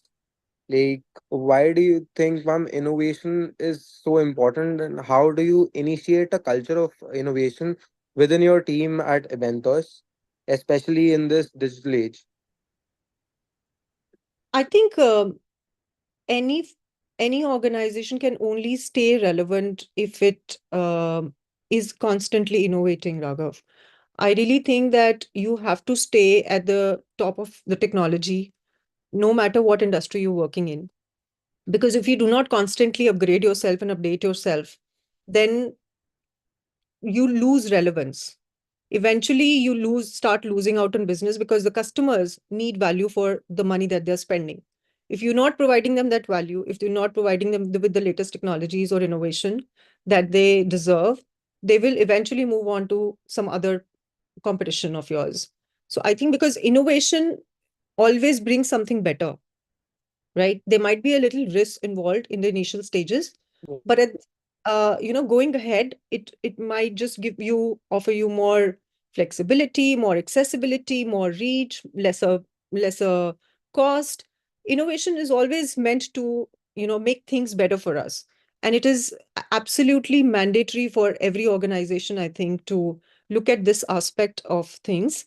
I personally believe that this is one of the mantra to stay relevant in your times, that you keep innovating, have a separate department if you can afford to have that. If not, just keep yourself updated so you know what's going on in the industry and what to expect. So we cannot just live in today's time. We also have to look at what's expected in the future and prepare ourselves as organizations for that. And that is highly critical. When it comes to promoting innovations amongst the team members, I think the first thing that we need to do, or I also do, is encourage them to read, to study, to research. That is one. Second, I think having a very open conversation. I really believe that you, as an entrepreneur, you are the best entrepreneur if you have a very good team, and maybe a team that is smarter than you. You don't have to be the best person in the room. As an entrepreneur, we have this idea that the entrepreneur would know everything. But I think I'd have a different perspective. Entrepreneur, a good entrepreneur would be the one who would have a team that is an expert in their domains and might even be better than them, right? So coming up with that team and encouraging their thoughts and incorporating their thoughts into the processes is what brings innovation. You could also look at hiring people from very diverse cultures. That is another aspect that brings in, different perspectives on this table. So, for example, different people from different genders, right? People from different backgrounds, people from different expertise. So if you have experts from different areas, they will bring in their perspective, and together as a team, you can think of futuristic opportunities in a better way as compared to what you can do alone. Okay, sure, ma'am. And ma'am, another question would be like, what are the specific like challenges you have faced as a women founder in technology? And how did you like overcome or turn it into opportunities in your life, like by founding your mentors? So, see, entrepreneurship is a roller coaster ride. It's sometimes very beautiful, very gives you a very good kick, exciting, but it always has its share of disappointments, failures, a lot of pressure. And all the entrepreneurs who are watching me right now probably would relate with me when I say that it is 365 days, 24 into 7 kind of a thing that you get into. So I think entrepreneurship itself is a very challenging role that you plan to get into. It is, I'm sorry. But if you're a woman, I think it becomes all the more challenging, especially in the setup that we live, an Indian setup. Now I'm in America, so I can look at both the sides of the world. But being an Indian woman, I had my own share of challenges. The first challenge that comes is we as Indian women are expected to be at the center stage for household as well. So everything revolves around us. We are supposed to manage kids, family, etc., etc. And we do get, depending upon different families, we do get support, but we are the deciding factor. We are the main center point. So entrepreneurship also expects you to become the center of what you're doing, right? Of your business. Now, for a woman, it becomes difficult because at the same time, you cannot be the center point of two different activities. And so if you give more time to entrepreneurship, you somewhere lose out on your, homely things, your responsibilities, and vice versa. So I think the first challenge that comes is to strike that balance. So I really think that, this was the biggest challenge, and I overcame that with time. And I'm not saying that I'm in a perfect situation spot right now. It's been 15 years. Now I know how to create a balance, but I'm still not perfect at it. Every day I'm learning new tricks and tips, So I think the first step starts with acknowledging that you have dreams and that you have the right to dream of something big. If you want to be an entrepreneur, then you have to carve out a way for yourself. So, first of all, believe that what you're thinking is right. And then you have to, make other people understand who are around you in your ecosystem, the ones that love you. It could be your life partner, it could be your family, it could be your support system. You have to create a support system that is around you to support you so that you can play two different roles. Because if you're alone, making all of this will become very difficult. So I think if I'm talking to women entrepreneurs out here, don't be scared of putting that out very clearly and vocally. Be vocal about it, that this is what I want to achieve in my life. My family is my priority, but I also have a dream of doing something big. And this is what I want to do. And I need your support. And without your support, it will be very difficult. As I mentioned that, I'm now in West. Um, both the worlds have their own pros and cons.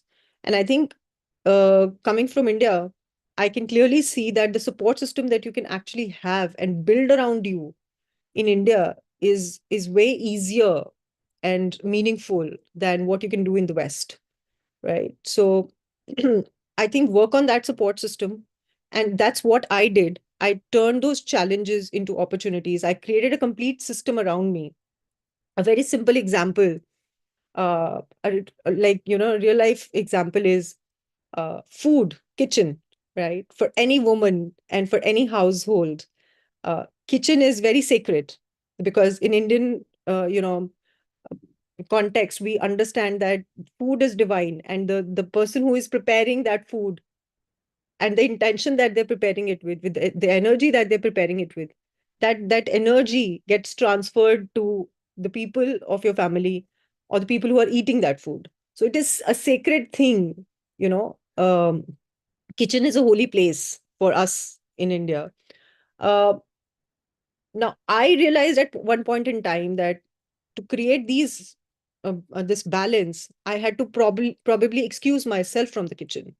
If I'm preparing 3 meals a day or 4 meals a day or even two, I'm spending considerable amount in the kitchen, and I'm not doing what I want to do.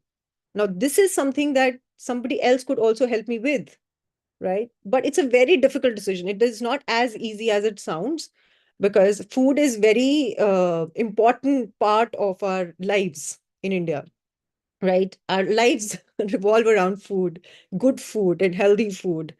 The one prepared hot by some family member with love, So that is the concept that is difficult for, I think, a lot of countries to understand, but this is what we understand in India very easily.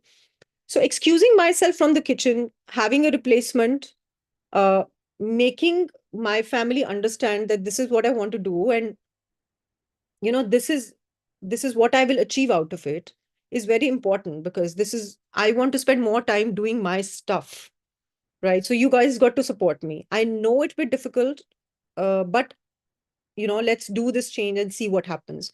So small little things. Another thing was, opening an office at home so that I could, uh, you know, take care of my responsibilities while I'm taking care of the office. So I really started my first office from a room with one person, one employee at home. So I was managing both. And then when we expanded in a year's time, we moved out from the house to a bigger office. So you have to make choices, and these choices are going to be different for everyone. I might be able to excuse myself from the kitchen, but many entrepreneurs, women entrepreneurs, might not be able to do that, right? But I'm sure they will find out ways where they can excuse themselves or find out other ways where they can create a balance between both the worlds. But because it's very important, all that I've learned through my journey is that uh, you're not perfect, and we should not even try to be perfect, right? Because there is no such practical word as perfect.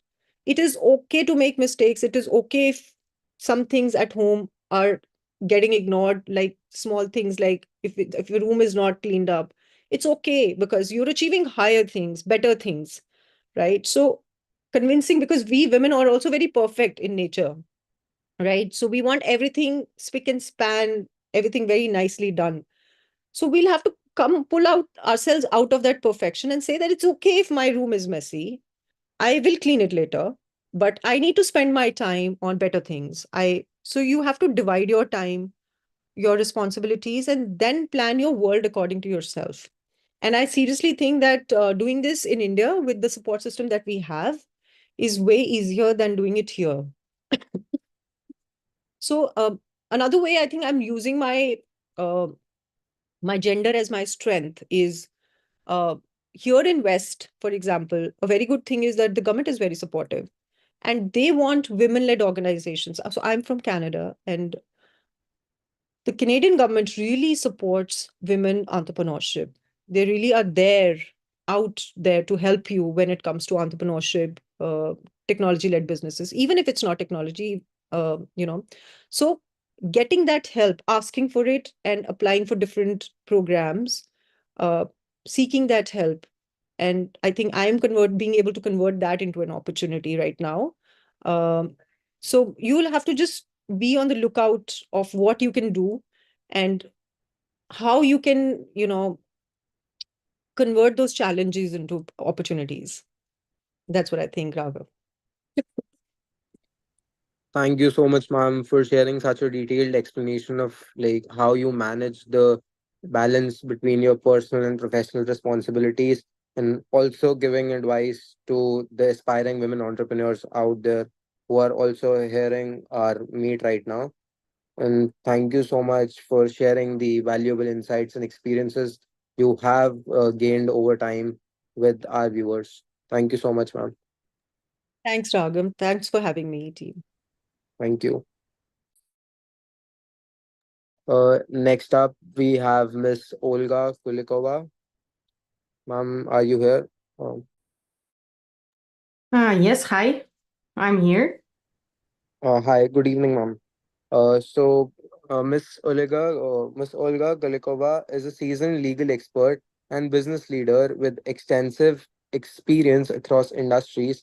From the year 2005 to 9, she served as a lawyer and oil upstream project lead at Murmux Shipping Company. She later joined the ONGC Group, where she led the legal department of the Moscow branch. Ms. Kolikova went on to serve as the managing and board director at the Plasma Surgical Russia from 2012 to 16. Currently, she holds the prestigious role of brand ambassador in Russia to India for all Russian public organizations, fostering cross-border collaboration and partnership. Thank you so much, ma'am, for being with us today. You may continue. Thank you very much for introduction. Hello, everyone. Thank you for joining us today. So I'm now speaking to you from Moscow. Very interesting topics are being discussed today during the event. So it was my pleasure to listen to many of them. However, my speech will be about opportunities in working with Russia. So why am I telling you this? Because as it was mentioned earlier, I have really vast experience in working both in India and Russia and in different areas. So I graduated as a lawyer. I worked as a lawyer, as an insurance agent, and I worked in ONGC in OVL, the Russian branch. That is how I came to be connected with India. So. And now for the last 8 years, I've been business ambassador to India of Business Russia. Business Russia is an all-public business organization that includes more than 7,000 businesses across Russia. And my main role is a kind of, we call it a window to India. So that's why since I've been working in India with India generally more than 15 years, so that is somehow my experience in our mutual country cooperation is really huge. So first of all, I wanted to mention that, of course, despite the current political situation which is going on, still Russia and India relations are very strong.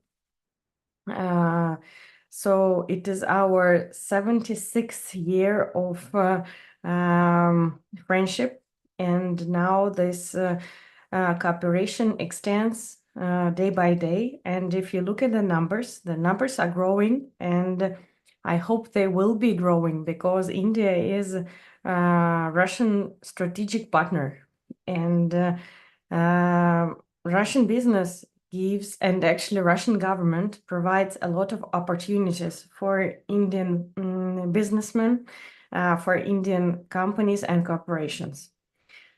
There are a few reasons why you should be working with Russia now, or you should be thinking about start working with Russia now. So first of all is, of course, you know that Russia is the largest country in the world. So we have 11 time zones, and the country is really huge with different climatical and geographical differences. Everybody knows Moscow and St. Petersburg, that are two our major cities. But despite that, we have a huge number of different cities with a different economics, with different religions and different nationalities. So everybody can find whatever they like, anything at their interest in Russia. So of course we have large population, though of course not as large as in India, but still for the European country.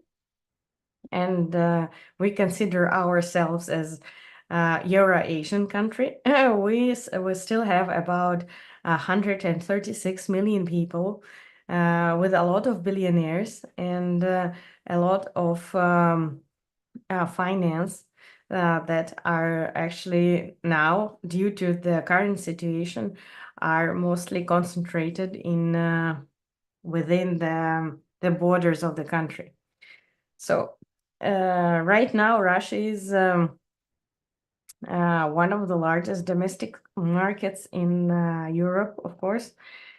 And now, because of the sanctions and the fact that many European and Western companies have left Russia, now there is a huge opportunity for Indian companies and for you to fit in those niches which have been left by the Western companies.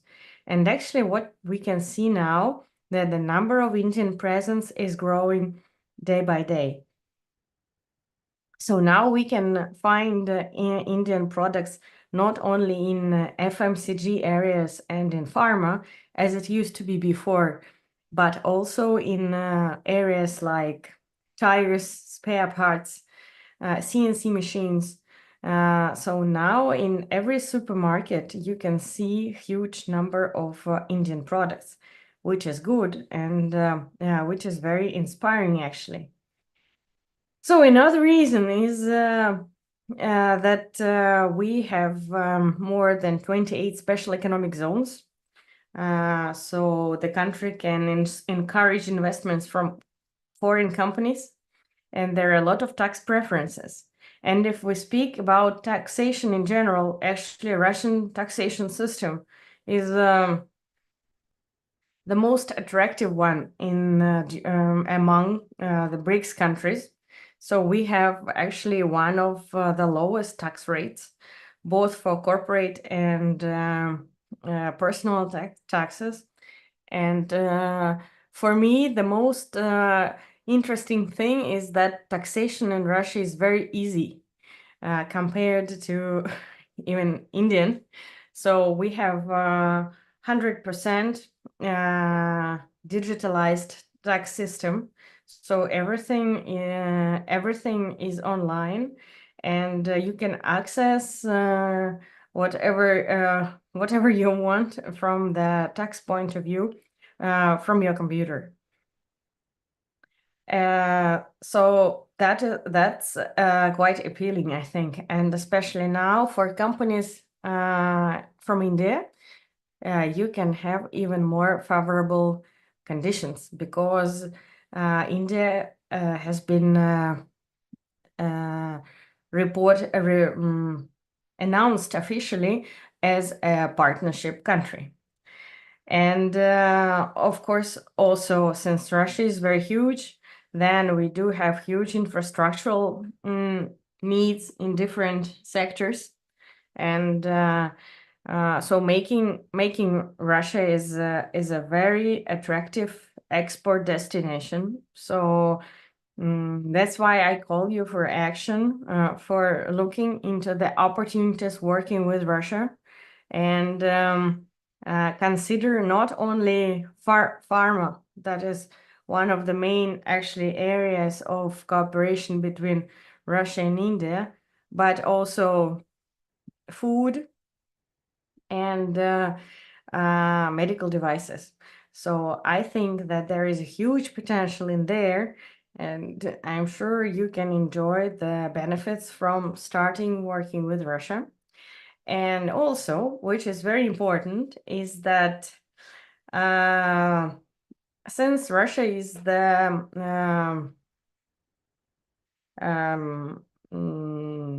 so before Russia, there was the Soviet Union, as definitely you know. So we have equal rights for women and men in general. So there is absolutely no problem for in Russia for women to start business, to work together with doing some domestic tasks. And so because this is since this thing started from Soviet Union, then right now there are no problems for that, and there are a lot of conditions created for women to start working and to do business and to be successful here. So that is also one of, I think, one of the advantages that we do have here. And we don't have any religious or national or again men and women differences, and that is very appealing from my point of view. And that's why I consider the Russian market as a very potential from the point of view of cooperation, because Russians and Indians are very much alike, though there are a lot of differences, of course, in culture, in history, in perception of how to do business. But the basics, the core traits of let's say character are more or less the same. And so from my experience, I found very good connection with the Indian businessmen, and I have many Indian friends. So that actually gives me some experience in telling you that working with Russia, with Russian businessmen in Russia will bring you a lot of satisfaction and will bring you actually a lot of benefits. And since now is the right time because of the situation, then you should think about it more seriously and look for the opportunities that are now being opened for trade, for investments, and for traveling, because traveling is also one of very promising destinations. And now Russian government and the Indian governments, they are doing a lot of things for making this travel both from India to Russia and from Russia to India grow and expand. So I hope you will think about Russia now more, and you will look into the opportunities that Russia opens for India. And if you have any questions, I'll be happy to answer them. And once again, thank you very much for joining us today. Thank you so much, ma'am, for sharing your experience and valuable insights with us today. We are inspired by your work in the field, and thank you again for being with us. We hope we have the pleasure to host you in the near future. Thank you so much, ma'am. Thank you. Okay.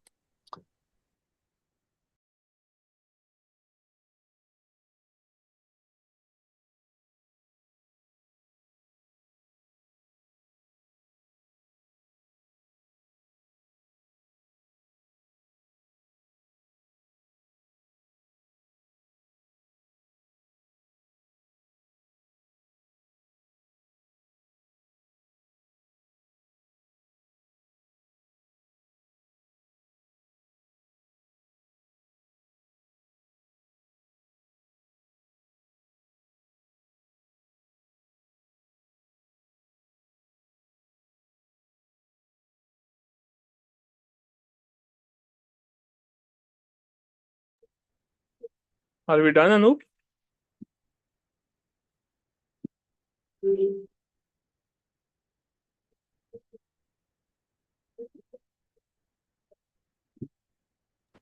I guess.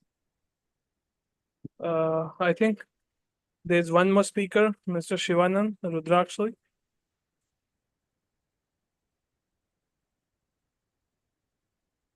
Yes, 2 sessions remaining. And then I think Mahalakshmi is also here, right? Right. Sorry, Mahalakshmi, yeah.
Room 2 is over.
Again, you buy and you hold it till finger high, and then you exit.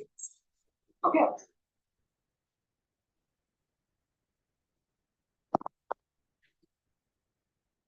Hold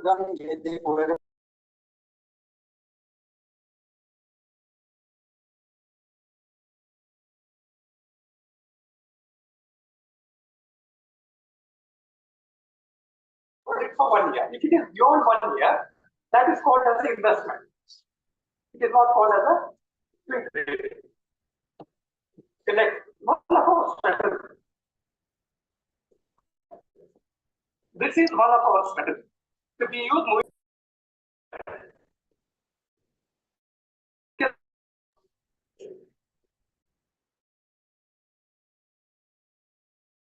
You can see my curve. This is where we enter. Okay, and we exit normally with a target. We will have a target in advance. Okay, in advance we will have a target where to exit. That is part of a seeding. Where we understand where is our entry.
Do you have a session here?